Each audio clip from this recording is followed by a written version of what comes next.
ਵਾਹਿਗੁਰੂ ਜੀ ਕਾ ਖਾਲਸਾ ਵਾਹਿਗੁਰੂ ਜੀ ਕੀ ਫਤਿਹ। ਅਸਲਾਮ ਵਾਲੇਕਮ ਆਦਾਬ ਅਰਜ਼ ਮਹਾਂ ਤੁਹਾਡੀ ਹੋਸਟ ਅਨੀਲ ਮੁਕਰਤਮੈਨ ਟੀਵੀ ਦੀ ਫਰਸਾਦ ਦਰਸ਼ਕਾਂ ਤੇ ਸਰੋਤਿਆਂ ਨੂੰ ਜੀ ਆਇਆਂ ਕਹਿੰਦੀ ਆ ਪ੍ਰੋਗਰਾਮ ਸੱਚੋ ਸੱਚ ਵਿੱਚ ਜਿਹੜੇ ਇਸ ਪ੍ਰੋਗਰਾਮ ਨਾਲ ਦੇਸ਼ਾਂ ਵਿਦੇਸ਼ਾਂ ਤੋਂ ਜੁੜ ਚੁੱਕੇ ਨੇ। ਖਾਲਸਾ ਅਫੇਅਰ ਸੈਂਟਰ ਦੇ ਸੰਚਾਲਕ ਡਾਕਟਰ ਅਮਰਜੀਤ ਸਿੰਘ ਦੀ ਸਟੂਡੀਓ 'ਚ ਮੇਰੇ ਨਾਲ ਸ਼ਾਮਲ ਨੇ। ਆਉਣ ਨਾਲ ਗੱਲਬਾਤ ਕਰਕੇ ਅੱਜ ਦਾ ਵਿਸ਼ੇ ਉੱਪਰ ਉਹਨਾਂ ਤੋਂ ਉਹਨਾਂ ਦਾ ਤਬਸਰਾ ਜਾਣਦੇ ਹਾਂ। ਜੀ ਡਾਕਟਰ ਸਾਹਿਬ ਵਾਹਿਗੁਰੂ ਜੀ ਕਾ ਖਾਲਸਾ ਵਾਹਿਗੁਰੂ ਜੀ ਕੀ ਫਤਿਹ। हाँ जी नीलम कौर जी ਤੁਹਾਨੂੰ ਵੀ ਤੇ ਦੁਨੀਆ ਭਰ ਚ ਬੈਠੇ ਸਾਡੇ ਬਹੁਤ ਹੀ ਪਿਆਰੇ ਸੋਹਣੇ ਸਿਆਣੇ ਸੁਨੱਖੇ ਟੀਵੀ 84 ਦੇ ਵਿਊਅਰਸ ਨੂੰ ਵੀ ਵਾਹਿਗੁਰੂ ਜੀ ਕਾ ਖਾਲਸਾ ਵਾਹਿਗੁਰੂ ਜੀ ਕੀ ਫਤਿਹ। ਸਾਡੇ ਬਹੁਤ ਹੀ ਪਿਆਰੇ ਮੁਸਲਮਾਨ ਭੈਣਾਂ ਭਰਾਵਾਂ ਨੂੰ ਅਸਲਾਮ ਅਲੈਕਮ। ਗੰਗਾ ਜਮਨੀ ਤਹਿਜ਼ੀਬ ਦੇ ਹਿੰਦੂ ਤਵੀਆਂ ਨੂੰ ਨਮੋ ਨਮੇ ਤੇ ਹੋਰ ਸਭ ਵੀਰਾਂ ਭੈਣਾਂ ਨੂੰ ਆਦਾਬਰਸ਼। ਜੀ ਡਾਕਟਰ ਸਾਹਿਬ ਜੀ ਆਇਆਂ ਨੂੰ ਪ੍ਰੋਗਰਾਮ ਸੱਚੋ ਸੱਚ ਵਿੱਚ ਬਹੁਤ ਧੰਨਵਾਦ। ਜੀ ਡਾਕਟਰ ਸਾਹਿਬ ਅੱਜ 22 ਜੂਨ 2026 8 ਨਾਨਕਸ਼ਾਹੀ ਸੰਮਤ 558 ਦਾ ਦਿਨ ਹੈ ਤੇ ਡਾਕਟਰ ਸਾਹਿਬ ਪ੍ਰੋਗਰਾਮ ਸ਼ੁਰੂ ਕਰਨ ਤੋਂ ਪਹਿਲਾਂ ਅਸੀਂ ਦਰਸ਼ਕਾਂ ਤੇ ਸਰੋਤਿਆਂ ਨੂੰ ਹਮੇਸ਼ਾ ਤਰ੍ਹਾਂ ਦੱਸਿਓ ਵਿਊਅਰਸ ਜੇ ਤੁਸੀਂ ਹੱਕ ਸੱਚ ਇਨਸਾਫ ਤੇ ਪਿਆਰਾ ਦਿੰਦਾ ਇੱਕੋ ਇੱਕ ਚੈਨਲ ਟੀਵੀ 84 ਨੂੰ ਦੇਖਣਾ ਚਾਹੁੰਦੇ ਹੋ ਤਾਂ ਤੁਸੀਂ ਦੇਖ ਸਕਦੇ ਹੋ ਸਪੈਕਟਰਮ ਕੇਬਲ ਆਰਸੀਐਨ ਕੇਬਲ ਪਲਟਨ ਕੈਨੇਡਾ roku ਜਾਦੂ ਬਾਕਸ ਸ਼ਾਵਾ ਫੇਸਬੁੱਕ ਟੀਵੀ 84 ਦੀ ਐਪ ਰਾਹੀਂ online streaming and IP box ਤੇ ਤੁਸੀਂ ਟੀਵੀ 84 ਨੂੰ ਦੇਖ ਸਕਦੇ ਹੋ। ਵਿਊਅਰਸ ਜੇ ਤੁਸੀਂ ਟੀਵੀ 84 ਨਾਲ ਜਾਂ ਪ੍ਰੋਗਰਾਮ ਸੱਚੋ ਸੱਚ ਨਾਲ ਫੇਸਬੁੱਕ ਰਾਹੀਂ ਜੁੜੇ ਹੋ ਤਾਂ ਇਸ ਨੂੰ ਵੱਧ ਲਾਈਕ ਕਰੋ ਤੇ ਸ਼ੇਅਰ ਕਰੋ ਅਤੇ ਨਾਲ ਹੀ YouTube ਤੇ ਸਬਸਕ੍ਰਾਈਬ ਵੀ ਕਰੋ। ਇਹ ਵੀ ਦੱਸ ਕਿ ਤੁਸੀਂ ਟੀਵੀ 84 ਦੀ ਐਪ ਨੂੰ ਐਂਡਰੋਇਡ ਐਂਡ ਐਪ ਸਟੋਰ ਤੇ ਡਾਊਨਲੋਡ ਕਰਕੇ ਜੋ ਟੀਵੀ 84 ਦੀ ਲਾਈਵ ਸਟ੍ਰੀਮ ਹੈ ਇਸ ਨੂੰ ਤੁਸੀਂ 24 ਆਵਰਸ ਦੇਖ ਸਕਦੇ ਹੋ। ਸੋ ਵਿਊਅਰਸ ਪ੍ਰੋਗਰਾਮ ਦੀ ਸ਼ੁਰੂਆਤ ਕਰਨ ਜਾ ਰਹੇ ਹਾਂ। ਇਸ ਵੀਕ ਦਾ ਪਹਿਲਾ ਪ੍ਰੋਗਰਾਮ ਕਰਨ ਜਾ ਰਹੇ ਹਾਂ ਔਰ ਆਸ ਕਰਦੇ ਹਾਂ ਜਿਹੜਾ ਤੁਹਾਡਾ ਵੀਕਐਂਡ ਹੈ ਉਹ ਬਹੁਤ ਹੀ ਵਧੀਆ ਗੁਜ਼ਰਿਆ ਹੋਏਗਾ। ਸੋ ਵਿਊਅਰਸ ਪਹਿਲੇ ਜਿਸ ਤਰ੍ਹਾਂ ਕਿ ਆਪਣੇ ਪ੍ਰੋਗਰਾਮ ਦੀ ਸ਼ੁਰੂਆਤ ਕਰਦੇ ਹਾਂ ਅੱਜ ਦੀ ਸਪਾਂਸਰਸ਼ਿਪ ਦੇ ਵਾਲੇ ਨਾਲ ਕਿ ਅੱਜ ਦੀ ਪ੍ਰੋਗਰਾਮ ਸੱਚੋ ਸੱਚ ਨੂੰ ਸਪਾਂਸਰ ਕੀਤਾ ਗਿਆ ਡਾਲਸ ਟੈਕਸਸ ਤੋਂ ਸਰਦਾਰ ਜਸਬੀਰ ਸਿੰਘ ਮੱਟੂ ਜੀ ਵੱਲੋਂ। ਸੋ ਇਹਨਾਂ ਟੀਵੀ 84 ਦੀ ਵੱਧ ਤੋਂ ਵੱਧ ਸਪੋਰਟ ਕਰਨ ਲਈ ਕਿਹਾ ਹੈ ਔਰ ਖਾਲਿਸਤਾਨ ਦੀ ਪ੍ਰਾਪਤੀ ਤੇ ਸਿੱਖ ਕੌਮ ਦੀ ਚੜ੍ਹਦੀ ਕਲਾ ਦੀ ਅਰਦਾਸ ਕੀਤੀ ਹੈ। ਸੋ ਅੱਜ ਦੀ ਸਪਾਂਸਰਸ਼ਿਪ ਲਈ ਅਸੀਂ ਸਰਦਾਰ ਜਸਬੀਰ ਸਿੰਘ ਮੱਟੂ ਜੀ ਦਾ ਤਹਿ ਦਿਲ ਤੋਂ ਧੰਨਵਾਦ ਕਰਦੇ ਹਾਂ ਔਰ ਤੁਹਾਨੂੰ ਵੀ ਅਪੀਲ ਤੇ ਬੇਨਤੀ ਕਰਦੇ ਹਾਂ ਕਿ ਤੁਸੀਂ ਪ੍ਰੋਗਰਾਮ ਸੱਚੋ ਸੱਚ ਨੂੰ ਵੱਧ ਤੋਂ ਵੱਧ ਸਪਾਂਸਰ ਕਰੋ। ਸਪਾਂਸਰਸ਼ਿਪ ਲਈ ਤੁਸੀਂ ਸਾਨੂੰ ਕਾਲ ਕਰ ਸਕਦੇ ਸਾਰੇ ਫੋਨ ਨੰਬਰ ਤੇ 5166191984 ਸੇਮ ਨੰਬਰ ਤੇ WhatsApp ਕਰ ਸਕਦੇ ਹੋ। ਤੁਸੀਂ ਈਮੇਲ ਵੀ ਕਰ ਸਕਦੇ info@tv84.tv ਤੇ। ਸੋ ਵਿਊਅਰਸ ਪਹਿਲੇ ਸੈਗਮੈਂਟ ਵਿੱਚ ਆਪਾਂ ਗੱਲਬਾਤ ਕਰਨ ਜਾ ਰਹੇ ਹਾਂ ਕਿ ਅਮਰੀਕਾ ਤੇ ਈਰਾਨ ਵੱਲੋਂ ਮੈਮੋ ਆਫ ਅੰਡਰਸਟੈਂਡਿੰਗ ਤੇ ਦਸਤਖਤ ਹੋਣ ਤੋਂ ਬਾਅਦ ਦੋਵਾਂ ਧਿਰਾਂ ਵਿਚਾਲੇ ਸਵਿਟਜ਼ਰਲੈਂਡ ਵਿੱਚ ਉੱਚ ਪੱਧਰੀ ਗੱਲਬਾਤ ਦਾ ਪਹਿਲਾ ਦੌਰ ਸ਼ੁਰੂ ਹੋਇਆ ਹੈ ਔਰ ਪਾਕਿਸਤਾਨ ਅਤੇ ਕਤਰ ਦੋਵੇਂ ਵਿਚੋਲੇ ਵੀ ਇਸ ਮੌਕੇ ਤੇ ਮੌਜੂਦ ਸਨ। ਗੱਲਬਾਤ ਭਾਵੇਂ ਚੰਗੇ ਮਾਹੌਲ ਵਿੱਚ ਹੋਈ ਪਰ ਇਸ ਮੌਕੇ ਪ੍ਰੈਜ਼ੀਡੈਂਟ ਟਰੰਪ ਦੀਆਂ ਈਰਾਨ ਵਿਰੋਧੀ ਟਿੱਪਣੀਆਂ ਨੇ ਇੱਕ ਨਾਪੱਖੀ ਮਾਹੌਲ ਵੀ ਬਣਾਇਆ। ਸੋ ਇਸ ਬਾਰੇ ਆਪਾਂ ਗੱਲਬਾਤ ਕਰਨ ਜਾ ਰਹੇ ਹਾਂ। ਸੋ ਅਸੀਂ ਚਾਹਾਂਗੇ ਕਿ ਤੁਸੀਂ ਇਸੇ ਤਰ੍ਹਾਂ ਬਣੇ ਰਹਿਣਾ ਦੇਖਣ ਸੁਣਨ ਲਈ। ਤੁਹਾਡਾ ਸਭ ਦਾ ਬਹੁਤ ਬਹੁਤ ਸ਼ੁਕਰੀਆ। ਜੀ ਡਾਕਟਰ ਸਾਹਿਬ ਕੀ ਕਹਿਣਾ ਚਾਹੋਗੇ?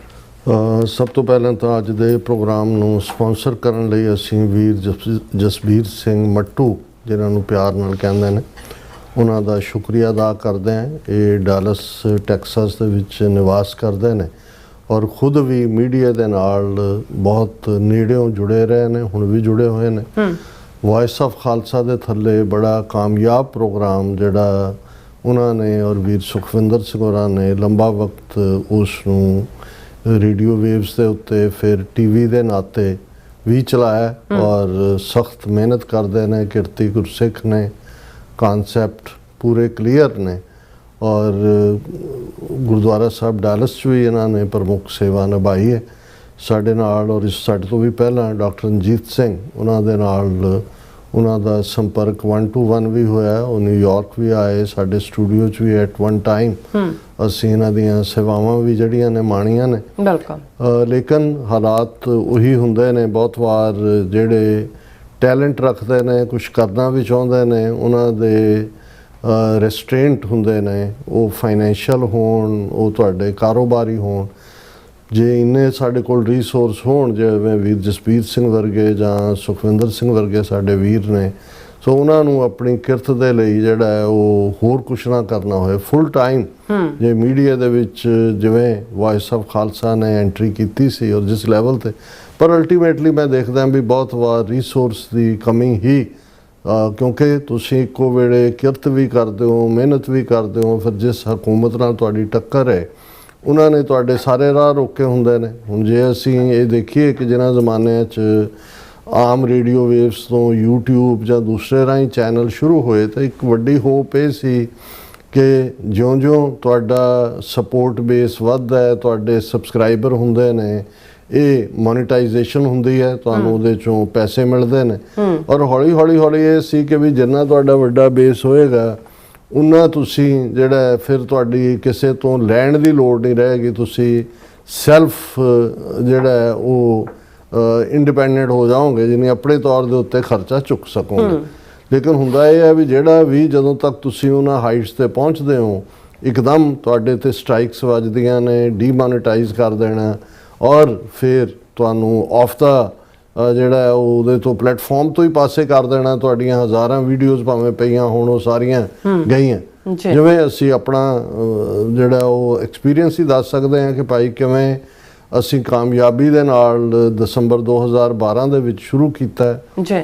ਪਹੁੰਚ ਕਰਦਿਆਂ ਹੁਣ ਤਾਂ ਡਿਸ਼ ਰੈਲੇਵੈਂਟ ਹੋ ਗਈ ਹੈ, ਪਰ ਉਦੋਂ ਡਿਸ਼ ਨੈਟਵਰਕ ਤੋਂ ਹੁੰਦਾ ਸੀ ਕਿ ਜੇ ਤੁਸੀਂ ਪੰਜਾਬੀ ਪੈਕ ਦੇ ਵਿੱਚ ਆ ਗਏ, ਜਿਹੜਾ 6-7 ਚੈਨਲ ਸੀ ਇੱਥੇ, ਤੇ ਉਹਦੇ ਰਾਹੀਂ ਤੁਹਾਨੂੰ ਜਿਹੜੀ ਸਬਸਕ੍ਰਿਪਸ਼ਨ ਲੈਣ ਵਾਲੇ ਨੇ ਉਸ ਪੈਕ ਦੀ ਅੱਧੇ ਪੈਸੇ ਜਿਹੜੇ ਨੇ ਉਹ ਡਿਸ਼ ਵਾਲੇ ਰੱਖਦੇ ਸੀ, ਅੱਧੇ ਵੰਡ ਦਿੰਦੇ ਸੀ। ਤੇ ਸਾਨੂੰ ਉਸ ਪੀਰੀਅਡ ਦੇ ਵਿੱਚ ਅਸੀਂ ਪਹੁੰਚ ਵੀ ਕੀਤੀ, ਉਹਨਾਂ ਦੇ ਹੈੱਡਕੁਆਰਟਰ ਡੈਨਵਰ ਤੱਕ ਪ੍ਰੈਜੈਂਟੇਸ਼ਨ ਹੋਈ, ਬਿਲਕੁਲ ਕਲੀਅਰ ਹਰ ਲੈਵਲ ਤੋਂ ਉੱਤੋਂ ਜਾ ਕੇ ਐਂਡ ਫਾਈਨਲ ਟੌਪ ਦੇ ਉੱਤੇ ਜਾ ਕੇ ਜਿਹੜਾ ਸਾਡਾ ਨੁਮਾਇੰਦਾ ਵਕੀਲ ਗੱਲਬਾਤ ਕਰ ਰਿਹਾ ਸੀ, ਜਦੋਂ ਉਹਨੇ ਕਿਹਾ ਕਿ ਵੀ ਵਿਦਿਨ ਅ ਵੀਕ ਆਏਗਾ, ਉਹਨੇ ਜਿਹੜਾ ਉਹ ਫਰਸਟ੍ਰੇਸ਼ਨ ਦਾ ਇਜ਼ਹਾਰ ਕਰਦਿਆਂ ਕਿਹਾ ਡਾਕਟਰ ਰਣਜੀਤ ਸਿੰਘ ਹੋਰਾਂ ਨੂੰ ਕਿ ਡਾਕਟਰ ਸਿੰਘ ਵੀ ਕਾਂਟ ਹੈਲਪ। ਉਹਨੇ ਕਿਹਾ ਕਿਉਂ? ਕਹਿੰਦਾ ਵੀ ਇੰਡੀਆ ਦੇ ਐਂਬੈਸਡਰ ਨੇ ਚਿੱਠੀ ਲਿਖੀ ਹੈ, ਜਿਹੜੀ ਉਸ ਨੂੰ ਜਿਹੜਾ ਡਿਸ਼ ਨੈਟਵਰਕ ਦੀ ਲੇਡੀ ਸੀ, ਹਾਲਾਂ ਅਫਰੀਕਨ ਅਮਰੀਕਨ ਸੀ, ਔਰ ਉਹ ਸਿੰਪੈਥੈਟਿਕ ਸੀ ਕਿ ਮਾਈਨੋਰਿਟੀ ਦੀ ਆਵਾਜ਼ ਹੈ, ਕਿ ਵੀ ਜੇ ਇਹਨੂੰ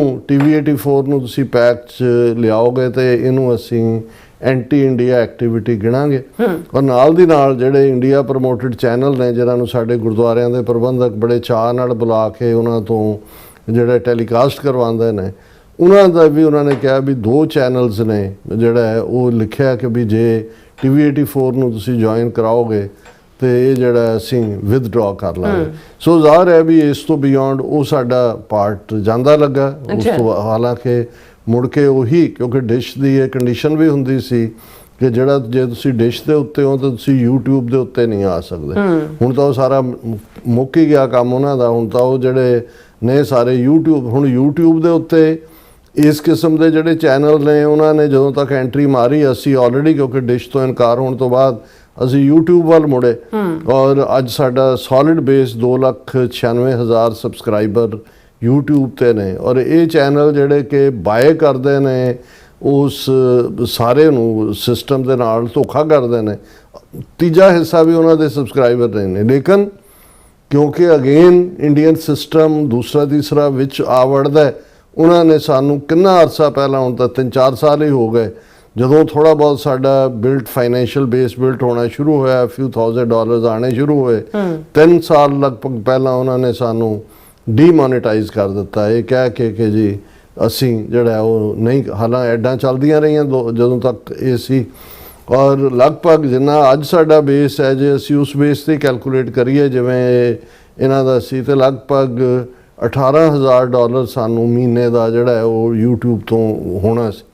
ਤੇ ਸਾਡੀ ਲੋੜ ਜਿਹੜੀ ਹੈ ਜਿੰਨੀ 30,000 ਦਾ ਅਸੀਂ ਬਜਟ ਰੱਖ ਕੇ ਤੁਰੇ ਹੋਏ ਹਾਂ, ਜਿਹੜੇ ਮਿਨੀਮਮ ਸਾਡੀਆਂ ਨੀਡਸ ਨੇ, ਸਾਨੂੰ ਫਿਰ ਲੋੜ ਨਾ ਪੈਂਦੀ, ਆਪਣਿਆਂ ਨੂੰ ਕਹਿਣ ਦੀ ਬਾਰ-ਬਾਰ ਲੋੜ ਨਹੀਂ ਸੀ ਪੈਣੀ। ਮੈਂ ਇਸ ਲਈ ਰਿਪੀਟ ਕਰ ਰਿਹਾ ਕਿ ਵੀ ਵੀਰ ਜਸਬੀਰ ਸਿੰਘ ਮੱਟੂ ਬਹੁਤ ਟੈਲੈਂਟਡ ਨੇ ਮੀਡੀਆ ਦੇ ਲਿਹਾਜ਼ ਨਾਲ, ਉਹਨਾਂ ਦੀ ਪੇਸ਼ਕਾਰੀ ਵੀ ਜਿਹੜੀ।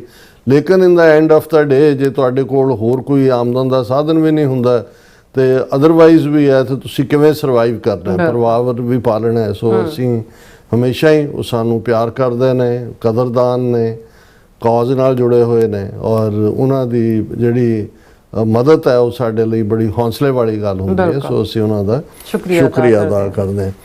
ਜ਼ਾਹਰ ਹੈ ਕਿ ਜਦੋਂ ਦਾ memo of understanding president Trump ਔਰ ਇਰਾਨੀਅਨ ਪ੍ਰੈਜ਼ੀਡੈਂਟ ਦੇ ਵਿਚਾਲੇ ਸਾਈਨ ਹੋਇਆ, ਡਿਜੀਟਲ ਸਿਗਨੇਚਰ ਹੀ ਹੋਏ। ਪਹਿਲਾਂ ਤਾਂ ਉਹਨੂੰ ਲੱਗਦਾ ਸੀ ਕਿ ਵੀ ਇੱਕ ਵੱਡੀ ਇਵੈਂਟ ਹੋਏਗੀ, ਜਨੀਵਾ ਦੇ ਵਿੱਚ ਜਿਹੜਾ ਇਕੱਠ ਹੋਏਗਾ, ਲੇਕਿਨ ਉਹ ਗੱਲ ਈਰਾਨ ਜਿਹੜੇ ਨੇ ਜਿੱਥੇ ਬੈਟਲ ਗਰਾਊਂਡ ਦੇ ਵਿੱਚ ਉਹਨਾਂ ਨੇ ਜਿਹੜੀ ਹੈ ਉਹ 40 ਰੋਜ਼ਾ ਉਸ ਟਕਰਾਅ ਦੇ ਵਿੱਚ ਕੁਛ ਇਸ ਕਿਸਮ ਦਾ ਜਿਹੜਾ ਉਹਨਾਂ ਦਾ ਪ੍ਰਭਾਵ ਸਾਹਮਣੇ ਆਇਆ, ਜਿਸ ਨੂੰ ਈਵਨ ਜਿਹੜੇ ਨੇ ਉਹ ਡਿਟਰੈਕਟਰਸ ਵੀ ਤਾਰੀਫ ਕਰਦੇ ਨੇ। ਉੱਥੇ ਜਿਹੜੀ ਡਿਪਲੋਮੇਸੀ ਦਾ ਵਰਲਡ ਹੈ ਜਾਂ ਡਿਪਲੋਮੇਸੀ ਦੇ ਟੇਬਲ ਦੇ ਉੱਤੇ ਉਹ ਜੰਗ ਦੇ ਮੈਦਾਨ ਨਾਲੋਂ ਵੀ ਜ਼ਿਆਦਾ ਟਫ ਜਿਹੜੇ ਨੇ ਉਹ ਬਣੇ ਹੋਏ ਨੇ। ਕਿਉਂਕਿ ਇੱਕ ਪਾਰਟ ਬਹੁਤ ਪਹਿਲਾਂ ਮੈਂ ਕੁਝ ਜਿਹੜੇ ਮੇਰੇ ਗਿਆਨ 'ਚ ਵੀ ਆਇਆ ਕਿ ਵੀ ਮੈਂ ਕਿਹਾ ਵੀ ਹੁੰਦੇ ਬੜੇ ਸੂਟਡ ਬੂਟਡ ਨੇ, ਲੇਕਿਨ ਸੂਟ ਦੇ ਨਾਲ ਟਾਈ ਨਹੀਂ ਲਾਉਂਦੇ। ਬਾਅਦ 'ਚ ਮੈਨੂੰ ਇਹ ਪਤਾ ਲੱਗਾ ਵੀ ਇਹ ਵੀ ਉਹਨਾਂ ਦਾ ਇੱਕ ਡਿਸਟੇਨ ਹੈ ਵੈਸਟਰਨ ਸਿਵਲਾਈਜੇਸ਼ਨ ਲਈ, ਕਿ ਅਦਰਵਾਈਜ਼ ਉਹ ਸੂਟ ਉਹਨਾਂ ਨੇ ਪਾਏ ਹੁੰਦੇ ਨੇ। ਲੇਕਿਨ ਉਹਨਾਂ ਨੇ ਕਿਹਾ ਵੀ ਜਦੋਂ ਤੋਂ 47 ਇਅਰਸ ਅਗੋ 47 ਸਾਲ ਪਹਿਲਾਂ ਸੈਂਕਸ਼ਨਸ ਲੱਗੀਆਂ ਉਹਨਾਂ ਨੂੰ, ਉਦੋਂ ਉਹਨਾਂ ਨੇ ਪਹਿਲਾਂ ਐਜ਼ ਏ ਪ੍ਰੋਟੈਸਟ ਦੇ ਤੌਰ ਦੇ ਉੱਤੇ ਜਿਹੜੀ ਹੈ ਟਾਈ ਦੇ ਉਹਦਾ ਬਾਈਕਾਟ ਆ।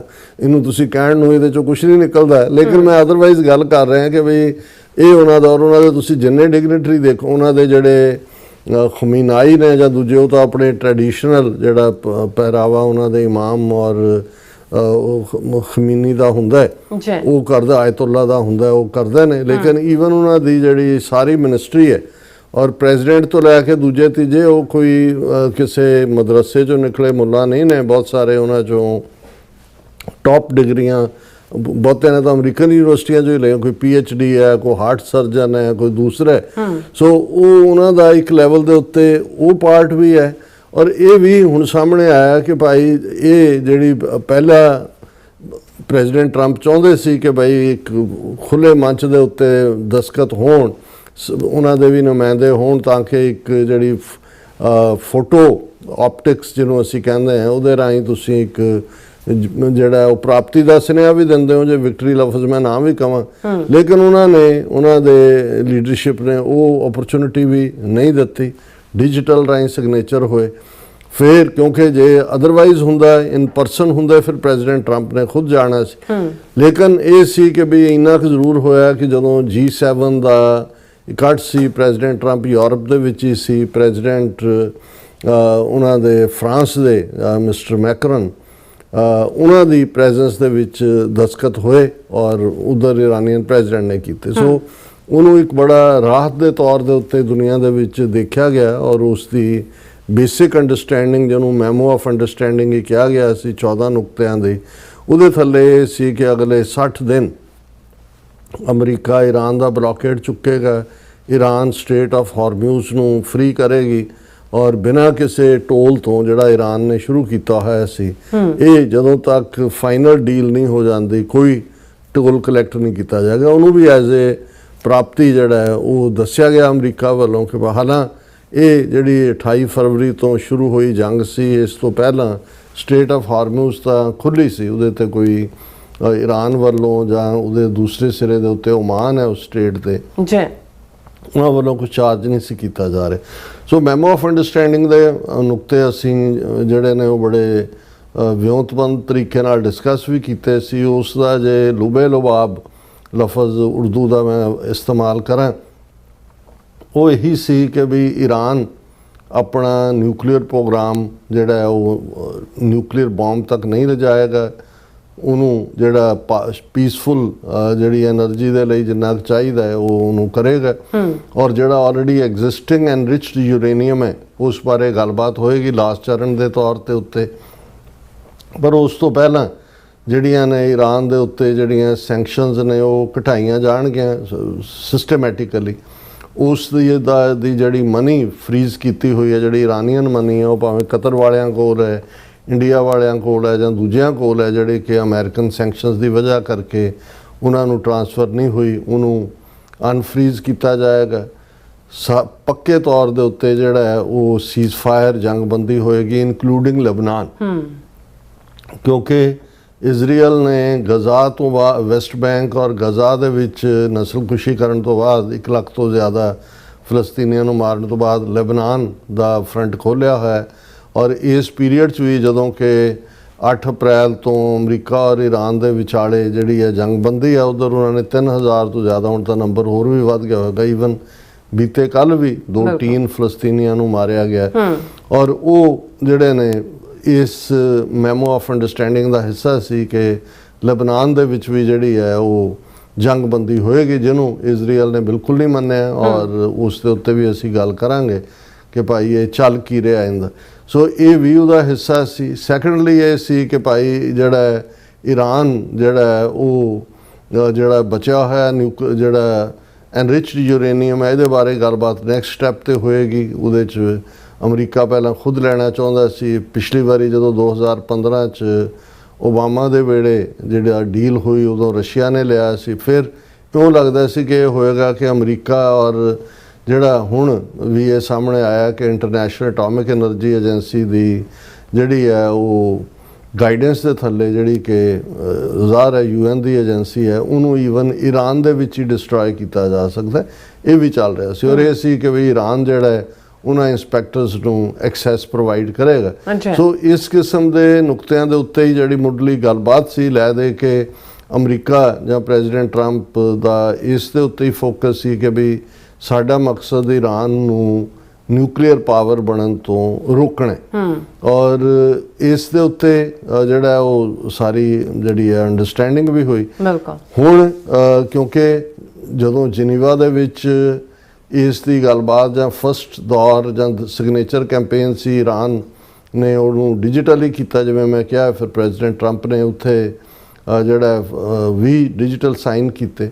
ਫਿਰ ਦੂਸਰੇ ਪਾਸੇ ਸੀ ਕਿ ਹੁਣ ਜਿਹੜੀ ਸੈਕੰਡ ਦੌਰ ਹੈ ਜਿਹਦੇ ਥੱਲੇ ਸੀ ਕਿ ਵੀ 60 ਦਿਨਾਂ ਦੇ ਵਿੱਚ ਮੈਮੋ ਆਫ ਅੰਡਰਸਟੈਂਡਿੰਗ ਨੂੰ ਡੀਲ ਦੇ ਵਿੱਚ ਬਦਲਣਾ। ਇਹਦੀ ਗੱਲਬਾਤ ਕਿੱਥੇ ਹੋਏ? ਉਹ ਵੀ ਪਹਿਲਾਂ ਜਨੀਵਾ ਹੋ ਰਿਹਾ ਸੀ। ਫਿਰ ਇਹ ਹੋਇਆ ਕਿ ਵੀ ਈਵਨ ਇੰਟੈਲੀਜੈਂਸ ਏਜੰਸੀਆਂ ਨੇ ਕੁਛ ਨੇ ਬਰੀਫ ਉਹਨਾਂ ਨੂੰ ਕੀਤਾ ਜਾਂ ਮਿਸ ਇਨਫੋਰਮੇਸ਼ਨ ਸੀ ਕਿ ਈਵਨ ਇਜ਼ਰਾਈਲ ਜਿਹੜਾ ਉਹ ਇਰਾਨੀਅਨ ਡੈਲੀਗੇਸ਼ਨ ਦੀ ਅਸੈਸੀਨੇਸ਼ਨ ਉਹਨਾਂ ਨੂੰ ਮਾਰ ਮੁਕਾ ਵੀ ਸਕਦਾ।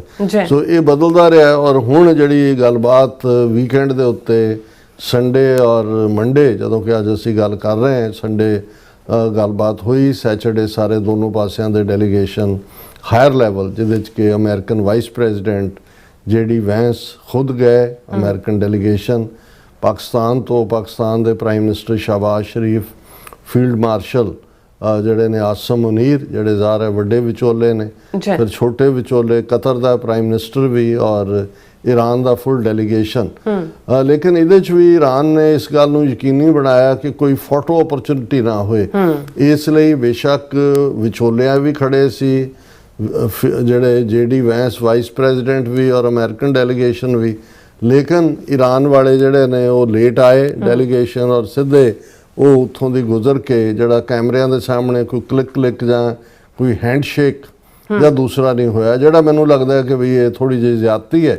ਜਦੋਂ ਤੁਸੀਂ ਇਸ ਗੱਲਬਾਤ ਦੀ ਟੇਬਲ ਤੇ ਆਏ ਹੀ ਹੋ ਤਾਂ ਫਿਰ ਜਿਹੜੀਆਂ ਬੇਸਿਕਸ ਹੁੰਦੀਆਂ ਨੇ ਜਾਂ ਜਿਹੜੀਆਂ ਪਲੇਜ਼ੈਂਟਰੀਜ਼ ਹੁੰਦੀਆਂ ਨੇ ਉਹ ਜ਼ਰੂਰ ਰੱਖਣੀਆਂ ਚਾਹੀਦੀਆਂ। ਔਰ ਇਹ ਹੁਣ ਜਿਹੜੀ ਗੱਲਬਾਤ ਹੈ ਇਹ ਜਨੀਵਾ ਦੇ ਵਿੱਚ ਨਹੀਂ ਹੋ ਰਹੀ, ਇਹ ਜਿਹੜਾ ਸਵਿਟਜ਼ਰਲੈਂਡ ਦਾ ਇੱਕ, ਜਿਹਨੂੰ ਸਵਿਟਜ਼ਰਲੈਂਡ ਨੂੰ ਤਾਂ ਵੈਸੇ ਹੀ ਜੰਨਤ ਕਹਿੰਦੇ ਨੇ ਕਿ ਵੀ ਜਿਹੜੀ ਇਸ ਧਰਤੀ ਦੇ ਉੱਤੇ ਸਵਰਗ ਹੈ ਜਾਂ ਹੈਵਨ ਹੈ, ਔਰ ਉਹਦਾ ਸ਼ਹਿਰ ਹੈ ਜਿਹੜੀ ਹੈ ਬਿਓਰਗਨਸਟਾਕ ਇਹ ਉਹਦੀ ਸਪੈਲਿੰਗ ਹੈ। ਹਾਲਾਂਕਿ ਜਿੱਥੇ ਹੋ ਰਹੀ ਹੈ ਇਹ ਪ੍ਰਾਪਰਟੀ ਨੂੰ ਕਤਰ ਦੀ ਹਕੂਮਤ ਜਿਹੜੀ ਆ ਓਨ ਕਰਦੀ ਹੈ, ਉਹਨਾਂ ਦੀ ਪ੍ਰਾਪਰਟੀ ਹੈ। ਔਰ ਸਵਿਟਜ਼ਰਲੈਂਡ ਬਾਰੇ ਉਹਨੂੰ ਜੰਨਤ ਇਸ ਲਈ ਵੀ ਕਿ ਵੀ ਉੱਥੇ ਬੇਸ਼ੱਕ ਉਹਨਾਂ ਕੋਲ ਨਾ ਕੋਈ ਤੇਲ ਹੈ, ਨਾ ਸੋਨਾ ਹੈ, ਨਾ ਕੋਈ ਹੋਰ ਚੀਜ਼ ਹੈ, ਪਰ ਤੁਸੀਂ ਸਵਿਟਜ਼ਰਲੈਂਡ ਨੂੰ ਪਿਛਲੇ ਆਲਮੋਸਟ ਉਹਨਾਂ ਨੇ 80-90 ਸਾਲ 'ਚ ਆਪਣੇ ਮੁਲਕ ਨੂੰ ਕਿੱਥੋਂ ਕਿੱਥੇ ਖੜਿਆ। ਜਿੰਨੀਆਂ ਮੁਲਕਾਂ ਦੀ GDP ਔਰ ਦੂਸਰੇ ਨਾਲੋਂ 4 ਗੁਣਾ ਜ਼ਿਆਦਾ ਉਹਨਾਂ ਦਾ ਹੈ, ਉਹ ਸਭ ਤੋਂ ਜ਼ਿਆਦਾ ਤਨਖਾਹਾਂ ਦਿੰਦੇ ਨੇ। ਫਿਰ ਉਹਨਾਂ ਦਾ ਸੋਰਸ ਕੀ ਹੈ? ਪਹਿਲੀ ਗੱਲ ਤੇ ਉਹਨਾਂ ਨੇ ਬੈਂਕਿੰਗ ਇੰਡਸਟਰੀ ਡਿਵੈਲਪ ਕੀਤੀ। ਇੱਕ ਪਾਸੇ 1930s ਦੇ ਵਿੱਚ ਜਦੋਂ ਅਮਰੀਕਾ ਦੇ ਵਿੱਚ ਗ੍ਰੇਟ ਡਿਪਰੈਸ਼ਨ ਸੀ, ਜਿਹੜੇ ਨੇ ਲੋਕ ਬਦਲ ਰਹੇ ਸੀ, ਭੁੱਖਮਰੀ ਔਰ ਬੁਰਾ ਹਾਲ ਸੀ, ਸਾਰਾ ਇਹਨਾਂ ਦਾ ਬੈਂਕਿੰਗ ਸਿਸਟਮ ਡਿੱਗ ਪਿਆ ਸੀ। ਔਰ ਉਦੋਂ ਹੀ ਹੁਣ ਜਦੋਂ ਤੁਹਾਨੂੰ ਉਹ ਗਾਰੰਟੀ ਕਰਦੇ ਨੇ ਕਿ ਭਾਈ ਸੇਵਿੰਗਸ ਬੈਂਕਸ ਦੇ ਵਿੱਚ ਤੁਹਾਡਾ $2-3 ਲੱਖ ਸੇਫ ਹੈ, ਕਿਉਂਕਿ ਇਹ ਉਸ ਡਿਪਰੈਸ਼ਨ ਤੋਂ ਬਾਅਦ ਜਿਹੜੇ ਬੈਂਕਿੰਗ ਇੰਡਸਟਰੀ ਦੇ ਬਣੇ। ਲੇਕਿਨ ਸਵਿਟਜ਼ਰਲੈਂਡ ਨੇ ਇਹ ਰੱਖਿਆ ਵੀ ਜਿੰਨਾ ਮਰਜ਼ੀ ਤੁਹਾਡੇ ਕੋਲ ਤੁਸੀਂ ਉੱਥੇ ਆਪਣਾ ਅਕਾਊਂਟ ਖੁਲਾਉਂਦੇ ਹੋ, ਤੁਹਾਡੀ ਇਨਫੋਰਮੇਸ਼ਨ ਨੂੰ ਗੁਪਤ ਰੱਖਿਆ ਜਾਏਗਾ। ਇਸ ਲਈ ਜਿੰਨੇ ਦੁਨੀਆ ਦੇ ਰਿਚ ਬੰਦੇ ਵੀ, ਬਲੈਕ ਮਾਰਕੀਟੀਅਰ ਵੀ, ਸਮਗਲਰ ਵੀ, ਔਰ ਸਾਰੇ ਉਹ ਜਿਹੜੀ ਇੰਡੀਆ ਦੀ ਵੀ ਸੀ ਕਿ ਬਲੈਕ ਜਿਹੜੀ ਆ ਉਹਨਾਂ ਦੀ ਲਿਸਟ ਜਿਹਦੇ 'ਚ ਉਹਨਾਂ ਦੇ ਸਾਰੇ ਹੀ ਸ਼ਾਮਲ ਸੀ, ਇਨਕਲੂਡਿੰਗ ਪਰਨੀਤ ਕੌਰ ਜਿਹੜੀ ਬਾਅਦ 'ਚ ਫਿਰ ਅਮਰਿੰਦਰ ਸਿੰਘ ਉਸ ਬਹਾਨੇ ਨਾਲ ਵੀ, ਕਿਉਂਕਿ ਉਹਨਾਂ 'ਚ ਉਹ ਤੁਹਾਨੂੰ ਇੱਕ ਕੋਡ ਦੇ ਦਿੰਦੇ ਨੇ, ਤੁਹਾਡਾ ਲੌਕ ਹੁੰਦਾ, ਦੁਨੀਆ ਟਿਲ ਲਾ ਲੈ, ਉੱਥੋਂ ਤੁਹਾਨੂੰ ਕੋਈ ਜਾਣਕਾਰੀ ਉਹਨੂੰ ਪਬਲਿਕ ਨਹੀਂ ਕੀਤੀ ਜਾਂਦੀ। ਇਹਦੇ ਬਾਵਜੂਦ ਉਹਦੇ 'ਚ ਡਰੱਗਸ ਵਾਲਿਆਂ ਦੀ ਬਣੀ ਵੀ ਹੈ, ਮਾਫੀਆ ਦੀ ਵੀ ਹੈ, ਦੂਜੀ। ਸੋ ਉਹ ਸਭ ਤੋਂ ਜ਼ਿਆਦਾ ਉਹਨੂੰ ਸੇਫ ਮੰਨਿਆ ਜਾਂਦਾ ਵੀ ਜਿੱਥੇ ਪਿਆ, ਹਾਂ ਜਿਹਦੀ ਮਨੀ ਹੈ, ਜੇ ਉਹਨੇ ਆਪਣਾ ਜਿਹੜਾ ਕੋਡ ਕਿਸੇ ਨੂੰ ਨਹੀਂ ਦਿੱਤਾ ਤਾਂ ਉਹਦਾ ਹੀ ਮੌਤ ਹੋ ਗਈ, ਉਹਨਾਂ ਦੇ ਕੋਲ ਹੀ ਪਿਆ। ਸੋ ਇਸ ਵੇਲੇ ਜਿਹੜਾ ਭਰੋਸੇਮੰਦਗੀ ਜਿਹਨੂੰ ਕਹਿੰਦੇ ਨੇ, ਇਹਦੇ ਥੱਲੇ ਉਹਨਾਂ ਨੇ ਉਹਦੇ ਚੋਂ ਆਪਣਾ ਪਾਰਟ ਕੱਢਿਆ। ਸੈਕੰਡਲੀ ਉਹਨਾਂ ਨੇ ਕੋਈ ਫੌਜ ਨਹੀਂ ਬਣਾਈ ਹੋਈ, ਕੋਈ ਚੀਜ਼ ਨਹੀਂ ਹੈ, ਨਿਊਟਰਲ। ਦੋਵੇਂ ਸੰਸਾਰ ਜੰਗਾਂ ਹੋਈਆਂ, ਪਹਿਲੀ ਵੀ ਦੂਜੀ ਵੀ 1914 ਤੋਂ 1918, ਪਹਿਲੀ ਦੂਜੀ 1939 ਤੋਂ 1945। ਯੂਰਪ 'ਚ ਨਹੀਂ ਲੜੀਆਂ, ਯੂਰਪ 'ਚ ਵੀ ਲੜੀਆਂ ਗਈਆਂ ਤੇ ਬਾਕੀ ਉਹਨਾਂ ਦੀਆਂ ਕਾਲੋਨੀਜ਼ ਵੀ ਵਿੱਚ ਫਸੀਆਂ, ਲੇਕਿਨ ਸਵਿਟਜ਼ਰਲੈਂਡ ਜਿਹੜਾ ਹੈ ਨਿਊਟਰਲ ਰਿਹਾ। ਸੋ ਇਹ ਉਹਨਾਂ ਨੇ ਇਸ ਲਈ ਉਹ ਕੋਈ ਜੰਗ ਤੇ ਬੇਸਡ ਨਾ ਇਕਨੋਮੀ ਹੈ ਉਹਨਾਂ ਦੀ, ਨਾ ਦੂਸਰਾ। ਥਰਡਲੀ ਇਨੋਵੇਟਿਵ ਚੀਜ਼ਾਂ। ਹੁਣ ਤਾਂ 4 ਚੁਫੇਰੇ ਘੜੀਆਂ ਆ ਗਈਆਂ, ਇੱਕ ਜ਼ਮਾਨਾ ਸੀ ਵੀ ਘੜੀ ਦੇ ਉੱਤੇ ਮੇਡ ਇਨ ਸਵਿਟਜ਼ਰਲੈਂਡ ਲਿਖਿਆ ਹੋਇਆ ਸੀ। ਸੋ ਉਹਨਾਂ ਨੇ ਜਿਹੜੀਆਂ ਟੈਕਨੀਕਲ ਚੀਜ਼ਾਂ, ਹੁਣ ਵੀ ਜਿਹੜੀ ਉਹਨਾਂ ਦੀ, ਉਹ ਕੋਈ ਡਾਕਟਰ ਇੰਜੀਨੀਅਰ ਦੂਜੇ ਤੀਜੇ ਨਹੀਂ ਜ਼ਿਆਦਾ ਪੈਦਾ ਕਰਦੇ, ਉਹ ਉਹਨਾਂ ਦਾ ਪਾਰਟ ਜਿਹੜੇ ਇਨੋਵੇਟਿਵ ਲੋਕ ਨੇ ਉਹਨਾਂ ਨੂੰ ਉਹ ਐਨਕਰੇਜ ਕਰਦੇ ਨੇ, ਉਹਨਾਂ ਦਾ ਐਜੂਕੇਸ਼ਨ ਸਿਸਟਮ ਔਰ ਇਹ ਸਾਰਾ ਬੇਸਡ ਹੈ।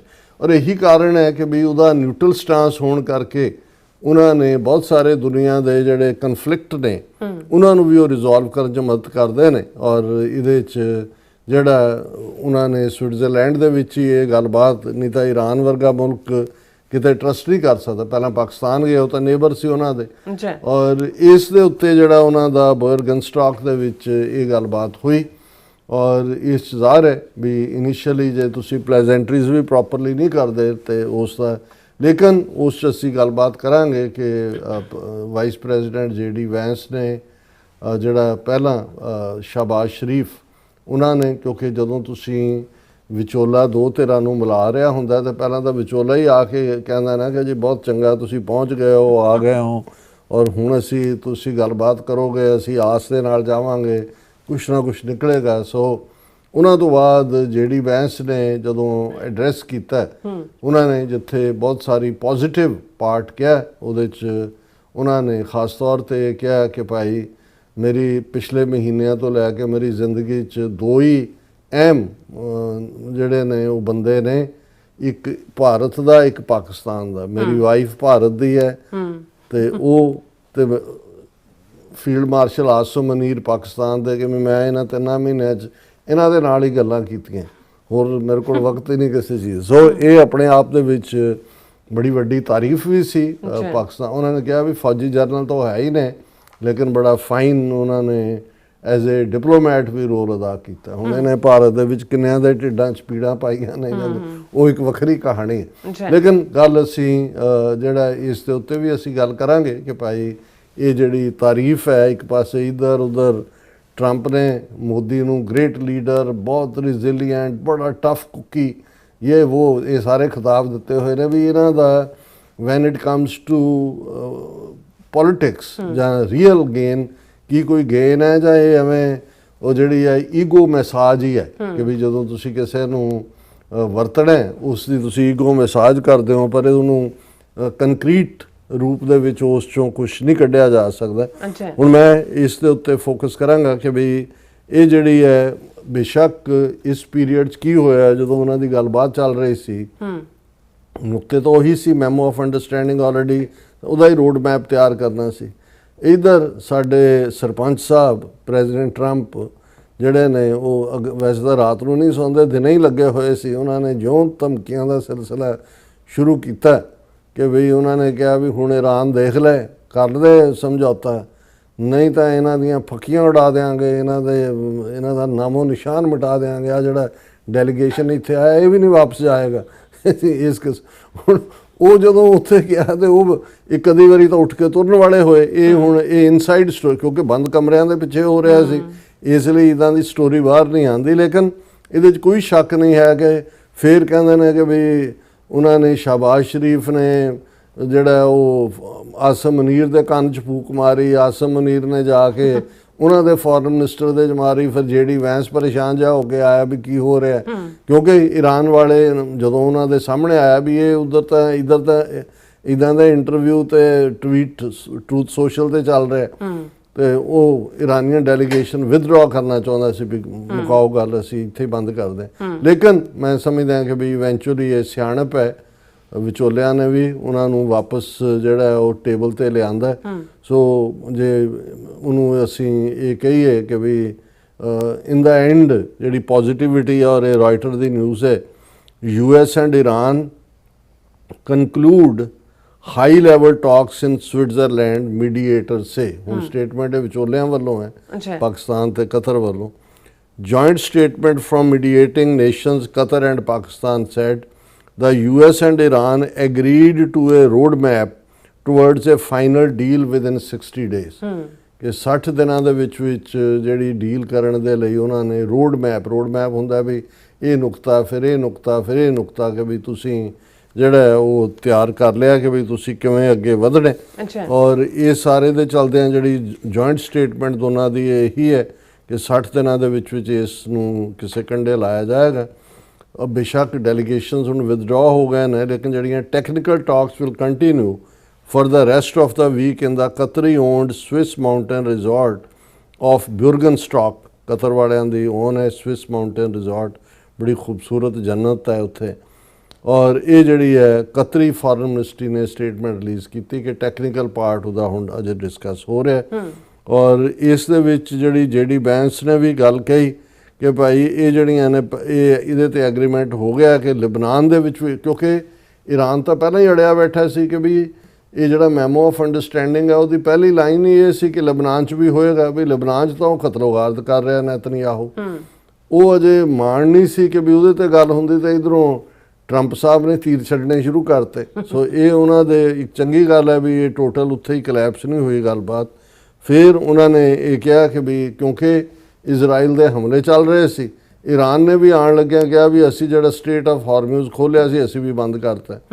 ਇਸ ਦੇ ਉੱਤੇ ਹੋਰ ਭੜਕਾਟ ਹੋਈ। ਟਰੰਪ ਨੇ ਅੱਗੋਂ ਕਿਹਾ ਕਿ ਮੈਂ ਅਮਰੀਕਾ ਕਬਜ਼ਾ ਕਰੇਗਾ ਸਟ੍ਰੇਟ ਆਫ ਹਾਰਮੂਜ਼ ਤੇ ਅਸੀਂ ਇੰਨੇ % ਉਹਦੇ 'ਤੇ ਟੈਕਸ ਲਾ ਦੇਵਾਂਗੇ, ਅਸੀਂ ਫਲਾਣਾ ਇਹ ਈਰਾਨ ਨਾਂ ਦਾ ਮੁਲਕ ਹੀ ਕੋਈ ਨਹੀਂ ਰਹੇਗਾ, ਇਹਨਾਂ ਨੂੰ ਪਤਾ ਨਹੀਂ ਹੈ ਸਾਡਾ ਇਹ। ਕਿਉਂਕਿ ਉਹ ਦੋ ਇਹਨੂੰ ਤੁਸੀਂ ਪ੍ਰੈਸ਼ਰ ਟੈਕਟਿਕ ਵੀ ਕਹਿੰਦੇ ਹੋ ਪਰ ਇਹ ਇਕੱਲਾ ਨਹੀਂ ਹੈ। ਸਾਡੇ ਇੱਕ ਮਿੱਤਰ ਨੇ ਜਿਹੜੇ ਸਾਡੇ ਨਾਲ ਨਾਰਾਜ਼ ਹੋ ਜਾਂਦੇ ਨੇ ਕਿ ਜੀ ਤੁਸੀਂ ਗੱਲ ਕਿਉਂ ਕਰਦੇ ਹੋ। ਮੈਂ ਜਦੋਂ ਇਸ ਕਿਸਮ ਦੀ ਗੱਲ ਕਰਦਾ ਫਿਰ ਉਹ ਮੈਨੂੰ ਉਹ ਇੰਨੇ ਟਰੰਪ ਦੇ ਐਡਮਾਇਰਰ ਨੇ, ਅਸੀਂ ਵੀ ਐਡਮਾਇਰਰ ਹਾਂ, ਇਹ ਨਹੀਂ ਹੈ ਗੱਲ। ਪਰ ਜਿਹੜੀ ਗੱਲ ਤੁਹਾਨੂੰ ਲੱਗਦਾ ਕਿ ਵੀ ਇਹ ਮੁਲਕ ਦੇ ਲਈ ਜਾਂ ਦੂਸਰੇ ਦੇ ਲਈ ਨਹੀਂ ਹੈ ਤੇ ਉਹ ਕਹਿਣਗੇ he is a good man with a bad mouth.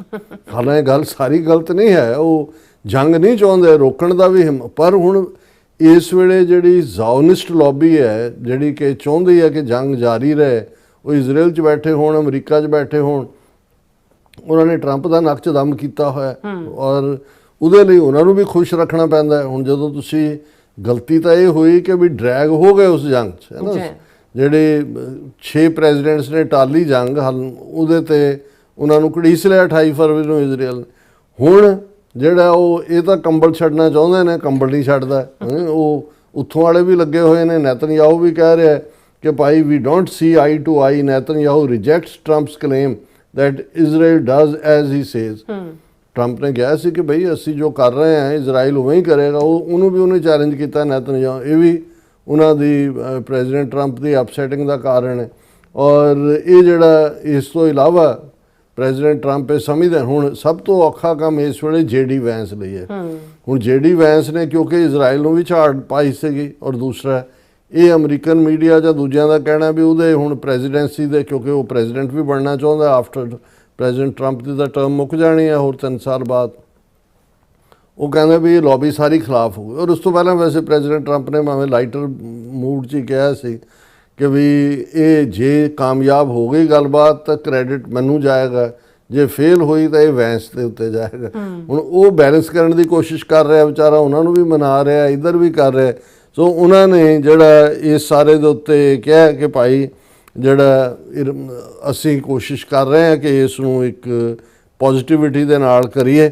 ਔਰ ਇਸ ਦੇ ਉੱਤੇ ਜਿਹੜਾ ਖਾਸ ਤੌਰ 'ਤੇ ਜਿਹੜਾ ਟਰੰਪ ਦਾ ਮੈਂ ਦੱਸ ਹੀ ਦਿੱਤਾ, ਵੈਂਸ ਹੋਰਾਂ ਨੇ ਕਿਹਾ ਕਿ ਵੀ ਉਹਨਾਂ ਨੇ ਰਿਪੋਰਟਰਸ ਨੂੰ ਕਿਹਾ कि US president had asked us to turn over a new leaf to transform our relationship with the people of Iran ਕਿ ਪ੍ਰੈਜ਼ੀਡੈਂਟ ਟਰੰਪ ਚਾਹੁੰਦੇ ਨੇ ਕਿ ਅਮਰੀਕਾ ਔਰ ਈਰਾਨ ਦੇ ਲੋਕਾਂ ਦੇ ਵਿਚਾਲੇ ਇੱਕ ਨਵਾਂ ਚੈਪਟਰ ਗੱਲਬਾਤ ਰਾਹੀਂ ਸ਼ੁਰੂ ਹੋਏ ਔਰ ਇਸ ਤੋਂ ਇਲਾਵਾ ਜੋ ਮੈਸੇਜ ਨੇ ਉਹ ਕਨਫਿਊਜ਼ਿੰਗ ਨੇ ਔਰ ਇਹ ਸਾਰੇ ਨੂੰ ਅਸੀਂ ਜਿਹੜਾ ਇਸ ਤਰੀਕੇ ਦੇ ਨਾਲ ਦੇਖਦੇ ਹਾਂ ਕਿ ਹਾਲਾਂਕਿ ਇੰਡੀਪੈਂਡੈਂਟ ਜਿਹੜੇ ਜ਼ਰਾਏ ਨੇ ਉਹਨਾਂ ਦਾ ਇਹ ਕਹਿਣਾ ਵੀ ਸਟੇਟ ਆਫ ਹਾਰਮੂਜ਼ ਬੰਦ ਤਾਂ ਨਹੀਂ ਟੋਟਲ ਹੋਈ ਲੇਕਿਨ ਜੇ ਇੱਕ ਦਿਨ ਪਹਿਲਾਂ ਜਦੋਂ ਕਿ ਈਰਾਨ ਨੇ ਖੋਲ੍ਹਣ ਦੀ ਗੱਲ ਕੀਤੀ ਸੀ 26 ਵੈਸਲਸ ਜਿਹੜੀਆਂ ਨੇ ਉਹ ਉੱਥੋਂ ਗੁਜ਼ਰੀਆਂ ਸੀ ਤੇ ਜਦੋਂ ਉਹਨਾਂ ਨੇ ਇਹ ਕਿਹਾ ਕਿ ਵੀ ਬੰਦ ਹੈ ਔਰ ਸੰਡੇ ਦੇ ਦਿਨ ਸਿਰਫ 5 ਵੈਸਲਸ ਗੁਜ਼ਰੀਆਂ ਪਰ ਜੋ ਕੁਛ ਲਬਨਾਨ ਦੇ ਵਿੱਚ ਚੱਲ ਰਿਹਾ ਹੈ ਈਰਾਨ ਜਿਹੜਾ ਇਜ਼ਰਾਈਲ ਦੇ ਲਗਾਤਾਰਤਾ ਨਾਲ ਹਮਲੇ 1 ਮਿਲੀਅਨ ਤੋਂ ਜ਼ਿਆਦਾ 10 ਲੱਖ ਤੋਂ ਜ਼ਿਆਦਾ ਲਬਨਾਨੀ ਬੇਘਰੇ ਹੋਏ ਨੇ ਹੁਣ ਦੇਖਣ ਵਾਲੀ ਗੱਲ ਇਹ ਹੈ ਕਿ ਵੀ ਸੰਡੇ ਤੋਂ ਬਾਅਦ ਅੱਜ ਉੱਥੇ ਜਿਹੜੀ ਹੈ ਕੁਆਇਟ ਸੀ ਕੋਈ ਬੰਬਾਰੀ ਜਾਂ ਦੂਜੀ ਨਹੀਂ ਹੋਈ ਜੇ ਪ੍ਰੈਜ਼ੀਡੈਂਟ ਟਰੰਪ ਨੈਤਨਯਾਹੂ ਨੂੰ ਲਬਨਾਨ ਦੇ ਵਿੱਚ ਰੋਕ ਦਿੰਦੇ ਨੇ ਹਾਲਾਂਕਿ ਉਹ ਇਹ ਕਹਿ ਰਹੇ ਨੇ ਜੀ ਅਸੀਂ ਫੌਜ ਨਹੀਂ ਹਟਾਵਾਂਗੇ ਜਾਂ ਦੂਜਾ ਕਿਉਂਕਿ ਉਹ ਆਪਣੇ ਗ੍ਰੇਟਰ ਇਜ਼ਰਾਈਲ ਦੀ ਪਲਾਨ ਦੇ ਉੱਤੇ ਕੰਮ ਕਰ ਰਹੇ ਨੇ ਤੇ ਦੂਸਰੇ ਪਾਸੇ ਈਰਾਨ ਦੇ ਵਿੱਚ ਵੀ ਉਹਨਾਂ ਨੂੰ ਇਹ ਲੱਗਦਾ ਇਹ ਸਮਝ ਹੋਣੀ ਚਾਹੀਦੀ ਹੈ ਕਿ ਵੀ ਠੀਕ ਹੈ ਤੁਸੀਂ ਡਿਪਲੋਮੈਟਿਕਲੀ ਬੜੇ ਸਮਾਰਟ ਹੋ ਪਰ ਪ੍ਰੈਜ਼ੀਡੈਂਟ ਟਰੰਪ ਨੂੰ ਵੀ ਸਪੇਸ ਦਿਓ ਇਹ ਨਾ ਹੋਏ ਕਿ ਵਾਪਸ ਕਨਫਰੰਟੇਸ਼ਨ ਦਾ ਰਸਤਾ ਜਿਸ ਦੇ ਵਿੱਚ ਫਿਰ ਤਬਾਹੀ ਤੋਂ ਬਿਨਾਂ ਹੋਰ ਕੁਝ ਨਹੀਂ ਨਿਕਲਣਾ ਜੀ ਡਾਕਟਰ ਸਾਹਿਬ ਤੁਹਾਡਾ ਬਹੁਤ ਸ਼ੁਕਰੀਆ ਸੌਥ ਲੈਣਾ ਬ੍ਰੇਕ ਆਊਟ ਬ੍ਰੇਕ ਜਾਣ ਤੋਂ ਪਹਿਲਾਂ ਅਸੀਂ ਦਰਸ਼ਕਾਂ ਤੇ ਸਰੋਤਿਆਂ ਨੂੰ ਅਪੀਲ ਤੇ ਬੇਨਤੀ ਕਰਦੀ ਵਿਊਅਰਸ ਜਿਸ ਤਰ੍ਹਾਂ ਤੁਸੀਂ ਜਾਣਦੇ ਹੋ ਕਿ TV 84 ਇੱਕ ਪੰਥਕ ਚੈਨਲ ਹੈ TV 84 ਦੀ ਚੜ੍ਹਦੀ ਕਲਾ ਲਈ ਵੱਧ ਤੋਂ ਵੱਧ ਡੋਨੇਟ ਕਰੋ ਡੋਨੇਟ ਕਰਨ ਲਈ ਸਾਡੀ ਵੈਬਸਾਈਟ TV4.tv ਤੇ ਜਾ ਕੇ ਪੇਪਲ ਦੀ ਵਰਤੋਂ ਕਰਕੇ ਵਨ ਟਾਈਮ ਡੋਨੇਟ ਕਰ ਸਕਦੇ ਹੋ ਮੰਥਲੀ ਡੋਨੇਟ ਵੀ ਕਰ ਸਕਦੇ ਹੋ ਤੁਸੀਂ TV 84 ਦੇ ਨਾਮ ਤੇ ਚੈੱਕ ਬਣਾ ਕੇ ਸਾਨੂੰ ਮੇਲ ਵੀ ਕਰ ਸਕਦੇ ਹੋ ਸਾਡੇ ਇਸ ਪਤੇ ਤੇ 36-01 37th Avenue Long Island City New York 11101 USA ਜਾਂ ਫਿਰ ਤੁਸੀਂ ਸਾਨੂੰ ਫੋਨ ਰਾਹੀਂ ਵੀ ਸੰਪਰਕ ਕਰ ਸਕਦੇ ਹੋ 5166191984 ਤੁਸੀਂ ਸਾਨੂੰ ਈਮੇਲ ਵੀ ਕਰ ਸਕਦੇ info@tv84.tv ਤੇ ਅਸੀਂ ਤੁਹਾਡੇ ਤਹਿ ਦਿਲ ਤੋਂ ਸ਼ੁਕਰਗੁਜ਼ਾਰ ਹੋਵਾਂਗੇ ਇਸ ਵਕਤ ਲੈਣੇ ਬ੍ਰੇਕ ਵਿਊਅਰਸ ਤੁਸੀਂ ਇਸੇ ਤਰ੍ਹਾਂ ਬਣੇ ਰਹਿਣਾ ਮਿਲਦੇ ਹਾਂ after this short break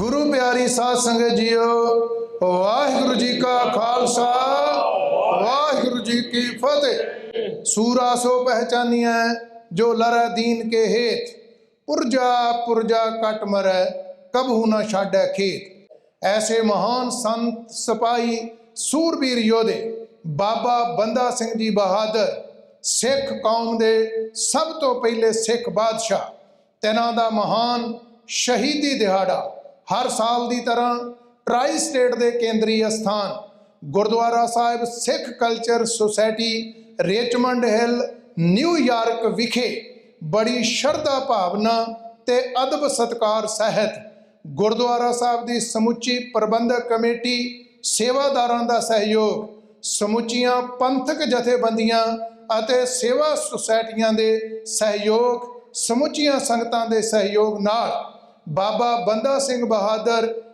international Sikh society New York के समुचे सेवादारां वालों बड़ी शरधा भावना अदब सत्कार सहित 26, 27 ਅਤੇ 28 जून ਨੂੰ ਮਨਾਇਆ ਜਾ ਰਿਹਾ ਹੈ 26 ਜੂਨ ਦਿਨ ਸ਼ੁੱਕਰਵਾਰ ਨੂੰ ਗੁਰਦੁਆਰਾ ਸਾਹਿਬ ਸਿੱਖ ਕਲਚਰ ਸੁਸਾਇਟੀ ਵਿਖੇ ਸਵੇਰੇ 10 ਵਜੇ ਸ੍ਰੀ ਅਖੰਡ ਪਾਠ ਸਾਹਿਬ ਦੀ ਆਰੰਭਤਾ ਹੋਏਗੀ ਜਿਨ੍ਹਾਂ ਦੇ ਭੋਗ 28 ਜੂਨ ਦਿਨ ਐਤਵਾਰ ਨੂੰ ਸਵੇਰੇ 9:30 ਵਜੇ ਪੈਣਗੇ 28 ਜੂਨ ਐਤਵਾਰ ਨੂੰ ਅੰਮ੍ਰਿਤ ਵੇਲੇ ਤੋਂ ਲੈ ਕੇ ਸਾਰਾ ਦਿਨ ਭਰ ਦੇ ਦੀਵਾਨ ਬਾਬਾ ਬੰਦਾ ਸਿੰਘ ਬਹਾਦਰ ਜੀ ਦੀ ਕੀਤੀ ਹੋਈ ਕੁਰਬਾਨੀ ਕਾਇਮ ਕੀਤਾ ਖਾਲਸਾ ਰਾਜ ਕੌਮ ਪ੍ਰਤੀ ਨਿਭਾਈਆਂ ਹੋਈਆਂ ਸੇਵਾਵਾਂ ਨੂੰ ਸਮਰਪਿਤ ਹੁੰਦਿਆਂ ਸਾਰਾ ਦਿਨ ਭਰ ਦੇ 28 ਤਰੀਕ ਨੂੰ ਦੀਵਾਨ ਸਜਾਏ ਜਾਣਗੇ ਪੰਥ ਪ੍ਰਸਿੱਧ ਕੀਰਤਨੀ ਜਥੇ ਪ੍ਰਚਾਰਕ ਕਥਾਵਾਚਕ ਰਾਗੀ ਢਾਡੀ ਸਾਹਿਬਾਨ ਅਤੇ ਪੰਥਕ ਬੁਲਾਰੇ ਆਪ ਸਾਰੀਆਂ ਸੰਗਤਾਂ ਨੂੰ ਗੁਰੂ ਚਰਨਾਂ ਨਾਲ ਜੋੜਨਗੇ ਸਮੁੱਚੀਆਂ ਸੰਗਤਾਂ ਨੂੰ ਬੇਨਤੀ ਹੈ ਪਰਿਵਾਰਾਂ ਬੱਚਿਆਂ ਸਮੇਤ ਵੱਧ ਤੋਂ ਵੱਧ ਹਾਜ਼ਰੀਆਂ ਭਰ ਕੇ ਸਤਿਗੁਰੂ ਸੱਚੇ ਪਾਤਸ਼ਾਹ ਜੀ ਦੀਆਂ ਬਖਸ਼ਿਸ਼ਾਂ ਤੇ ਮਹਾਨ ਸ਼ਹੀਦਾਂ ਦੀਆਂ ਅਸੀਸਾਂ ਪ੍ਰਾਪਤ ਕਰੋ ਜੀ ਵਾਹਿਗੁਰੂ ਜੀ ਕਾ ਖਾਲਸਾ ਵਾਹਿਗੁਰੂ ਜੀ ਕੀ ਫਤਿਹ।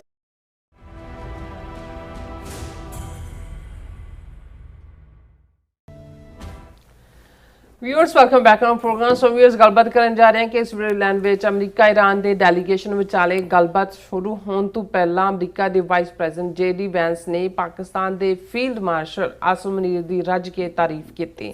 G7 ਮੁਲਕਾਂ ਦੀ ਮੀਟਿੰਗ ਦੌਰਾਨ ਟਰੰਪ ਅਤੇ ਮੋਦੀ ਦੀ ਸਾਈਡਲਾਈਨ ਤੇ ਹੋਈ ਮੀਟਿੰਗ ਵਿੱਚ ਟਰੰਪ ਨੇ ਮੋਦੀ ਨੂੰ ਮਹਾਨ ਲੀਡਰ ਦੱਸਿਆ ਸੀ। ਇਸ ਕਿਸਮ ਦੀ ਤਾਰੀਫ ਕੀ ਸਿਆਸੀ ਫੈਸਲਿਆਂ ਵੇਲੇ ਹਾਵੀ ਹੁੰਦੀ ਹੈ ਜਾਂ ਇਹ ਚੰਬਲਾਉਣ ਵਾਲੀ ਕਿਰਿਆ ਹੈ? ਸੋ ਇਸ ਬਾਰੇ ਆਪਾਂ ਗੱਲਬਾਤ ਕਰਨ ਜਾ ਰਹੇ ਹਾਂ। ਸੋ ਅਸੀਂ ਚਾਹਾਂਗੇ ਕਿ ਤੁਸੀਂ ਇਸੇ ਤਰ੍ਹਾਂ ਬੜੇ ਰਹਿਣਾ।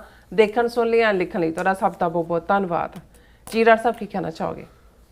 ਦੇਖੋ, ਦੁਨੀਆ ਦੇ ਵਿੱਚ ਜਦੋਂ ਤੋਂ ਅਸੀਂ 7-8 ਹਜ਼ਾਰ ਸਾਲ ਤੋਂ ਹਿਊਮਨ ਸਿਵਲਾਈਜੇਸ਼ਨ ਦਾ ਇਤਿਹਾਸ ਦੇਖਦੇ ਹਾਂ, ਅੱਡ-ਅੱਡ ਐਮਪਾਇਰਸ ਦਾ, ਔਰ ਛੋਟੇ ਈਵਨ ਰਾਜੇ ਵੀ ਜਦੋਂ ਉਹ ਡੀਲ ਕਰਦੇ ਸੀ, ਉਹਦੇ 'ਚ ਪੋਲੀਟਿਕਸ ਵੀ ਇੱਕ ਆਰਟ ਹੈ, ਸਿਆਸਤ ਇੱਕ ਆਰਟ ਹੈ। ਜ਼ਾਹਰ ਹੈ ਕਿ ਉਹਨਾਂ ਜ਼ਮਾਨਿਆਂ 'ਚ ਵੀ ਔਰ ਅੱਜ ਵੀ ਪੋਲੀਟਿਕਸ ਦੇ ਪਿੱਛੇ ਡੰਡਾ ਹੁੰਦਾ ਹੈ। ਜਿੰਨੀ ਤੁਹਾਡੀ ਤਾਕਤ ਹੈ ਉਸ ਲੈਵਲ ਦੇ ਉੱਤੇ ਹੀ ਜਿਹੜੇ ਇੰਡੀਵਿਜੂਅਲ ਰਾਜੇ ਸੀ ਉਹਨਾਂ ਦੀ ਕਿੰਨੀ ਪਾਵਰਫੁਲ ਫੌਜ ਹੈ, ਉਹਨਾਂ ਦੇ ਕੋਲ ਹੋਰ ਕਿੰਨੇ ਸਾਧਨ ਨੇ, ਉਹੀ ਉਹਨਾਂ ਦੀ ਪੋਲੀਟਿਕਸ ਡਿਸਾਈਡ ਕਰਦੇ ਸੀ। ਔਰ ਫਿਰ ਇਸ ਦੇ ਨਾਲ ਡਿਪਲੋਮੇਸੀ ਜਾਂ ਜਿਸ ਨੂੰ ਐਂਬੈਸਡਰ ਲਫ਼ਜ਼ ਜਾਂ ਹੁਣ ਤਾਂ ਐਨਵਾਏ ਵੀ ਇਸਤੇਮਾਲ ਕੀਤਾ ਜਾਂਦਾ ਹੈ, ਔਰ ਉੱਥੋਂ ਦੇ ਡਾਇਲੈਕਟ ਦੇ ਵਿੱਚ ਰਾਜਦੂਤ ਤੇ ਸਫੀਰ ਇਹ ਕਿਹਾ ਜਾਂਦਾ। ਜਦੋਂ ਦੋ ਸਟੇਟਸ ਆਪਸ 'ਚ ਜੰਗ ਦੀ ਹਾਲਤ ਜਾਣ ਤੋਂ ਪਹਿਲਾਂ ਵੀ ਗੱਲਬਾਤ ਨੂੰ ਮੌਕਾ ਦਿੱਤਾ ਜਾਂਦਾ ਸੀ। ਅਤੇ ਜਿਹੜੀਆਂ ਜੇ ਮਲਟੀਪਲ ਸਟੇਟਸ ਨੇ ਉਹਨਾਂ ਦੇ ਇੰਟਰਸਟ ਇੱਕ ਦੂਜੇ ਨਾਲ ਕਲੈਸ਼ ਕਰਦੇ ਨੇ, ਅਤੇ ਛੋਟੀਆਂ ਸਟੇਟਸ ਆਪਣੇ ਹੱਕਾਂ ਨੂੰ ਜਿਹੜਾ ਰਾਖਵੇਂ ਕਰਨ ਦੇ ਲਈ, ਪ੍ਰੀਜ਼ਰਵ ਕਰਨ ਦੇ ਲਈ ਉਹ ਵੱਡੀ ਸਟੇਟ ਦਾ ਜਿਹੜਾ ਉਹ ਸਹਾਰਾ ਭਾਲਦੀਆਂ ਸੀ। ਉਹ ਆਪਣੇ ਸਫੀਰਾਂ ਨੂੰ, ਆਪਣੇ ਰਾਜਦੂਤਾਂ ਨੂੰ ਜਾਂ ਐਂਬੈਸਡਰਸ ਨੂੰ ਤੋਹਫੇ ਔਰ ਗਿਫਟਸ ਦੇ ਕੇ ਭੇਜਦੀਆਂ ਸੀ, ਔਰ ਇੱਕ ਗੱਲਬਾਤ ਦਾ ਸਿਲਸਿਲਾ ਸ਼ੁਰੂ ਹੁੰਦਾ ਸੀ ਕਿ ਸਾਨੂੰ ਆਪਣੀ ਸ਼ੈਲਟਰ ਥੱਲੇ ਲਓ। ਔਰ ਇਸ ਦੇ ਉੱਤੇ ਦੁਨੀਆ ਦੇ ਵਿੱਚ ਜਦੋਂ ਤੁਸੀਂ ਇਹ ਆਰਟ ਜਿਹੜਾ ਹੈ, ਜੰਗ ਵੀ ਇੱਕ ਆਰਟ ਹੈ। ਹੁਣ art of war Chinese philosophers ਨੇ 2500 ਸਾਲ ਪਹਿਲਾਂ ਲਿਖਿਆ। ਫਿਰ ਸਾਡੇ ਖਿੱਤੇ ਦੇ ਵਿੱਚ ਚਾਣਕਿਆ, ਜਦੋਂ ਅਸੀਂ ਅੱਜ ਦੇ ਭਾਰਤ ਦੇ ਜਿਹੜਾ ਸਭ ਤੋਂ ਖਤਰਨਾਕ ਔਰ ਬਿਲਕੁਲ ਨਫ਼ਰਤੀ ਜਿਹੜਾ ਪੋਲੀਟਿਕਸ ਨੂੰ ਜਨਮ ਦੇਣ ਵਾਲਾ, ਔਰ ਇਸ ਵੇਲੇ ਸਭ ਤੋਂ ਤਾਕਤਵਰ ਸ਼ਖਸੀਅਤ ਜੇ ਈਵਨ ਮੋਦੀ ਸਰਕਾਰ ਦੇ ਵਿੱਚ ਵੀ ਕੋਈ ਹੈ ਤੇ ਉਹ ਅਮਿਤ ਸ਼ਾਹ ਹੈ। ਅਤੇ ਅਮਿਤ ਸ਼ਾਹ ਨੂੰ ਜਿਹੜਾ ਮੀਡੀਆ ਹੈ, ਉਹਨਾਂ ਦਾ ਗੋਦੀ ਮੀਡੀਆ ਵੀ ਉਹਨੂੰ ਚਾਣਕਿਆ ਕਹਿੰਦਾ, ਕਿਉਂਕਿ ਚਾਣਕਿਆ ਦਾ ਅਰਥ ਸ਼ਾਸਤਰ ਜਿਹੜਾ ਹੈ, ਜਿਸ ਨੇ ਜਦੋਂ ਅਸੀਂ ਵੀ ਚਾਣਕਿਆ ਨੀਤੀ ਦੀ ਗੱਲ ਕਰਦੇ ਹਾਂ ਤਾਂ ਅਸੀਂ ਸਾਮ ਦਾਮ ਦੰਡ ਭੇਦ 4 ਹਥਿਆਰਾਂ ਦੀ ਗੱਲ ਕਰਦੇ ਹਾਂ। ਜਿਹੜਾ ਚਾਣਕਿਆ ਨੇ ਕਿਹਾ ਕਿ ਵੀ ਆਪਣੇ ਦੁਸ਼ਮਣ ਨੂੰ ਮਾਰਨ ਦੇ ਲਈ ਜਦੋਂ ਲੋੜ ਪਏ ਗਧੇ ਨੂੰ ਪਿਓ ਕਹਿ ਦਿਓ, ਤੇ ਜਦੋਂ ਲੋੜ ਹਟ ਜਾਏ ਪਿਓ ਨੂੰ ਗਧਾ ਕਹਿ ਦਿਓ। ਬਿਲਕੁਲ ਇਹ ਹੈ ਸਾਮ। ਸ਼ਰਨ 'ਚ ਚਲੇ ਜਾਣਾ ਕਿ ਭਾਈ ਮੈਂ ਤੇਰੇ ਕੋਲ ਹਾਂ, ਤੂੰ ਹੀ ਮੈਨੂੰ ਰੱਖਦਾ। ਉਹਨੂੰ ਵੇਲੇ ਸਿਰੇ ਅਹਿਸਾਸ ਕਰਾ ਦਿਓ ਕਿ ਭਾਈ ਉਹ ਤਾਂ ਤੁਹਾਡੇ ਤੇ ਹੀ ਹੈ। ਅਤੇ ਜਿਉਂ ਹੀ ਉਹ ਵਕਤ ਲੰਘ ਜਾਏ ਫਿਰ ਜਿਸ ਗਧੇ ਨੂੰ ਜਿਹੜਾ ਉਹ ਪਿਓ ਕਿਹਾ ਹੋਇਆ ਉਸ ਗਧੇ ਤੋਂ ਛੁਟਕਾਰਾ ਹਾਸਲ ਕਰੋ। ਦਾਮ ਕਿ ਵੀ ਤੁਸੀਂ ਕੀਮਤ ਸੁੱਟੋ। ਉਹਨੇ ਕਿਹਾ ਜੀ ਹਰ ਇੱਕ ਦੀ ਕੀਮਤ ਹੈ ਦੁਨੀਆ 'ਚ, ਕੋਈ ਐਸਾ ਨਹੀਂ ਹੈ ਜਿਹੜਾ ਜਿਹਦੀ ਕੋਈ ਗਰਜ਼ ਜਾਂ ਕੋਈ ਉਹਦੀ ਕੀਮਤ ਨਾ ਹੋਵੇ। ਅਤੇ ਜਿਹੜਾ ਕੀਮਤ ਪਾਉਣ ਤੋਂ ਇਨਕਾਰੀ ਹੈ ਉਹਦੇ ਲਈ ਫਿਰ ਦੰਡ, ਉਹਨੂੰ ਪਨਿਸ਼ ਕਰੋ, ਉਹਦੇ ਐਨਕਾਊਂਟਰ ਬਣਾ ਦਿਓ, ਉਡਾ ਦਿਓ, ਉਹਨਾਂ ਨੂੰ ਆਤੰਕਵਾਦੀ, ਅਲਗਾਵਵਾਦੀ, ਦਹਿਸ਼ਤਗਰਦ ਬਣਾ ਕੇ ਜੇਲ੍ਹਾਂ 'ਚ ਬੰਦ ਕਰ ਦਿਓ। ਭੇਦ ਜਿਹਨੂੰ ਸਾਡੇ ਖਿੱਤੇ ਦੇ ਵਿੱਚ ਜਦੋਂ ਇਹ ਅਖਾਣ ਵਰਤਿਆ ਜਾਂਦਾ, ਘਰ ਕਾ ਭੇਤੀ ਲੰਕਾ ਢਾਏ। ਸੋ ਉਹ ਡਿਪਲੋਮੇਸੀ ਜਾਂ ਚਾਣਕਿਆ ਨੀਤੀ ਦਾ ਹਥਿਆਰ ਰਾਮਚੰਦਰ ਜੀ ਨੇ ਵਰਤਿਆ। ਜਦੋਂ ਉਹਨਾਂ ਨੇ ਦੇਖਿਆ ਕਿ ਵੀ ਰਾਵਣ ਨੂੰ ਅਦਰਵਾਈਜ਼ ਤਾਂ ਕੰਕਰ ਨਹੀਂ ਕੀਤਾ ਜਾ ਸਕਦਾ ਕਿਸੇ ਵੀ ਅੰਦਾਜ਼ 'ਚ, ਨਾ ਉਹਦੀ ਬਹਾਦਰੀ ਦੇ ਸਾਹਮਣੇ ਨਾ ਉਹਦੇ, ਫਿਰ ਸੀ ਕਿ ਇਹਦੇ ਭੇਦ ਦੀ ਗੱਲ ਕੱਢੋ ਕਿ ਵੀ ਇਹਦੇ 'ਚ ਕਮਜ਼ੋਰੀ ਕੀ ਹੈ। ਪਰ ਜਿਹਨੇ ਤੁਹਾਨੂੰ ਭੇਤ ਦੇਣਾ ਉਹਦੇ ਨਾਲ ਲਾਲਚ ਜੁੜਿਆ ਹੋਇਆ, ਉਹਦੀ ਦਾਮ ਹੈ ਉਹਦਾ, ਉਹਦੇ ਨਾਲ ਡੀਲ ਬਣਾ ਲਓ। ਸੋ ਉਹਦਾ ਘਰ ਕਾ ਭੇਤੀ ਕੌਣ ਸੀ? ਰਾਵਣ ਦਾ ਭਰਾ ਵਿਭੀਸ਼ਣ। ਇਹਨਾਂ ਦੀਆਂ ਕਹਾਣੀਆਂ ਨੇ, ਮੈਂ ਉਹਨੂੰ ਹੀ ਕੋਟ ਕਰ ਰਿਹਾ। ਅਤੇ ਵਿਭੀਸ਼ਣ ਨੂੰ ਉਹਨਾਂ ਨੇ ਕਿਹਾ ਵੀ ਠੀਕ ਹੈ, ਉਹਨੂੰ ਤਾਂ ਪਤਾ ਸੀ ਭਰਾ ਨੂੰ ਕਿ ਵੀ ਵੱਡਾ ਹੈ ਰਾਵਣ, ਇਹਨੇ ਤਾਂ ਮਰਨਾ ਵੀ ਨਹੀਂ ਹੈ ਅਤੇ ਮੇਰੀ ਕਦੇ ਗੱਦੀ ਦਾ ਚਾਂਸ ਹੀ ਨਹੀਂ ਬਣਨਾ। ਉਹਨੂੰ ਉਹਨਾਂ ਨੇ ਗੰਢ ਲਿਆ ਜਾਂ ਪੱਟ ਲਿਆ। ਉਹਨੂੰ ਕਿਹਾ ਵੀ ਤੈਨੂੰ ਰਾਜ ਦਿਵਾਵਾਂਗੇ, ਤੂੰ ਦੱਸ। ਉਹ ਕਹਿੰਦਾ ਜੀ ਇਹਨੇ ਜਿਹੜਾ ਕਾਹਲ ਹੈ ਉਹ ਧੁੰਨੀ 'ਚ ਬੰਨਿਆ ਹੋਇਆ, ਇਹਦੀ ਧੁੰਨੀ 'ਚ ਹੈ, ਵੀ ਜੇ ਤੀਰ ਇਹਦੀ ਧੁੰਨੀ 'ਚ ਵੱਜੇ ਤਾਂ ਹੀ ਮਰ ਸਕਦਾ, ਨਹੀਂ ਤਾਂ ਇਹ ਸ਼ਿਵ ਜੀ ਦਾ ਭਗਤ, ਜਿਵੇਂ ਇਹਨਾਂ ਦੀਆਂ ਕਹਾਣੀਆਂ ਨੇ ਕਿ ਬਈ ਉਹਨੇ ਜਿਹੜਾ ਉਹ ਵਰ ਲਿਆ ਹੋਇਆ ਉਹਨੂੰ ਉਹਦੇ 'ਤੇ ਕੋਈ ਸ਼ਸਤਰ ਅਸਤਰ ਕੋਈ ਕੰਮ ਨਹੀਂ ਕਰ ਸਕਦਾ। ਸੋ ਧੁਨੀ 'ਚ ਤੀਰ ਵੱਜਾ, ਰਾਵਣ ਮਰਿਆ। ਹਾਲਾ ਲੰਕਾ ਦਾ ਤਾਂ ਬਚਿਆ ਹੀ ਕੁਛ ਨਹੀਂ ਸੀ। ਪਤਾ ਨਹੀਂ ਹੁਣ ਸੋਨੇ ਦੀ ਕਹਿੰਦੇ ਨੇ ਕਿੰਨਾ ਕੁ ਸੋਨਾ ਰਾਮਚੰਦਰ ਲਛਮਣ ਨਾਲ ਲੈ ਗਏ ਜਾਂ ਸੋਨਾ ਤਾਂ ਜੇ ਅੱਗਾਂ ਲਾਈਆਂ ਉਹ ਪੂਛ ਵਾਲੇ ਨੇ, ਕੀ ਨਾਂ ਉਹਦਾ, ਹਨੂ ਸਾਹਿਬ, ਮਾਨ ਸਾਹਿਬ, ਉਹਨਾਂ ਨੇ, ਤੇ ਉਹ ਸੋਨਾ ਤਾਂ ਪਿਘਲ ਗਿਆ ਹੋਣਾ, ਪਰ ਉਹਨੂੰ ਮਿੱਟੀ ਦਾ ਥੇ ਹੀ ਮਿਲਿਆ ਜਿਸ ਭਰਾ ਨੇ ਕੀਤਾ। ਪਰ ਇਹਨੇ ਸਾਡੇ ਖਿੱਤੇ ਦੇ ਵਿੱਚ ਇਸ ਕਹਾਵਤ ਨੂੰ ਜਨਮ ਦਿੱਤਾ ਕਿ ਘਰ ਕਾ ਭੇਤੀ ਲੰਕਾ ਢਾਏ, ਕਿ ਵੀ ਤੁਹਾਡੀ ਜਿੰਨੀ ਮਰਜ਼ੀ ਤਾਕਤ ਹੋਏ, ਇਹਦਾ ਐਂਡ ਜਦੋਂ ਕੋਈ ਭੇਤੀ ਹੁੰਦਾ। ਹੁਣ ਅੱਜ ਜਦੋਂ ਅਸੀਂ ਸਿੱਖ ਕੌਮ ਦੀ ਦੁਰਦਸ਼ਾ ਦੇਖਦੇ ਹਾਂ ਜੋ ਚੱਲ ਰਿਹਾ ਹੈ, ਇਹ ਕੌਣ ਲੋਕ ਨੇ? ਉਹੀ ਨੇ ਤੁਹਾਡੇ ਅੰਦਰੋਂ ਖਰੀਦੇ ਹੋਏ ਭੇਤੀ। ਤਾਂ ਕੀ ਨੇ? ਵਿਕੇ ਹੋਏ ਕੁੱਤੇ ਨੇ, ਭੌਂਕਣ ਲਈ ਤਿਆਰ ਨੇ। ਉਹਨਾਂ ਨੂੰ ਕਹਿੰਦਾ ਜੀ, ਤੇ ਜਿਹੜਾ ਇੱਕ ਭੌਂਕ ਰਿਹਾ ਹੁੰਦਾ ਦੂਜਾ ਜਾ ਕੇ ਅੱਗੋਂ ਕਹਿੰਦਾ ਵੀ ਇਹਦੇ ਮੂੰਹ ਨਾਲੋਂ ਕੁੱਤਾ ਲਾ ਲਓ, ਮੇਰੇ ਮੂੰਹ ਤੇ ਬੰਨ੍ਹ ਦਿਓ। ਉਹ ਤਿਆਰ ਬੈਠੇ ਨੇ ਇਸ ਕੰਮ ਦੇ ਲਈ। ਪਰ ਮੈਂ ਇਹ ਸਾਰਾ ਇਸ ਲਈ ਕਹਿ ਰਿਹਾ ਕਿ ਵੀ ਇਹ ਜਿਹੜੀ ਪੋਲਿਟਿਕਸ ਹੁੰਦੀ ਹੈ, ਇਹਦੇ 'ਚ ਲਫ਼ਜ਼ਾਂ ਦਾ ਕੋਈ ਬਹੁਤਾ ਮਾਇਨਾ ਨਹੀਂ ਹੁੰਦਾ। ਉਹ ਤੁਹਾਡੀ, ਔਰ ਇਹੀ ਕਾਰਨ ਹੈ ਕਿ ਖੁਸ਼ਾਮਦ ਔਰ ਐਡਮੀਰੇਸ਼ਨ, ਖੁਸ਼ਾਮਦ ਔਰ ਠੀਕ ਤਾਰੀਫ ਦੇ ਵਿੱਚ ਬੜੀ ਪਤਲੀ ਲਾਈਨ ਹੁੰਦੀ ਹੈ। ਖੁਸ਼ਾਮਦ ਉਹਨੂੰ ਕਹਿੰਦੇ ਨੇ ਜਿਹਨੂੰ ਤੁਸੀਂ ਕੋਈ ਗਰਜ਼ ਦੇ ਲਈ ਜਾਂ ਦੂਜੇ ਦੇ ਲਈ ਉਹਨੂੰ ਤੁਸੀਂ ਚੰਬੜਾ ਰਹੇ ਹੋ। ਪੰਜਾਬੀ ਦਾ ਸਾਡਾ ਲਫ਼ਜ਼ ਚੰਬਲਾਉਣ ਦੀ ਕੋਈ ਪ੍ਰੋਪਰ ਅੰਗਰੇਜ਼ੀ ਨਹੀਂ ਹੈ, ਕਿ ਵੀ ਤੁਸੀਂ ਉਹਨੂੰ ਚੰਬੜਾ ਰਹੇ ਹੁੰਦੇ ਹੋ, ਕਿਉਂਕਿ ਤੁਸੀਂ ਉਹਨੂੰ ਵਰਤਣਾ ਹੁੰਦਾ ਹੈ ਔਰ ਉਹ ਤੁਸੀਂ ਚੰਬੜਾ ਕੇ ਕਿਸੇ ਦੇ ਗਲ ਪਵਾ ਦੇਣਾ, ਜਾਂ ਉਹ ਸੱਚਮੁੱਚ ਹੀ ਤੁਹਾਨੂੰ ਦੋਸਤ ਸਮਝਣ ਲੱਗ ਜਾਂਦਾ। ਪਰ ਜਦੋਂ ਫਿਰ ਵੇੜਾ ਆਉਂਦਾ ਉਦੋਂ ਲੱਗਦਾ ਕਿ ਭਾਈ, ਜਿਵੇਂ ਅਮਰੀਕਨ ਕਹਿੰਦੇ ਨੇ ਦੇयर इज नो ਫ੍ਰੀ ਲੰਚ। ਇਹ ਜ਼ਿਆਦਾ ਇਮਾਨਦਾਰ ਨੇ ਮੈਂ ਸਮਝਦਾ, ਇਹਨਾਂ ਨੇ ਇਹ ਕਲੀਅਰਲੀ। ਪਰ ਚਮਲਾਉਣ 'ਚ ਵੀ ਮਾਰ ਨੇ ਕਿ ਉਹਨੂੰ ਪਹਿਲਾਂ ਬਿਲਡ ਕੀਤਾ, ਫਿਰ ਉਹਨੂੰ ਕਿੱਥੇ ਥਰੋ ਕੀਤਾ। ਇਸ ਲਈ ਹੈਨਰੀ ਕਿਸਿੰਜਰ, ਜਿਹੜਾ ਜੇ ਅਮਰੀਕਾ ਦੀ ਹਿਸਟਰੀ ਦੇ ਸਿਆਣੇ ਸੈਕਟਰੀ ਆਫ ਸਟੇਟ, ਜਿਹੜੇ ਵਿਦੇਸ਼ ਸਕੱਤਰ ਰਹੇ, ਉਹਨਾਂ ਦੀ ਗੱਲ ਕਰਨੀ ਹੋਏ ਤਾਂ ਕਿਸਿੰਜਰ ਟੌਪ ਤੇ ਹੈ। ਪਿੱਛੇ ਜਿਹੀ ਉਹਦੀ ਸ਼ਾਇਦ ਡੈਥ ਹੋਈ ਹੈ 99 ਸਾਲ ਦਾ ਹੋ ਕੇ। ਤੇ ਉਹਦੇ 'ਚ ਉਹਨੇ ਕਿਹਾ ਵੀ ਸਾਡੀ ਦੁਸ਼ਮਣੀ ਬਹੁਤ ਮਾੜੀ ਹੈ, ਪਰ ਸਾਡੀ ਦੋਸਤੀ ਉਸ ਤੋਂ ਵੀ ਮਾੜੀ ਹੈ। ਇਹ ਟਰੂਥਫੁਲੀ ਰਿਟਾਇਰ ਹੋਣ ਤੋਂ ਬਾਅਦ, ਆਪਣੇ ਵੇਲੇ ਤਾਂ ਨਹੀਂ ਕਿਹਾ। ਹੁਣ ਮੈਂ ਇਹਨੂੰ ਜਦੋਂ ਇਸ ਸਾਰੇ ਕੰਟੈਕਸਟ ਦੇ ਵਿੱਚ ਦੇਖਦਾ ਹਾਂ, ਕਿਉਂਕਿ ਸਾਡਾ ਸਿੱਖ ਕੌਮ ਦਾ ਹਿੱਤ ਵੀ ਜੁੜਿਆ ਹੋਇਆ ਹੈ, ਸਾਡੀ ਆਪਣੇ ਨੇਸ਼ਨ ਖਾਲਿਸਤਾਨ ਦੀ ਸਟਰਗਲ ਹੈ, ਅਸੀਂ ਤੌਰ ਤਰੀਕੇ ਦੇਖਦੇ ਹਾਂ, ਕੁਝ ਸਮਝਣ ਦੀ ਕੋਸ਼ਿਸ਼ ਵੀ ਕਰਦੇ ਹਾਂ ਇੰਟਰਨੈਸ਼ਨਲ ਡਿਪਲੋਮੇਸੀ ਨੂੰ। ਇਤਿਹਾਸ ਦਾ ਵਿਦਿਆਰਥੀ ਹੋਣ ਦੇ ਨਾਤੇ ਅਸੀਂ ਇਹ ਵੀ ਦੇਖਦੇ ਹਾਂ ਕਿ ਹਿਸਟਰੀ ਦੇ ਵਿੱਚ ਕਿਹੜੇ ਉਹ ਪਾਰਟ ਨੇ। ਅਸੀਂ ਤਾਂ ਖੁਦ ਸਫਰਰ ਹਾਂ ਜੀ।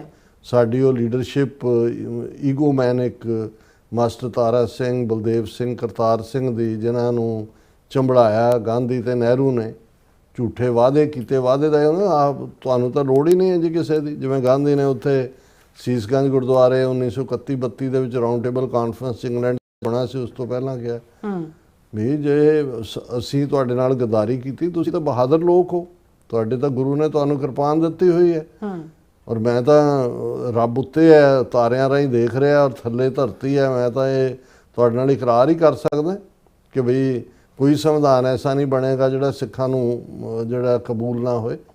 ਪਰ ਜੇ ਤੁਹਾਡੇ ਨਾਲ ਦਗਾ ਕੀਤਾ ਕਾਂਗਰਸ ਨੇ, ਫਿਰ ਤੁਸੀਂ ਤਲਵਾਰ ਕੱਢ ਲਿਓ। ਤੁਸੀਂ, ਤੁਹਾਡੇ ਵਰਗਾ ਬਹਾਦਰ ਕੌਣ ਹੈ? ਇਹਦੇ ਤੇ ਖੁਸ਼ ਹੋ ਗਏ ਮਾਸਟਰ ਤਾਰਾ ਸਿੰਘ ਨੂੰ ਕਿ ਜੀ ਆਏ ਮਿਲਣ। ਗਾਂਧੀ ਵੀ ਆਇਆ, ਨਹਿਰੂ ਵੀ, ਲਾਹੌਰ ਦੇ ਵਿੱਚ 1929 ਦੇ ਵਿੱਚ ਰਾਵੀ ਦੇ ਕੰਢੇ। ਕੋਈ ਸੰਵਿਧਾਨ ਐਸਾ ਨਹੀਂ ਬਣੇਗਾ ਜਿਹੜਾ ਸਿੱਖਾਂ ਨੂੰ ਕਬੂਲ ਨਾ। ਇਹਦੇ ਤੇ ਖੁਸ਼ ਹੋ ਗਏ। ਸੋ ਹੁਣ ਤੱਕ ਵੀ ਤੁਸੀਂ ਇੱਕ ਤਬਕਾ ਦੇਖੋਗੇ ਆ ਕੇ ਕੋਈ ਸਾਡੇ ਗੁਰਦੁਆਰੇ 'ਚ ਜਕਾਰਾ ਲਾ ਦੇ, ਕੋਈ ਦੂਜਾ ਕਹੇ ਸਿੱਖ ਬਹੁਤ ਬਹਾਦਰ ਨੇ, ਬਹੁਤ ਦੇਸ਼ ਭਗਤ ਨੇ, ਉਹਦੇ ਜਕਾਰੇ ਲਾਈ ਜਾਣਗੇ ਉਸ ਨੂੰ। ਸੋ ਇਹ ਹੈ ਜਿਹੜੇ ਵਰਡਸ ਡੋਂਟ ਮੀਨ ਐਨੀਥਿੰਗ। ਲਫ਼ਜ਼ ਜਿਹੜੇ ਨੇ ਉਹਨਾਂ ਦਾ ਕੋਈ ਮਤਲਬ ਨਹੀਂ ਹੁੰਦਾ। ਲਿਖਤੀ ਲਫ਼ਜ਼ ਨਾਲ ਤੁਸੀਂ ਘੱਟੋ ਘੱਟ ਹਿਸਟਰੀ, ਹਾਲਾਂ ਮਤਲਬ ਤਾਂ ਲਿਖਤੀ ਦਾ ਵੀ ਨਹੀਂ ਰਹਿ ਜਾਂਦਾ ਜਦੋਂ ਤੁਹਾਡੀ ਨੀਅਤ ਹੀ ਬੇਈਮਾਨ ਹੋ ਜਾਏ।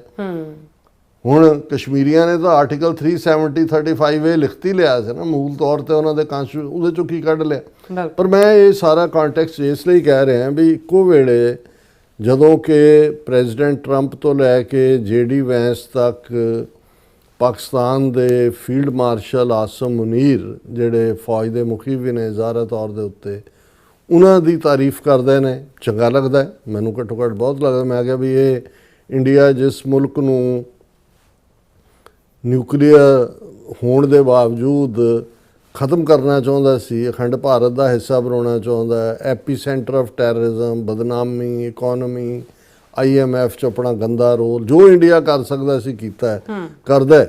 ਤੇ ਉਸ ਦੇ ਫੌਜੀ ਚੀਫ ਨੂੰ ਜੇ ਪ੍ਰੈਜ਼ੀਡੈਂਟ ਟਰੰਪ ਲੰਚ ਦੇ ਉੱਤੇ ਇਨਵਾਈਟ ਕਰਨ, ਉਹਨੂੰ special my favourite field marshal ਕਹਿਣ ਔਰ ਹੁਣ ਦੇ ਕੰਟੈਕਸਟ ਦੇ ਵਿੱਚ, ਕਿਉਂਕਿ ਜਿਹੜੀ ਗੁਫ਼ਤਗੂ ਵੀਕਐਂਡ ਦੇ ਉੱਤੇ ਸਵਿਟਜ਼ਰਲੈਂਡ ਦੇ ਵਿੱਚ ਹੋਈ ਹੈ, ਜਿਹੜਾ ਮੈਮੋ ਆਫ ਅੰਡਰਸਟੈਂਡਿੰਗ ਤੇ ਬੇਸਡ ਪਹਿਲਾ ਦੌਰ ਚੱਲਿਆ ਹੈ, ਅੱਛਾ ਉਹਦੇ 'ਚ ਜਿਹੜੀ ਵੈਂਸ ਨੇ ਜਿਹੜਾ ਉਹ ਖਾਸ ਤੌਰ ਤੇ ਜਿਹੜਾ ਆਸਿਮ ਮੁਨੀਰ ਜਿਹੜੇ ਫੀਲਡ ਮਾਰਸ਼ਲ, ਉਹਨਾਂ ਦੀ ਬਹੁਤ ਤਾਰੀਫ ਕੀਤੀ। ਉਹਨੇ ਕਿਹਾ ਮੇਰੀ ਜ਼ਿੰਦਗੀ 'ਚ ਅੱਜ ਕੱਲ੍ਹ ਦੋ ਹੀ ਨੇ, ਇੱਕ ਹਿੰਦੁਸਤਾਨੀ ਹੈ, ਇੱਕ ਪਾਕਿਸਤਾਨੀ ਹੈ। ਹਿੰਦੁਸਤਾਨੀ ਮੇਰੀ ਘਰ ਵਾਲੀ ਹੈ ਤੇ ਪਾਕਿਸਤਾਨ ਦੇ ਫੀਲਡ ਮਾਰਸ਼ਲ ਆਸਿਮ ਮੁਨੀਰ, ਅੱਛਾ ਔਰ ਉਹਨਾਂ ਨਾਲ ਆਲਮੋਸਟ ਇਹ ਸਾਰੇ ਪੀਰੀਅਡ 'ਚ ਲਗਾਤਾਰਤਾ ਨਾਲ ਗੱਲਬਾਤ ਹੁੰਦੀ ਹੈ। ਉਹ ਜਨਰਲ ਤਾਂ ਕਮਾਲ ਦੇ ਨੇ, ਲੇਕਿਨ ਡਿਪਲੋਮੈਟ ਵੀ ਜਿਹੜੇ ਨੇ ਉਹ ਟੌਪ ਆਰਡਰ ਦੇ ਨੇ। ਔਰ ਜ਼ਾਹਰ ਹੈ ਉਹਨਾਂ ਨੇ ਇਹ ਵੀ ਕਿਹਾ ਕਿ ਭਾਈ ਦੋਨੋਂ ਜਿਹੜੇ ਨੇ ਸਿਵਲ, ਕਿਉਂਕਿ ਸ਼ਹਬਾਜ਼ ਸ਼ਰੀਫ ਵੀ ਖੜੇ ਨੇ, ਉਹਨਾਂ ਦੀ ਵੀ ਤਾਰੀਫ ਸ਼ਹਬਾਜ਼ ਸ਼ਰੀਫ ਨੇ ਵੀ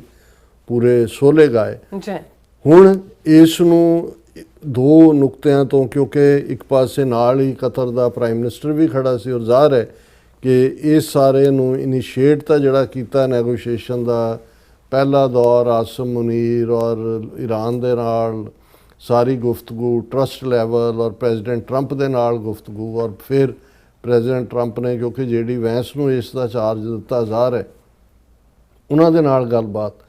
ਹੁਣ ਇਸ ਚੋਂ ਪਾਕਿਸਤਾਨ ਦੀ ਪੋਲੀਟੀਕਲ ਜਿਹੜੀ ਹੈ ਉਹ ਕੀ ਨਿਕਲੇਗੀ। ਹਾਲਾਂਕਿ ਇਹਦੇ 'ਚ ਕੋਈ ਸ਼ੱਕ ਨਹੀਂ ਹੈ ਵੀ ਇਸ ਗੁੱਡਵਿਲ ਦੀ ਬਦੌਲਤ ਬਿਲੀਅਨ 2 ਬਿਲੀਅਨ IMF ਨੇ ਰਿਲੀਜ਼ ਕਰਤਾ ਹੈ, ਦੂਸਰਾ ਕੀਤਾ, ਲੇਕਿਨ ਕੁੱਲ ਮਿਲਾ ਕੇ ਜਿਹੜੇ ਪਾਕਿਸਤਾਨ ਦੇ ਲਈ ਐਗਜ਼ਿਸਟਿੰਗ ਚੈਲੰਜ ਨੇ, ਖਾਸ ਤੌਰ ਤੇ ਜੇ ਜੰਮੂ ਕਸ਼ਮੀਰ ਦਾ ਮੁੱਦਾ ਹੈ, ਪ੍ਰੈਜ਼ੀਡੈਂਟ ਟਰੰਪ ਦੀ ਪਹਿਲੀ ਟਰਮ ਦੇ ਵੇਲੇ ਜਿਹੜਾ ਜੰਮੂ ਕਸ਼ਮੀਰ ਦਾ ਐਜ਼ ਏ ਸਟੇਟ ਦਾ ਵਜੂਦ ਹੀ ਮਿਟਾ ਦਿੱਤਾ ਗਿਆ ਹੈ। ਜੰਮੂ ਕਸ਼ਮੀਰ ਨੂੰ ਔਰ ਲਦਾਖ ਨੂੰ ਯੂਨੀਅਨ ਟੈਰੀਟਰੀ ਬਣਾ ਦਿੱਤਾ ਗਿਆ, ਔਰ ਇੰਡੀਆ ਦੀ ਕੋਈ ਅਕਾਊਂਟੇਬਿਲਟੀ ਨਹੀਂ ਹੈ। ਫਾਲਸ ਫਲੈਗ ਆਪਰੇਸ਼ਨ ਦੇ ਬਹਾਨੇ ਉਹਨਾਂ ਨੇ ਪਾਕਿਸਤਾਨ ਤੇ ਅਟੈਕ ਕੀਤਾ। ਅਜੇ ਵੀ ਉਹ ਕਹਿ ਰਹੇ ਨੇ ਕਿ ਜੀ ਅਸੀਂ ਆਪਰੇਸ਼ਨ ਸੰਦੂਰ ਨੂੰ ਪੌਜ਼ ਕੀਤਾ, ਖ਼ਤਮ ਨਹੀਂ ਕੀਤਾ। ਸੋ ਇਹਨਾਂ ਹਾਲਾਤਾਂ 'ਚ ਇਹ ਠੀਕ ਹੈ ਕਿ ਪਾਕਿਸਤਾਨ ਦੀ ਜਿਓਗ੍ਰਾਫੀਕਲ ਲੋਕੇਸ਼ਨ ਐਡਵਾਂਟੇਜ 'ਚ ਹੈ ਅਮਰੀਕਾ ਦੇ ਲਈ। ਈਰਾਨ ਨੇਬਰ ਹੈ ਔਰ ਆਸਿਮ ਮੁਨੀਰ ਦੇ ਉੱਤੇ ਟਰਸਟ ਵੀ ਕੀਤਾ ਈਰਾਨ ਨੇ। ਲੀਡ ਤਾਂ ਫੀਲਡ ਮਾਰਸ਼ਲ ਨੇ ਇਹ ਸਾਰੀ ਨੈਗੋਸ਼ੀਏਸ਼ਨ, ਪਰ ਇਸ ਸਭ ਦਾ ਫੀਲਡ ਮਾਰਸ਼ਲ ਤਾਂ ਆਏ ਨੇ, ਚਲੇ ਜਾਣਗੇ ਵਕਤ ਦੇ ਨਾਲ ਜਿੰਨੀ ਵੀ ਟਰਮ ਹੈ। ਇਨ ਦਾ ਐਂਡ ਆਫ ਦਾ ਡੇ ਪਾਕਿਸਤਾਨ ਦੇ ਲਈ ਡਿਪਲੋਮੈਟਿਕਲੀ, ਫਾਈਨੈਂਸ਼ੀਅਲੀ ਔਰ ਸਟ੍ਰੈਟੇਜਿਕਲੀ ਇਸ ਤੋਂ ਇਹ ਠੀਕ ਹੈ ਵੀ ਗੁੱਡ ਰੋਲ, ਇੰਟਰਨੈਸ਼ਨਲ ਰੋਲ, ਦੂਜਾ ਤੀਜਾ। ਜੇ ਗੱਲਬਾਤ ਫੇਲਿਅਰ 'ਚ ਜਾਂਦੀ ਹੈ ਉਹ ਵੀ ਇੱਕ ਆਪਣੀ ਥਾਂ, ਪਰ ਮੈਂ ਉਹਦੇ 'ਤੇ ਨਹੀਂ ਜਾਂਦਾ। ਮੈਨੂੰ ਇਹ ਲੱਗਦਾ ਕਿ ਵੀ ਇਹ ਜਿਵੇਂ ਅਮਰੀਕਨਾਂ ਦਾ ਹੁੰਦਾ ਕਿ ਵੀ ਨੋ ਲੰਚ ਇਜ਼ ਫ੍ਰੀ, ਇਸ ਸਾਰੇ 'ਚੋਂ ਹਾਲ ਦੀ ਘੜੀ ਕੁਛ ਐਸਾ ਨਜ਼ਰ ਨਹੀਂ ਆਇਆ ਕਿ ਵੀ ਇਹਦੇ ਥੱਲੇ ਕੋਈ ਇੰਡੀਆ ਦੇ ਉੱਤੇ, ਹਾਲਾਂਕਿ ਇੰਡੀਆ ਦੇ ਨਾਲ ਅਮਰੀਕਾ ਆਪਣੇ ਢੰਗ ਦੇ ਨਾਲ ਉਹਨਾਂ ਨੂੰ ਉਹ ਟ੍ਰੇਡ ਡੀਲ ਦੇ ਵਿੱਚ ਉਹਨਾਂ ਨੇ ਜਿਹੜਾ ਹੈ ਅਜੇ ਤੱਕ ਟ੍ਰੇਡ ਡੀਲ ਨਹੀਂ ਹੋਈ ਹੈ, ਔਰ ਪ੍ਰੈਜ਼ੀਡੈਂਟ ਟਰੰਪ ਜਿਹੜਾ ਹੈ ਉਹ ਉਹਨਾਂ ਨੂੰ ਜਵਾਬਦੇਹ ਬਣਾਉਂਦਾ ਹੈ, ਔਰ ਈਵਨ ਇੰਡੋ ਪੈਸੀਫਿਕ ਕਮਾਂਡ 'ਚੋਂ ਇੰਡੀਆ ਲਫ਼ਜ਼ ਹਟਾ ਦਿੱਤਾ ਹੈ। ਦੂਸਰਾ ਪਰ ਆਪਣਾ ਸੌਦਾ ਉਹਨਾਂ ਨੇ ਇੰਡੀਆ ਨੂੰ ਵੀ ਵੇਚਣਾ। ਹੁਣ ਇੱਕ ਪਾਸੇ ਤਾਂ ਫੀਲਡ ਮਾਰਸ਼ਲ ਦੀ ਤਾਰੀਫ ਦਾ ਜਿਵੇਂ ਮੈਂ ਕਿਹਾ ਕਿ ਭਾਈ ਇਸ ਦਾ ਇਮੀਡੀਏਟ ਤਾਂ ਇਹ ਹੈ ਕਿ ਪਾਕਿਸਤਾਨ ਡਿਪਲੋਮੈਟਿਕਲੀ ਜਾਂ ਦੂਜਾ ਉਸ ਨੂੰ ਪਜ਼ੀਰਾਈ ਮਿਲੀ ਆ ਉਹਦੇ ਰੁਤਬੇ ਨੂੰ, ਪਰ ਔਨ ਦਾ ਗਰਾਊਂਡ ਇਹ ਕੋਈ ਤੁਸੀਂ ਦੂਸਰੇ ਪਾਸੇ ਦੇਖਦੇ ਹੋ ਕਿ ਅਫਗਾਨਿਸਤਾਨ ਰਜੀਮ ਵੱਲੋਂ ਜਿਹੜਾ ਹੈ ਹੁਣ ਅਟੈਕ ਪਾਕਿਸਤਾਨ ਦੀ ਟੈਰੀਟਰੀ 'ਤੇ ਕੀਤਾ ਗਿਆ, ਡਰੋਨ ਦੇ ਨਾਲ ਵੀ ਔਰ ਜਹਾਜ਼ ਦੇ ਨਾਲ ਵੀ, ਹੈਲੀਕਾਪਟਰ ਹੀ ਨੇ ਉਹਨਾਂ ਕੋਲ ਕੁਛ, ਲੇਕਿਨ ਕੋਈ ਅਮਰੀਕਾ ਵੱਲੋਂ ਇਸ ਕਿਸਮ ਦਾ ਨਹੀਂ। ਫਿਰ ਜੋ ਕੁਛ ਬਲੋਚਿਸਤਾਨ 'ਚ ਚੱਲ ਰਿਹਾ, ਈਵਨ ਬਲੋਚਿਸਤਾਨ ਲਿਬਰੇਸ਼ਨ ਆਰਮੀ ਜੇ UN ਦੇ ਵਿੱਚ ਮੂਵ ਕੀਤਾ ਪਾਕਿਸਤਾਨ ਨੇ ਕਿ ਇਹਨੂੰ ਦਹਿਸ਼ਤਗਰਦ ਜਥੇਬੰਦੀ ਐਲਾਨਿਆ ਜਾਏ ਤੇ ਉਹ ਐਲਾਨਿਆ ਨਹੀਂ ਹੈ।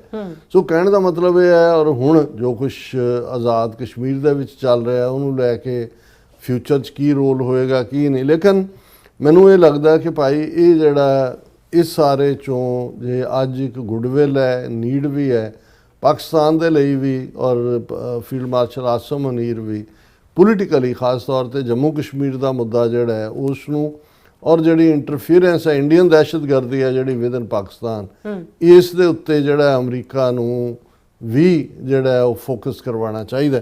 ਹੁਣ ਮੋਦੀ ਦੀ ਤਾਰੀਫ ਦੀ ਗੱਲ, G7 ਮੀਟ ਦੇ ਵੇਲੇ ਸਾਈਡ ਲਾਈਨ ਦੇ ਉੱਤੇ ਟਰੰਪ ਔਰ ਮੋਦੀ ਮਿਲੇ, ਔਰ ਬਾਅਦ ਦੇ ਵਿੱਚ ਹੁਣ ਬ੍ਰਹਮ ਚੈਲਾਨੀ ਇਹ ਕਿਸੇ ਜ਼ਮਾਨੇ 'ਚ ਐਸੋਸੀਏਟਡ ਪ੍ਰੈਸ ਦਾ ਰਿਪੋਰਟਰ ਸੀ, ਜੂਨ 84 ਦੀ ਇਹਨੇ ਕਵਰੇਜ ਕੀਤੀ, ਫਿਰ ਇਹਦੇ 'ਤੇ ਟਾਡਾ ਵੀ ਲਾਇਆ ਗਿਆ, ਔਰ ਹੁਣ ਇਹ ਪੂਰਾ ਇੱਕ ਹਿੰਦੂਤਵੀ ਥਿੰਕ ਟੈਂਕ ਨੂੰ ਹੀ ਰਨ ਕਰਦਾ ਉਹਨੇ ਹੁਣ ਟਰੰਪ ਨੇ ਇੰਨੀ ਤਾਰੀਫ ਕੀਤੀ ਉਹਦੇ 'ਚ, ਉਹਨੇ ਕਿਹਾ ਵੀ ਇਹ ਤਾਂ ਜਿਹੜਾ ਮੋਦੀ ਬਹੁਤ ਜ਼ਬਰਦਸਤ ਲੀਡਰ ਹੈ, ਬਹੁਤ ਪੋਪੂਲਰ ਹੈ, ਔਰ ਇਹ ਜਿਹੜਾ ਇਸ ਨੂੰ ਬੜਾ ਟਫ ਕੁੱਕੀ ਹੈ, ਗ੍ਰੇਟ ਨੈਗੋਸ਼ੀਏਟਰ, ਔਰ ਸਾਨੂੰ ਬਹੁਤ ਇਹਨੇ ਹਾਰਡ ਟਾਈਮ ਦੇ ਉੱਪਰ, ਇਹ ਮੰਨਦਾ ਨਹੀਂ ਹੈ, ਔਰ ਉਹ ਵੀ ਬੈਠਾ ਹੀ ਕਰ ਰਿਹਾ ਉਹਦੇ 'ਤੇ ਸੋਫੇ ਦੇ ਉੱਤੇ। ਬੋਡੀ ਪੋਸਚਰਿੰਗ ਤੁਸੀਂ ਦੇਖ ਰਹੇ ਹੋ ਵੀ ਕੀ ਹੈਗਾ।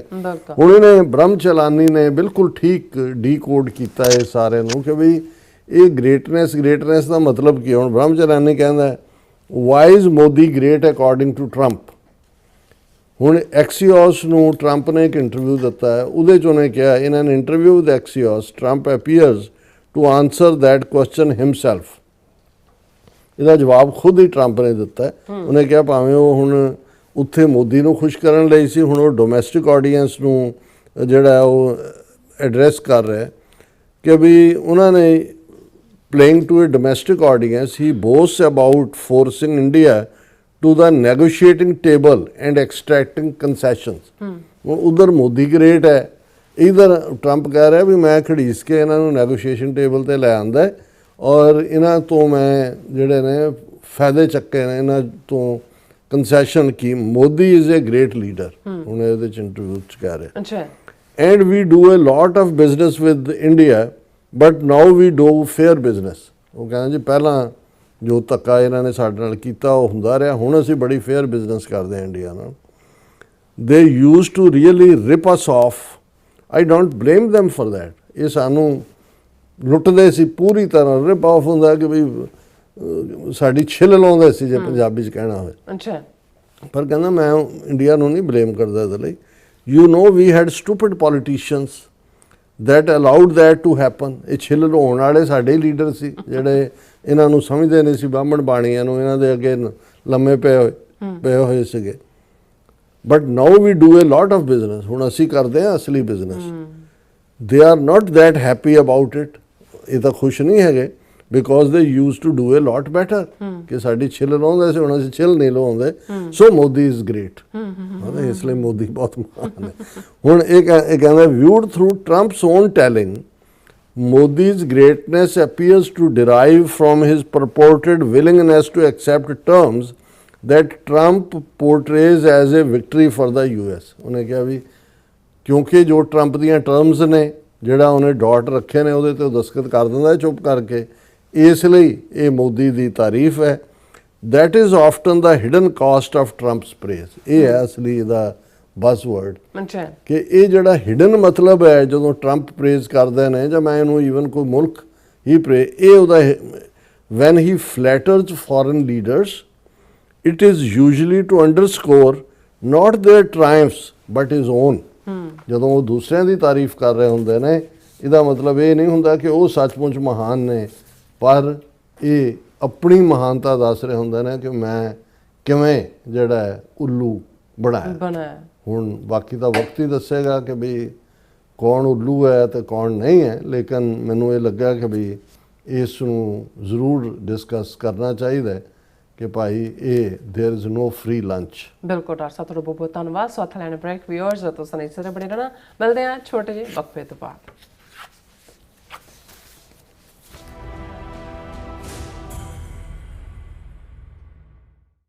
ਗੁਰੂ ਪਿਆਰੀ ਸਾਧ ਸੰਗਤ ਜੀਓ, ਵਾਹਿਗੁਰੂ ਜੀ ਕਾ ਖਾਲਸਾ ਵਾਹਿਗੁਰੂ ਜੀ ਕੀ ਫਤਿਹ। ਸੂਰਾ ਸੋ ਪਹਿਚਾਨੀਐ ਜੋ ਲਰੈ ਦੀਨ ਕੇ ਹੇਤ, पुरजा पुरजा कट मरै कबहू न छाड़ै खेत। ऐसे महान संत सिपाही सूरबीर योधे बाबा बंदा सिंह जी बहादुर सिख कौम दे सब तो पहले सिख बादशाह, तिन्हां दा महान शहीदी दिहाड़ा हर साल की तरह ट्राई स्टेट के केंद्री अस्थान Gurdwara Sahib Sikh culture society Richmond Hill New York विखे बड़ी शरधा भावना ते अदब सत्कार सहित गुरुद्वारा साहब की समुची प्रबंधक कमेटी, सेवादारां दा सहयोग, समुचियां पंथक जथेबंदियां अते सेवा सोसाइटियां दे सहयोग, समुचियां संगतां दे सहयोग नाल बाबा बंदा Singh Bahadur international Sikh society New York के समुचे सेवादारां वल्लों ਬੜੀ ਸ਼ਰਧਾ ਭਾਵਨਾ ਅਦਬ ਸਤਿਕਾਰ ਸਹਿਤ 26 27 ਅਤੇ 28 ਜੂਨ ਨੂੰ ਮਨਾਇਆ ਜਾ ਰਿਹਾ ਹੈ। 26 ਜੂਨ ਦਿਨ ਸ਼ੁੱਕਰਵਾਰ ਨੂੰ ਗੁਰਦੁਆਰਾ ਸਾਹਿਬ ਸਿੱਖ ਕਲਚਰ ਸੁਸਾਇਟੀ ਵਿਖੇ ਸਵੇਰੇ 10 ਵਜੇ ਸ੍ਰੀ ਅਖੰਡ ਪਾਠ ਸਾਹਿਬ ਦੀ ਆਰੰਭਤਾ ਹੋਏਗੀ, ਜਿਨ੍ਹਾਂ ਦੇ ਭੋਗ 28 ਜੂਨ ਦਿਨ ਐਤਵਾਰ ਨੂੰ ਸਵੇਰੇ 9:30 ਵਜੇ ਪੈਣਗੇ।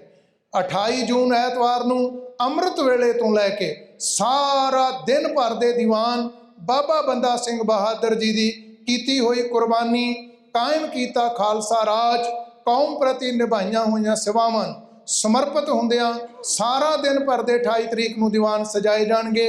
ਪੰਥ ਪ੍ਰਸਿੱਧ ਕੀਰਤਨੀ ਜਥੇ, ਪ੍ਰਚਾਰਕ, ਕਥਾਵਾਚਕ, ਰਾਗੀ ਢਾਡੀ ਸਾਹਿਬਾਨ ਅਤੇ ਪੰਥਕ ਬੁਲਾਰੇ ਆਪ ਸਾਰੀਆਂ ਸੰਗਤਾਂ ਨੂੰ ਗੁਰੂ ਚਰਨਾਂ ਨਾਲ ਜੋੜਨਗੇ। ਸਮੁੱਚੀਆਂ ਸੰਗਤਾਂ ਨੂੰ ਬੇਨਤੀ ਹੈ, ਪਰਿਵਾਰਾਂ ਬੱਚਿਆਂ ਸਮੇਤ ਵੱਧ ਤੋਂ ਵੱਧ ਹਾਜ਼ਰੀਆਂ ਭਰ ਕੇ ਸਤਿਗੁਰੂ ਸੱਚੇ ਪਾਤਸ਼ਾਹ ਜੀ ਦੀਆਂ ਬਖਸ਼ਿਸ਼ਾਂ ਤੇ ਮਹਾਨ ਸ਼ਹੀਦਾਂ ਦੀਆਂ ਅਸੀਸਾਂ ਪ੍ਰਾਪਤ ਕਰੋ ਜੀ। ਵਾਹਿਗੁਰੂ ਜੀ ਕਾ ਖਾਲਸਾ, ਵਾਹਿਗੁਰੂ ਜੀ ਕੀ ਫਤਿਹ।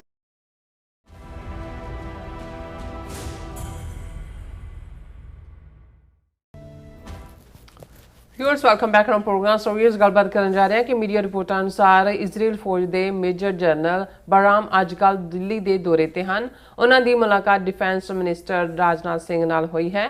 ਦੋਵਾਂ ਵੱਲੋਂ ਇੰਡੀਆ ਇਜ਼ਰਾਈਲ ਦੇ ਖਾਸ ਰਿਸ਼ਤਿਆਂ ਦੀ ਬਹੁਤ ਤਾਰੀਫ ਹੋ ਰਹੀ ਹੈ ਔਰ ਹਕੀਕਤ ਵਿੱਚ ਭਾਰਤ ਤੇ ਇਜ਼ਰਾਈਲ ਦਾ ਇੱਕ ਨਾਪਾਕ ਗੱਠਜੋੜ ਹੈ ਔਰ RSS ਦੀ ਵਿਚਾਰਧਾਰਾ ਨਾਜ਼ੀਆਂ ਤੋਂ ਪ੍ਰਭਾਵਿਤ ਹੈ, ਜਦੋਂ ਕਿ ਨੇਤਨਯਾਹੂ ਫਾਸ਼ੀਵਾਦੀ ਤੋਂ ਪ੍ਰਭਾਵਿਤ ਹਨ। ਮੋਦੀ ਵੱਲੋਂ ਘੱਟ ਗਿਣਤੀ ਕੌਮਾਂ ਦੀ ਨਸਲਕੁਸ਼ੀ ਕੀਤੀ ਜਾ ਰਹੀ ਹੈ, ਜਦੋਂ ਕਿ ਨੇਤਨਯਾਹੂ ਨੂੰ ਇੰਟਰਨੈਸ਼ਨਲ ਕ੍ਰਿਮੀਨਲ ਕੋਰਟ ਨੇ ਫਲਸਤੀਨੀਆਂ ਦੀ ਨਸਲਕੁਸ਼ੀ ਲਈ ਵਾਰ ਕ੍ਰਿਮੀਨਲ ਐਲਾਨਿਆ ਹੋਇਆ ਹੈ। ਸੋ ਇਸ ਬਾਰੇ ਆਪਾਂ ਗੱਲਬਾਤ ਕਰਨ ਜਾ ਰਹੇ ਹਾਂ। ਸੋ ਅਸੀਂ ਚਾਹਾਂਗੇ ਕਿ ਤੁਸੀਂ ਇਸੇ ਤਰ੍ਹਾਂ ਬਣੇ ਰਹਿਣਾ। ਦੇਖਣ ਸੁਣਨ ਲਈ ਜਾਂ ਲਿਖਣ ਲਈ ਤੁਹਾਡਾ ਸਭ ਦਾ ਬਹੁਤ ਬਹੁਤ ਸ਼ੁਕਰੀਆ ਜੀ। ਡਾਕਟਰ ਸਾਹਿਬ ਕੀ ਕਹਿਣਾ ਚਾਹੋਗੇ?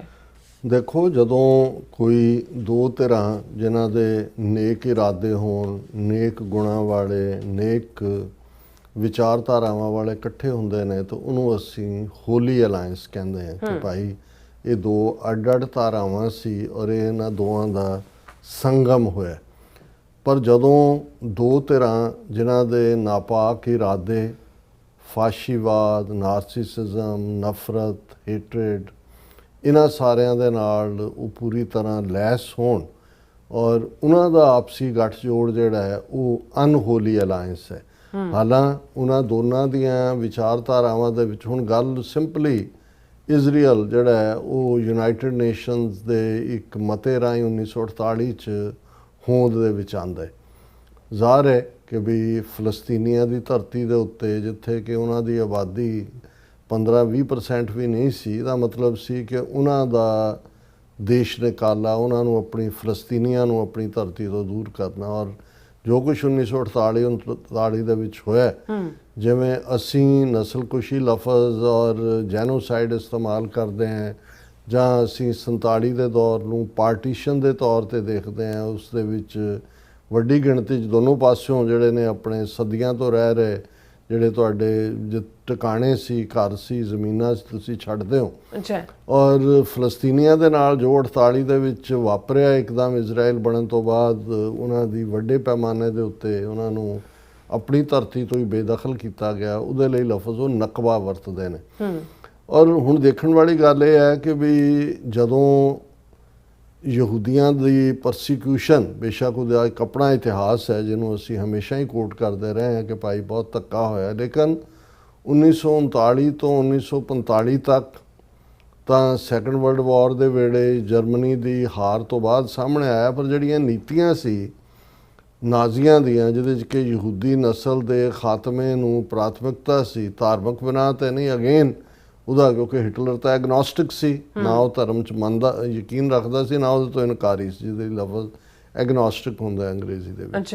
ਤੇ ਉਹਦੀ Nazi Party First World War end ਹੋਣ ਤੋਂ ਬਾਅਦ 1920 ਦੇ ਵਿੱਚ ਹੋਣ ਦੇ ਵਿੱਚ ਆਈ ਤੇ ਨਾਜ਼ੀ ਪਾਰਟੀ ਦੀ ਜਿਹੜੀ ਵਿਚਾਰਧਾਰਾ ਸੀ ਉਹ ਬਿਲਕੁਲ ਯਹੂਦੀਆਂ ਨੂੰ ਟਾਰਗੇਟ ਕਰਦੀ ਸੀ ਸਿੱਧੇ ਤੌਰ ਦੇ ਉੱਤੇ, ਕਿ ਉਹਨਾਂ ਦੇ ਇੱਕ ਵੱਖਰੀ ਕਹਾਣੀ ਹੈ ਵੀ ਕਿਉਂ ਇੰਨਾ ਜ਼ਿਆਦਾ ਉਹਨਾਂ ਦੇ ਉੱਤੇ ਜਿਹੜਾ ਹੈ ਉਹਨਾਂ ਨੂੰ ਐਲੀਮੀਨੇਟ ਕਰਨ ਦੀ ਲਾਈਨ ਸੀ।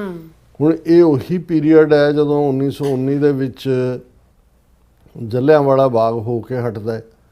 ਔਰ ਉਸ ਤੋਂ ਬਾਅਦ ਜਿਹੜੀਆਂ ਨੇ ਦੋ ਧਿਰਾਂ, ਇੱਕ ਪਾਸੇ ਜਿਹੜੀ ਮੁਸਲਿਮ ਲੀਗ ਉਹ ਆਪਣੇ ਹੱਕਾਂ ਦੇ ਲਈ ਜਾਂ ਦੂਸਰੇ ਦੇ ਵਿੱਚ ਇੱਕ ਜੁਆਇੰਟ ਜਿਹੜਾ ਉਸ ਪੀਰੀਅਡ ਤੱਕ ਉਸ ਕਦਰ ਨਫ਼ਰਤ ਨਹੀਂ ਸੀ ਕੌਮਾਂ ਦੇ ਵਿੱਚ। ਉਹਦੇ 'ਚ ਅੰਗਰੇਜ਼ਾਂ ਨੇ ਕੀ ਰੋਲ ਅਦਾ ਕੀਤਾ ਹੈ ਇੱਕ ਵੱਖਰਾ ਚੈਪਟਰ ਹੈ ਡਿਸਕਸ ਕਰਨ ਵਾਲਾ।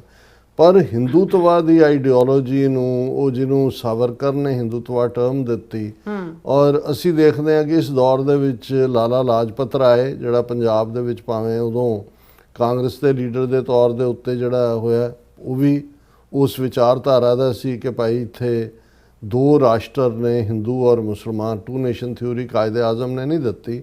ਇਹ ਉਸ ਪੀਰੀਅਡ ਸਾਵਰਕਰ, ਲਾਜਪਤ ਰਾਏ, ਔਰ ਫਿਰ ਅਸੀਂ ਦੇਖਦੇ ਹਾਂ ਕਿ ਹਿੰਦੂ ਮਹਾਸਭਾ ਮਦਨ ਮੋਹਨ ਮਾਲਵੀਆ ਨੇ ਬਣਾਈ ਕਾਂਗਰਸ ਚੋਂ ਨਿਕਲ ਕੇ। ਔਰ 1925 ਦੇ ਵਿੱਚ ਗੋਲਵਲਕਰ ਨੇ ਜਿਹੜੀ RSS ਭਾਵੇਂ ਉਹ ਸਮਾਜ ਸੇਵੀ ਸੰਸਥਾ ਦੇ ਤੌਰ ਤੇ ਬਣਾਈ, ਗੋਲਵਲਕਰ ਔਰ ਉਸ ਤੋਂ ਪਹਿਲਾਂ ਈਵਨ ਹੈਡਗਵੇਅਰ, ਪਰ ਗੋਲਵਲਕਰ ਦੇ ਲਗਾਤਾਰਤਾ ਨਾਲ ਜਦੋਂ ਤੁਸੀਂ ਬੰਚ ਆਫ ਥਾਟਸ ਦੇਖਦੇ ਹੋ ਤੇ ਇਧਰ ਯਹੂਦੀਆਂ ਦੀ ਪਰਸੀਕਿਊਸ਼ਨ 1920 ਦੇ ਵਿੱਚ ਹੀ ਸ਼ੁਰੂ ਹੋ ਗਈ ਸੀ। ਜਦੋਂ ਨਾਜ਼ੀਆਂ ਕੋਲ ਮੁਕੰਮਲ ਪਾਵਰ ਆਈ ਫਿਰ ਤਾਂ ਕੰਸਨਟ੍ਰੇਸ਼ਨ ਕੈਂਪ ਔਰ ਗੈਸ ਚੈਂਬਰ ਤੱਕ ਗੱਲ ਗਈ। ਪਰ ਉਸ ਜ਼ਮਾਨੇ ਦੇ ਵਿੱਚ ਗੋਲਵਲਕਰ ਇਹ ਕਹਿੰਦਾ ਬੰਚ ਆਫ ਥਾਟਸ ਦੇ ਵਿੱਚ ਕਿ ਵੀ ਜਿਹੜਾ ਹੱਲ ਨਾਜ਼ੀਆਂ ਨੇ ਯਹੂਦੀਆਂ ਦੇ ਨਾਲ ਜਿਹੜਾ ਇਹਨਾਂ ਦੇ ਖਾਤਮੇ ਦਾ ਕੱਢਿਆ, ਇਹੀ ਹੱਲ ਜਿਹੜਾ ਅਸੀਂ ਘੱਟ ਗਿਣਤੀਆਂ ਦੇ ਨਾਲ ਕੱਢਾਂਗੇ ਭਾਰਤ ਦੇ ਵਿੱਚ, ਮੁਸਲਮਾਨਾਂ ਦੇ ਨਾਲ, ਖਾਸ ਤੌਰ ਤੇ ਈਸਾਈਆਂ ਦੇ ਨਾਲ। ਸਿੱਖਾਂ ਬੌਧੀਆਂ ਜੈਨੀਆਂ ਨੂੰ ਤਾਂ ਉਹ ਹਿੰਦੂ ਸਾਗਰ ਦਾ ਕਰੰਟ ਹੀ ਕਹਿੰਦੇ ਸੀ, ਜਿਵੇਂ ਅੱਜ ਵੀ ਉਹ ਐਸਿਮੀਲੇਟ ਹੈ ਤੇ ਦੂਸਰੇ ਅਨਾਹੀਲੇਟ ਹੈ। ਸੋ ਕਹਿਣ ਦਾ ਮਤਲਬ ਇਹ ਹੈ ਕਿ ਵੀ ਜਿਹੜੀ RSS ਦੀ ਆਈਡੀਓਲੋਜੀ ਵਾਲਾ ਨਰਿੰਦਰ ਮੋਦੀ 1925 ਤੋਂ ਬਾਅਦ 100 ਸਾਲ ਬਾਅਦ ਜਿਹੜੀ ਪਾਰਟੀ ਪਾਵਰ 'ਚ ਹੈ, ਇਹ ਉਹ ਪਾਵਰ ਹੈ ਜਿਹੜੀ ਯਹੂਦੀਆਂ ਦੀ ਨਸਲਕੁਸ਼ੀ ਦੀ ਸਭ ਤੋਂ ਵੱਡੀ ਸਪੋਰਟਰ ਸੀ।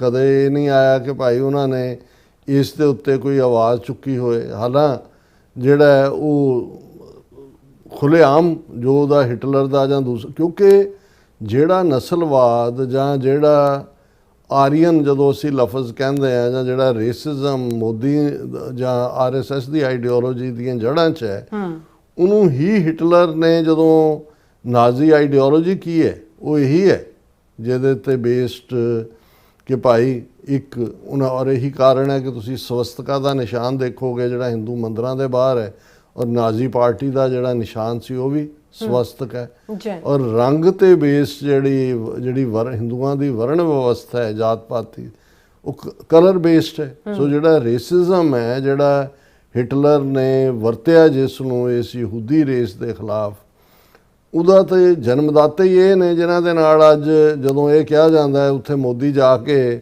28 ਫਰਵਰੀ ਨੂੰ ਇਜ਼ਰਾਈਲ ਔਰ ਅਮਰੀਕਾ ਈਰਾਨ ਤੇ ਹਮਲਾ ਕਰਦੇ ਨੇ, ਮੋਦੀ 2 ਦਿਨ ਪਹਿਲਾਂ ਇਜ਼ਰਾਈਲ ਦੀ ਪਾਰਲੀਮੈਂਟ ਕਨੈਸਟ ਦੇ ਵਿੱਚ ਖਲੋ ਕੇ ਕਹਿੰਦਾ ਕਿ ਭਾਰਤ ਮੇਰਾ ਮਦਰਲੈਂਡ ਹੈ, ਇਹ ਫਾਦਰਲੈਂਡ ਹੈ। ਵੀ ਤੁਸੀਂ ਦੇਖੋ ਤਾਂ ਸਹੀ ਵੀ ਤੁਹਾਡੀ ਸਿਧਾਂਤਕ ਪੋਜੀਸ਼ਨ ਕੀ ਰਹੀ ਹੈ। ਹੁਣ ਇੱਕ ਪਾਸੇ ਇਹ ਰਿਹਾ ਉਹਨਾਂ ਦਾ, ਹੁਣ ਨੈਤਨਯਾਹੂ ਦਾ ਦੇਖੋ ਜਿਹਨੂੰ ਇੰਡੀਆ 'ਚੋਂ ਉਹ ਕਹਿੰਦਾ ਜੀ ਮੇਰੇ ਸਭ ਤੋਂ ਜ਼ਿਆਦਾ ਫਾਲੋਅਰ ਜਿਹੜੇ ਨੇ ਇੰਡੀਆ 'ਚ ਨੇ, ਇਨੇ admirer Indians are crazy for Israel.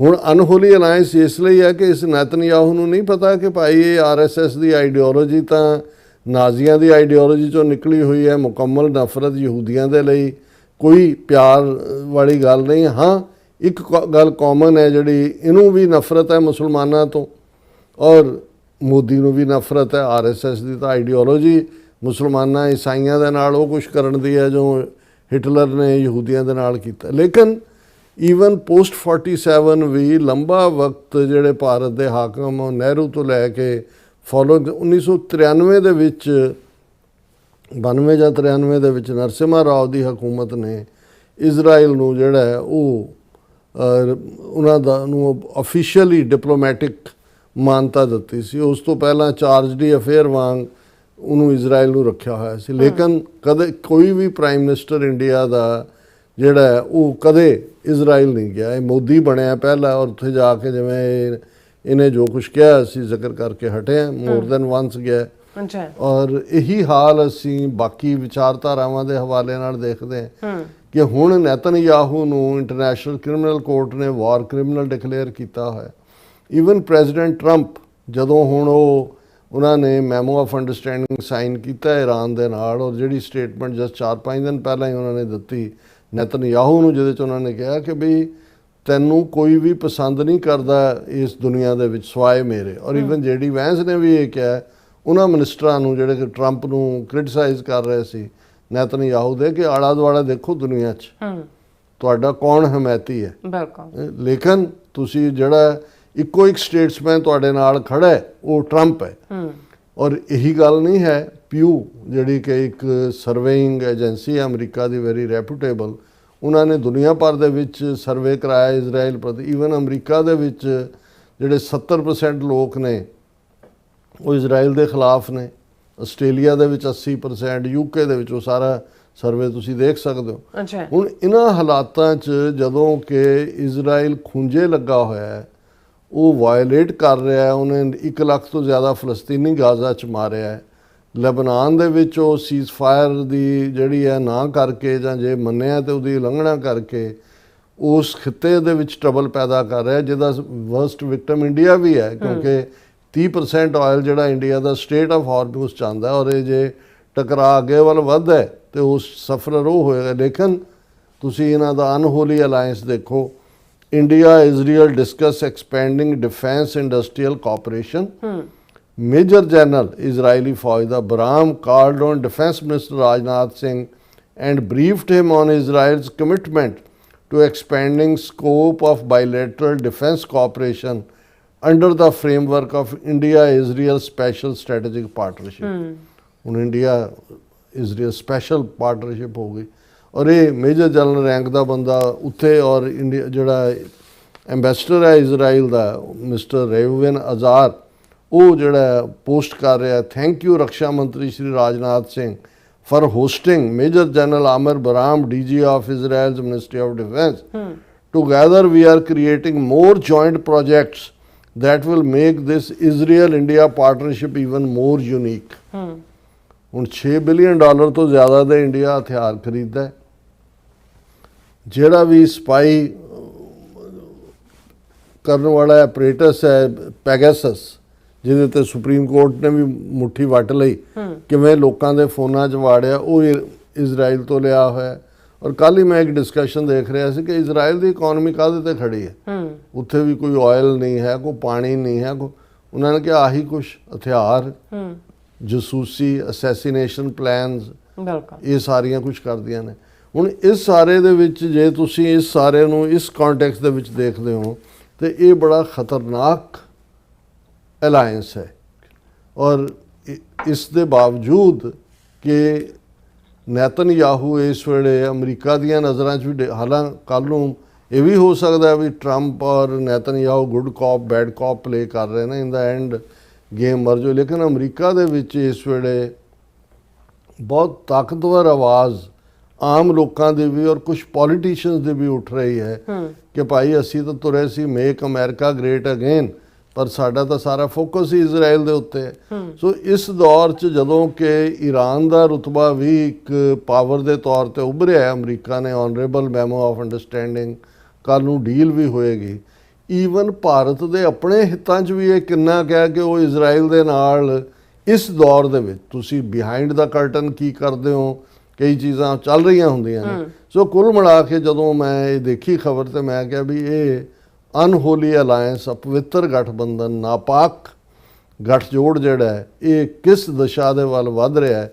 At least ਇਹਨਾਂ ਦੇ ਲਈ ਇਨਸਾਨੀਅਤ ਦਾ ਕੋਈ ਮਤਲਬ ਨਹੀਂ ਹੈ। ਉਹ ਵੀ ਨਾਰਸਿਸਿਸਟ ਹੈ, ਫਾਸ਼ੀਵਾਦੀ ਹੈ, ਮੋਦੀ ਵੀ, ਨੈਤਨਯਾਹੂ ਵੀ, ਔਰ ਇਹ ਜਿਹੜੀ ਹੈ ਤਬਾਹੀ ਦਾ ਰਸਤਾ ਹੈ ਜੋ। ਔਰ ਹੁਣ ਕੁਛ ਨੇ ਤਾਂ ਈਵਨ ਅਮਰੀਕਾ ਜੇ ਕਹਿਣਾ ਸ਼ੁਰੂ ਕਰ ਦਿੱਤਾ ਕਿ ਜੇ ਇਹੀ ਹਾਲ ਰਿਹਾ, ਅਮਰੀਕਾ ਨੇ ਇਜ਼ਰਾਈਲ ਤੋਂ ਪਾਸਾ ਵੱਟ ਲਿਆ ਤੇ ਕੁਝ ਸਾਲਾਂ ਦੇ ਵਿੱਚ ਇਜ਼ਰਾਈਲ ਦੀ ਹੋਂਦ ਵੀ ਮਿਟ ਜਾਏਗੀ। ਔਰ ਮੈਨੂੰ ਇਹ ਲੱਗਦਾ ਹੈ ਵੀ ਮੋਦੀ ਨੇ ਜਿਹੜਾ ਰਸਤਾ ਚੁਣਿਆ ਹੋਇਆ ਹੈ, ਇਹ ਵੀ ਅਲਟੀਮੇਟਲੀ ਜੋ ਸੋਵੀਅਤ ਯੂਨੀਅਨ ਔਰ ਯੂਗੋਸਲਾਵੀਆ ਦਾ ਹਾਲ ਹੋਇਆ, ਇਸ ਕਿਸਮ ਦੀਆਂ ਫਾਸ਼ੀਵਾਦੀ ਇਨਟੋਲਰੈਂਟ ਨੀਤੀਆਂ ਦੇ ਨਾਲ ਤੁਸੀਂ ਕਿੰਨੀ ਕੁ ਦੇਰ ਜਿਹੜਾ ਹੈ ਉਸ ਆਪਣੇ ਸ਼ਰਾਜ਼ੇ ਨੂੰ ਵਿਖਰਨ ਤੋਂ ਰੋਕ ਸਕਦੇ ਹੋ। ਬਿਲਕੁਲ ਡਾਕਟਰ ਸਾਹਿਬ, ਤੁਹਾਡਾ ਬਹੁਤ ਬਹੁਤ ਧੰਨਵਾਦ। ਸਾਥ ਲੈਣਾ ਬ੍ਰੇਕ ਵਿਊਅਰਸ, ਤੁਸੀਂ ਇਸ ਤਰ੍ਹਾਂ ਬਣੇ ਰਹਿਣਾ। ਮਿਲਦੇ ਹਾਂ ਛੋਟੇ ਜਿਹੇ ਬ੍ਰੇਕ ਤੋਂ ਬਾਅਦ।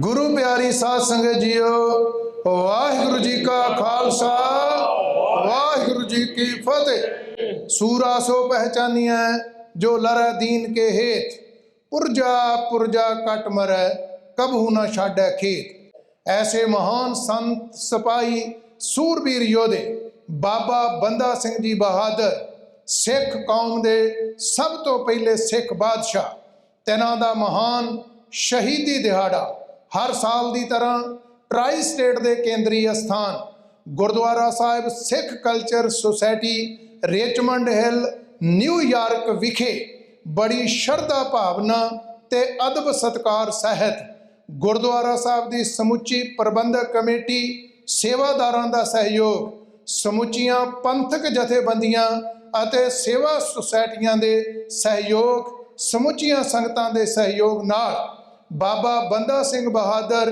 ਇੰਟਰਨੈਸ਼ਨਲ ਸਿੱਖ ਸੁਸਾਇਟੀ ਨਿਊਯਾਰਕ ਦੇ ਸਮੁੱਚੇ ਸੇਵਾਦਾਰਾਂ ਵੱਲੋਂ ਬੜੀ ਸ਼ਰਧਾ ਭਾਵਨਾ ਅਦਬ ਸਤਿਕਾਰ ਸਹਿਤ 26, 27 ਅਤੇ 28 ਜੂਨ ਨੂੰ ਮਨਾਇਆ ਜਾ ਰਿਹਾ ਹੈ। 26 ਜੂਨ ਦਿਨ ਸ਼ੁੱਕਰਵਾਰ ਨੂੰ ਗੁਰਦੁਆਰਾ ਸਾਹਿਬ ਸਿੱਖ ਕਲਚਰ ਸੁਸਾਇਟੀ ਵਿਖੇ ਸਵੇਰੇ 10 ਵਜੇ ਸ੍ਰੀ ਅਖੰਡ ਪਾਠ ਸਾਹਿਬ ਦੀ ਆਰੰਭਤਾ ਹੋਏਗੀ, ਜਿਨ੍ਹਾਂ ਦੇ ਭੋਗ 28 ਜੂਨ ਦਿਨ ਐਤਵਾਰ ਨੂੰ ਸਵੇਰੇ 9:30 ਵਜੇ ਪੈਣਗੇ।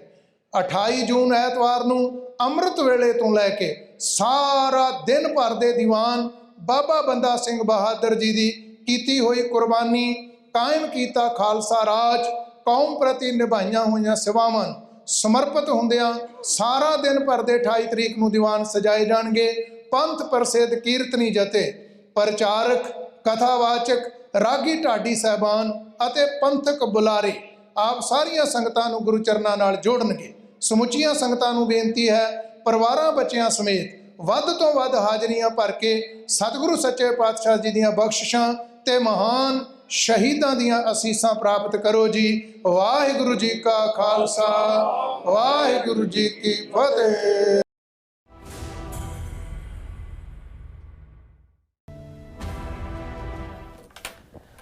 Viewers, welcome back to our program. So viewers, ਗੱਲਬਾਤ ਕਰਨ ਜਾ ਰਹੇ ਹਾਂ ਕਿ ਮੀਡੀਆ ਰਿਪੋਰਟਾਂ ਅਨੁਸਾਰ ਭਾਰਤ ਦੀ ਮੱਧ ਪ੍ਰਦੇਸ਼ ਦੀਆਂ ਯੂਨੀਵਰਸਿਟੀਆਂ ਨੇ ਵਿਦਿਆਰਥੀਆਂ ਨੂੰ ਦਿੱਤੀਆਂ ਜਾਣ ਵਾਲੀਆਂ ਡਿਗਰੀਆਂ ਵਿੱਚ ਇੰਡੀਆ ਦੀ ਥਾਂ ਭਾਰਤ ਲਫ਼ਜ਼ ਜਿਹੜਾ ਵਰਤਣਾ ਸ਼ੁਰੂ ਕਰ ਦਿੱਤਾ ਹੈ।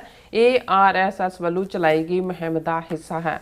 ਹੁਣ ਵੇਖਣਾ ਇਹ ਹੋਵੇਗਾ ਕਿ ਮੋਦੀ ਸਰਕਾਰ ਕਦੋਂ 2/3 ਬਹੁਮਤ ਬਣਾ ਕੇ ਮਨੂ ਸਮ੍ਰਿਤੀ ਨੂੰ ਭਾਰਤ ਦਾ ਸੰਵਿਧਾਨ ਐਲਾਨੇਗੀ। ਸੋ ਇਸ ਬਾਰੇ ਆਪਾਂ ਗੱਲਬਾਤ ਕਰਨ ਜਾ ਰਹੇ ਹਾਂ। ਸੋ ਅਸੀਂ ਚਾਹਾਂਗੇ ਕਿ ਤੁਸੀਂ ਇਸੇ ਤਰ੍ਹਾਂ ਬਣੇ ਰਹਿਣਾ। ਦੇਖਣ ਸੁਣ ਲਈ ਜਾਂ ਲਿਖਣ ਲਈ ਤੁਹਾਡਾ ਸਭ ਦਾ ਬਹੁਤ ਬਹੁਤ ਸ਼ੁਕਰੀਆ ਜੀ। ਡਾਕਟਰ ਸਾਹਿਬ, ਕੀ ਕਹਿਣਾ ਚਾਹੋਗੇ?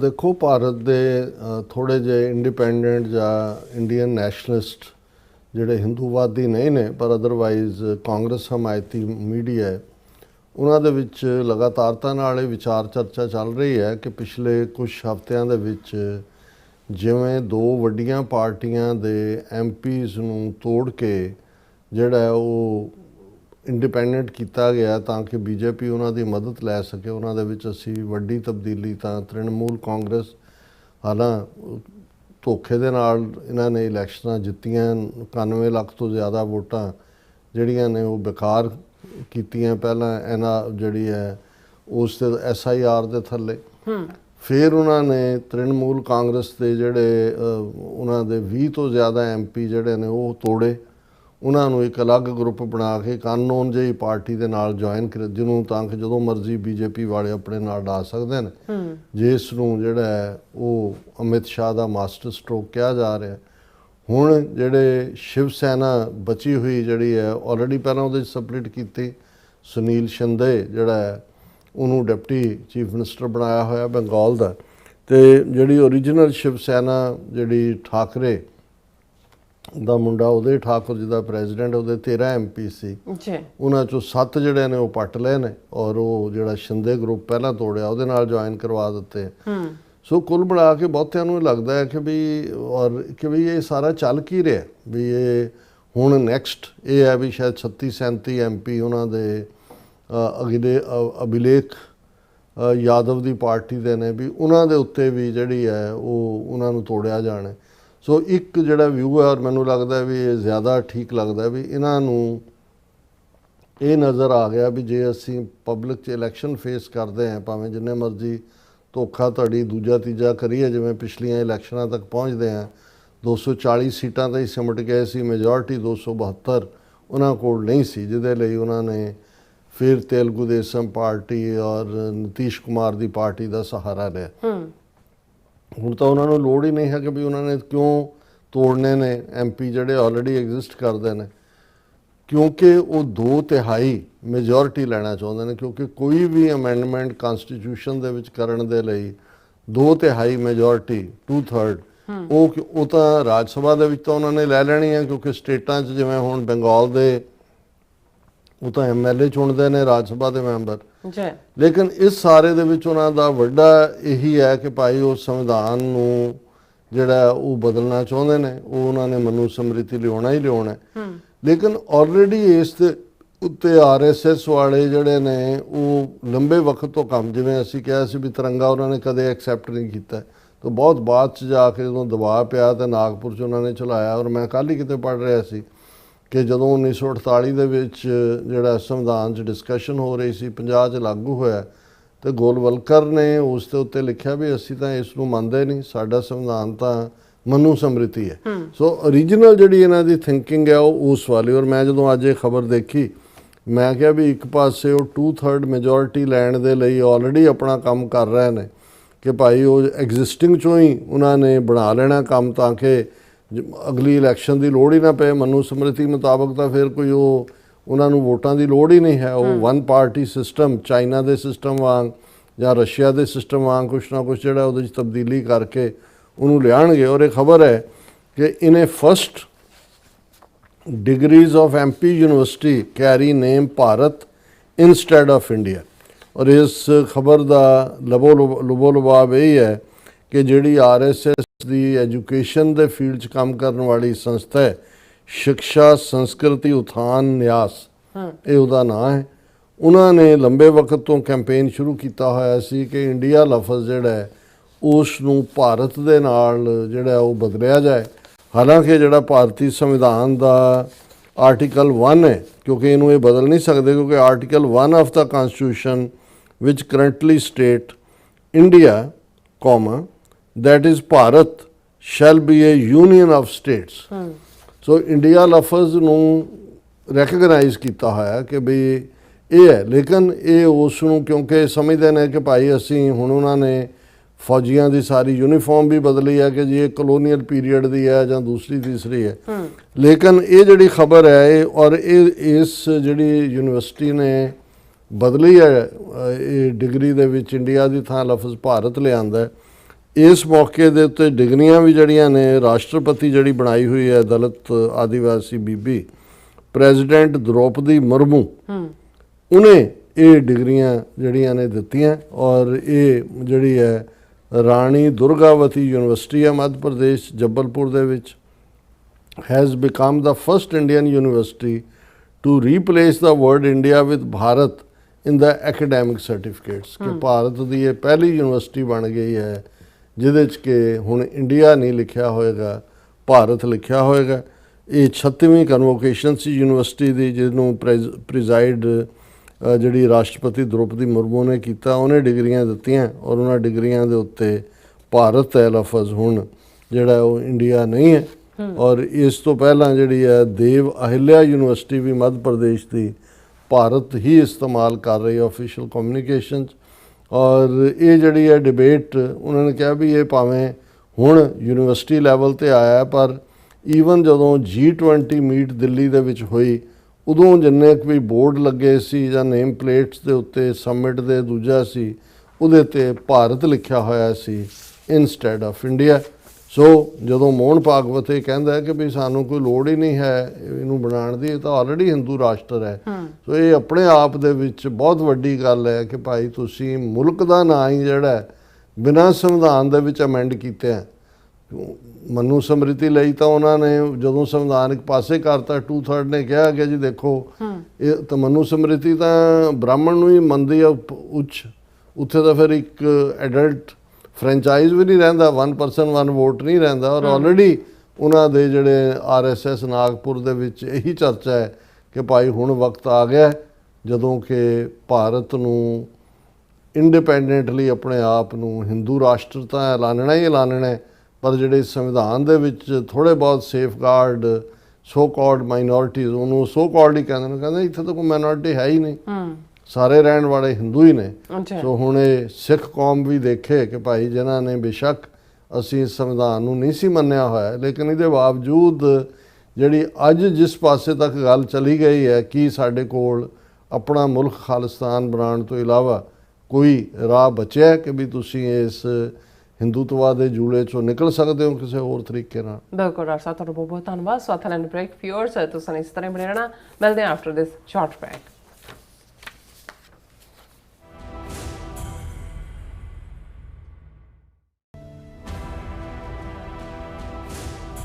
ਤੁਸੀਂ ਵੇਖ ਰਹੇ ਹੋ TV 84, ਇੱਕ ਅਜਿਹਾ ਚੈਨਲ ਜੋ ਪਾਬੰਦੀਆਂ ਦੇ ਬਾਵਜੂਦ ਵੀ ਸੱਚ ਨੂੰ ਆਧਾਰ ਬਣਾ ਕੇ ਸਿੱਖ ਸੰਘਰਸ਼, ਸਿੱਖ ਨਜ਼ਰੀਏ ਅਤੇ ਕੌਮੀ ਮੁੱਦਿਆਂ ਨੂੰ ਨਿਡਰਤਾ ਨਾਲ ਸਾਹਮਣੇ ਰੱਖਦਾ ਆ ਰਿਹਾ ਹੈ। ਹੁਣ ਇੱਕ ਵਾਰ ਫਿਰ ਭਾਰਤ ਵਿੱਚ TV 84 ਨੂੰ ਰਿਸਟ੍ਰਿਕਟ ਕਰ ਦਿੱਤਾ ਗਿਆ। ਸੱਚ ਨੂੰ ਦਬਾਇਆ ਤਾਂ ਜਾ ਸਕਦਾ ਹੈ ਪਰ ਮਿਟਾਇਆ ਨਹੀਂ। ਅਸੀਂ ਖਾਮੋਸ਼ ਨਹੀਂ ਹੋਏ, ਸਾਡੀ ਆਵਾਜ਼ ਅਜੇ ਵੀ ਜਿਉਂਦੀ ਹੈ। ਭਾਰਤ ਤੋਂ ਬਾਹਰ TV 84 ਅਜੇ ਵੀ ਉਪਲਬਧ ਹੈ ਤੇ ਭਾਰਤ ਵਿੱਚ ਤੁਸੀਂ TV 84 ਦੀ ਵੈਬਸਾਈਟ ਤੇ ਸਾਡੀ ਪੂਰੀ ਰਿਪੋਰਟਿੰਗ, ਵੀਡੀਓਜ਼ ਅਤੇ ਸੱਚੀ ਜਾਣਕਾਰੀ ਵੇਖ ਸਕਦੇ ਹੋ। ਤਾਂ ਅੱਜ ਹੀ ਜੁੜੋ TV 84 ਦੀ ਵੈਬਸਾਈਟ ਦੇ ਨਾਲ, ਸਾਨੂੰ ਸਹਿਯੋਗ ਦਿਓ ਅਤੇ ਸੱਚ ਨਾਲ ਜੁੜੇ ਰਹੋ। TV 84 ਸੱਚ ਦੀ ਆਵਾਜ਼। ਅਮਰੀਕਾ ਵਿੱਚ ਰਹਿ ਰਹੇ ਹੋ ਅਤੇ ਡਰਾਈਵਿੰਗ ਲਾਇਸੈਂਸ ਲੈਣਾ ਚਾਹੁੰਦੇ ਹੋ ਤੇ ਲੱਭ ਰਹੇ ਹੋ ਇੱਕ ਤਜਰਬੇਕਾਰ ਡਰਾਈਵਿੰਗ ਸਕੂਲ, ਤਾਂ ਤੁਹਾਡੇ ਲਈ ਹੈ ਵੱਡੀ ਖੁਸ਼ਖਬਰੀ। ਕੈਲੀਫੋਰਨੀਆ ਦਾ ਸਟਾਕਟਨ ਟਰੱਕ ਡਰਾਈਵਿੰਗ ਸਕੂਲ ਤੁਹਾਨੂੰ ਦੇਵੇਗਾ ਡਰਾਈਵਿੰਗ ਸਿਖਲਾਈ ਅਤੇ ਡਰਾਈਵਿੰਗ ਦੌਰਾਨ ਪੇਸ਼ ਆਉਂਦੀਆਂ ਮੁਸ਼ਕਲਾਂ ਨਾਲ ਨਜਿੱਠਣ ਦੀ ਸਿਖਲਾਈ। 25 ਸਾਲ ਤੋਂ ਵੀ ਵੱਧ ਦੇ ਤਜਰਬੇ ਨਾਲ ਤੁਹਾਨੂੰ ਮਿਲੇਗੀ ਡਰਾਈਵਿੰਗ ਨਾਲ ਸੰਬੰਧਿਤ ਹਰ ਤਰ੍ਹਾਂ ਦੀ ਸਿਖਲਾਈ, ਉਹ ਵੀ ਵਾਜਿਬ ਕੀਮਤ ਵਿੱਚ। ਫਿਰ ਦੇਰ ਕਿਸ ਗੱਲ ਦੀ, ਅੱਜ ਹੀ ਸੰਪਰਕ ਕਰੋ 209788330308 ਜਾਂ ਫਿਰ 2093139919 ਨੰਬਰਾਂ ਤੇ ਅਤੇ ਪਾਓ ਆਪਣਾ ਡਰਾਈਵਿੰਗ ਲਾਇਸੈਂਸ।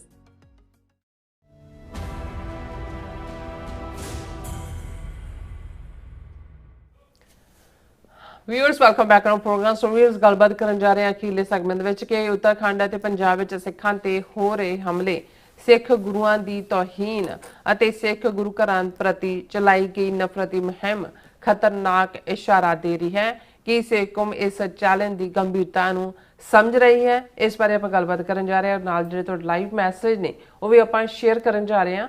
ਸੋ ਅਸੀਂ ਚਾਹਾਂਗੇ ਕਿ ਤੁਸੀਂ ਇਸੇ ਤਰ੍ਹਾਂ ਬਣੇ ਰਹਿਣਾ, ਦੇਖਣ ਸੁਣਨ ਲਈ, ਲਿਖਣ ਲਈ। ਤੁਹਾਡਾ ਸਭ ਦਾ ਬਹੁਤ ਬਹੁਤ ਧੰਨਵਾਦ ਜੀ। ਡਾਕਟਰ ਸਾਹਿਬ, ਕੀ ਕਹਿਣਾ ਚਾਹੋਗੇ?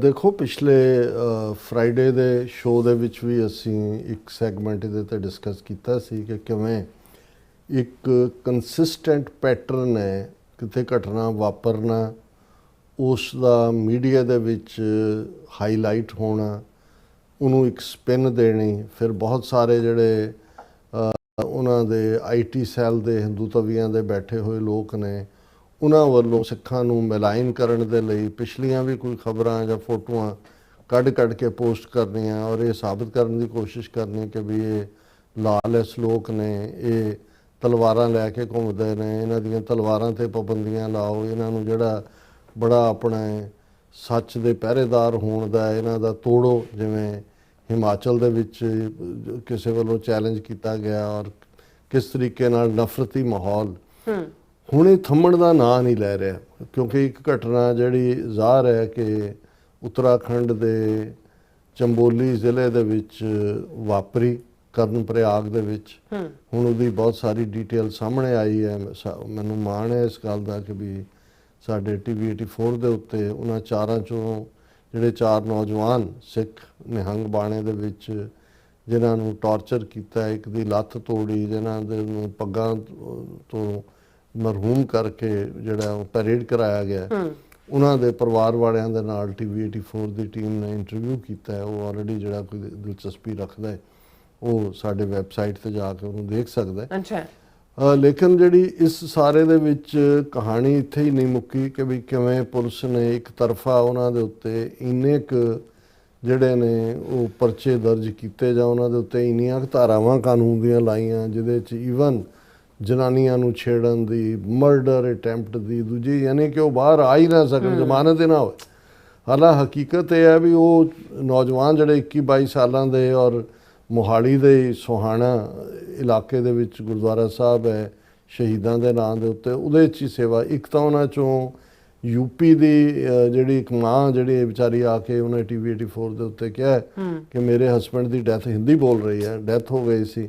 ਮੈਂ ਬਹੁਤ ਲੋਕਾਂ ਦੇ ਘਰਾਂ 'ਚ ਕੰਮ ਕਰਕੇ ਮੁਸ਼ਕਲ ਨਾਲ, ਮੇਰਾ ਇਹ ਛੋਟਾ ਬੱਚਾ ਸੀ, ਉਹਨੂੰ ਮੈਂ 4-5 ਸਾਲ ਦੇ ਨੂੰ ਗੁਰਦੁਆਰੇ ਛੱਡਤਾ ਸੀ। ਹੁਣ ਉਹ ਨਿਹੰਗ ਬਾਣੇ 'ਚ ਅੰਮ੍ਰਿਤ ਛਕਿਆ, ਉਹਨੇ ਆਪਣਾ ਦਿਨੇ ਕੰਮ ਕਰਦਾ ਹੈ, ਸਵੇਰੇ ਸ਼ਾਮ ਸੇਵਾ ਕਰਦਾ ਗੁਰਦੁਆਰੇ 'ਚ, ਜਿਹਦੇ ਤੇ ਔਰ ਉਹਦੇ 'ਚ ਹੁਣ ਜਿਹੜੀਆਂ ਵੀਡੀਓਜ਼ ਵੀ ਸਾਹਮਣੇ ਨੇ, ਉਹ ਹੇਮਕੁੰਟ ਸਾਹਿਬ ਤੋਂ ਦਰਸ਼ਨ ਕਰਕੇ ਨਿਕਲੇ ਔਰ ਉਹਨਾਂ ਨੇ ਕਿਹਾ ਵੀ ਇਹ ਇੱਕ ਬਹਾਨਾ ਬਣਾਇਆ ਗਿਆ ਕਿਉਂਕਿ ਪਾਰਕਿੰਗ ਨੂੰ ਲੈ ਕੇ ਝਗੜਾ ਹੋਇਆ। ਪਰ ਜਿਵੇਂ ਹਥਿਆਰਾਂ ਸਮੇਤ 30-40 ਬੰਦੇ ਬਾਹਰ ਨਿਕਲੇ ਜਿਨ੍ਹਾਂ ਕੋਲ ਲੋਹੇ ਦੀਆਂ ਰੋਡਾਂ ਨੇ ਜਾਂ ਦੂਜੇ ਨੇ, ਉਹਨੂੰ ਧੱਕੇ ਵੀ ਮਾਰੇ ਉਹਨਾਂ ਨੇ, ਨੌਜਵਾਨਾਂ ਨੇ ਰੋਕਣ ਦੀ ਕੋਸ਼ਿਸ਼, ਪਰ ਜਦੋਂ ਨਹੀਂ ਹਟੇ ਫਿਰ ਉਹਨਾਂ ਨੇ ਕਿਰਪਾਨਾਂ ਖਿੱਚੀਆਂ ਸੈਲਫ ਡਿਫੈਂਸ ਦੇ ਵਿੱਚ।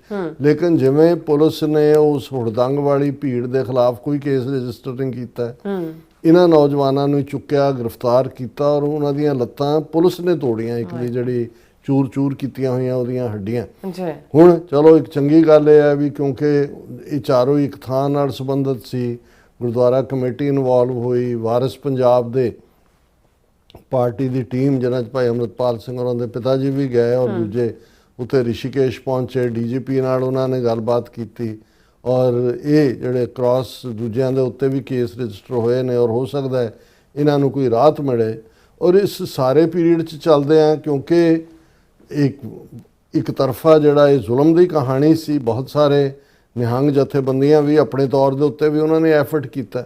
ਹੁਣ ਇੱਕ ਨਿਹੰਗ ਸਿੰਘਾਂ ਦਾ ਗਰੁੱਪ ਜਿਹੜਾ ਕਿ ਹੁਣ ਇਹ ਜਿਹੜੀ ਰੋਡ ਹੈ, ਇਹ ਜ਼ਾਹਰ ਹੈ ਕਿ ਵੀ ਇਹ ਜਿੱਥੇ ਚੰਬੋਲੀ ਜ਼ਿਲ੍ਹੇ 'ਚ ਇਹ ਕਰਨ ਪ੍ਰਯਾਗ 'ਚ ਹੋਇਆ, ਉੱਥੇ ਮੋਰਚਾ ਲਾਉਣ ਕਿ ਭਾਈ ਇਹਨਾਂ ਨੌਜਵਾਨਾਂ ਨੂੰ ਛੱਡੋ ਔਰ ਦੂਸਰੇ ਤੇ ਰਾਹ ਦੇ ਵਿੱਚ ਹੀ ਜਿਹੜਾ ਰੁਦਰ ਪ੍ਰਯਾਗ ਪੈਂਦਾ ਥਾਂ, ਉੱਥੇ ਨਗਰਾਸੂ ਗੁਰਦੁਆਰਾ ਹੈ, ਉਸ ਦੇ ਵਿੱਚ ਨਿਹੰਗ 3-4 ਨਿਹੰਗ ਸਿੰਘ ਗਏ ਹੋਣਗੇ। ਗੁਰਦੁਆਰਾ ਕਮੇਟੀ ਨੇ ਜਾਂ ਉਹਨਾਂ ਨੇ ਕਿਹਾ ਹੋਣਾ ਵੀ ਇਹ ਸਾਨੂੰ ਕੁਝ ਕਮਰੇ ਚਾਹੀਦੇ ਨੇ, ਸਾਡੇ ਸਿੰਘ ਆ ਰਹੇ ਨੇ, ਅਸੀਂ ਪ੍ਰੋਟੈਸਟ ਕਰ ਰਹੇ, ਉਹਨਾਂ ਨੇ ਕੁਝ ਕੀਤਾ ਹੋਏਗਾ, ਆਨਾਕਾਨੀ ਕੀਤੀ ਹੋਈ, ਸਾਨੂੰ ਨਹੀਂ ਪਤਾ ਕੀ ਹੈ। ਲੇਕਿਨ ਇਹ ਖਬਰ ਬਣ ਗਈ ਕਿ group of Nihang storm Gurdwara in Rudra Prayag, hold Sikh devotee hostage on roof, ਕਿ ਜੀ ਉਹਨਾਂ ਨੇ ਨਿਹੰਗ ਕੋਠੇ 'ਤੇ ਚੜ੍ਹ ਗਏ ਨੇ, ਉਹਨਾਂ ਨੇ ਇੱਕ ਬਜ਼ੁਰਗ ਨੂੰ ਜਿਹੜਾ ਉਹ ਬੰਦਕ ਬਣਾ ਲਿਆ ਔਰ ਉਹ ਕੀ ਮੰਗ ਕਰ ਰਹੇ ਨੇ, ਸਟੈਂਡ ਆਫ ਹੈ ਔਰ ਸੈਚਰਡੇ ਪੁਲਿਸ ਆ ਗਈ, ਫੌਜ ਨੇ ਵੀ ਘੇਰ ਲਿਆ।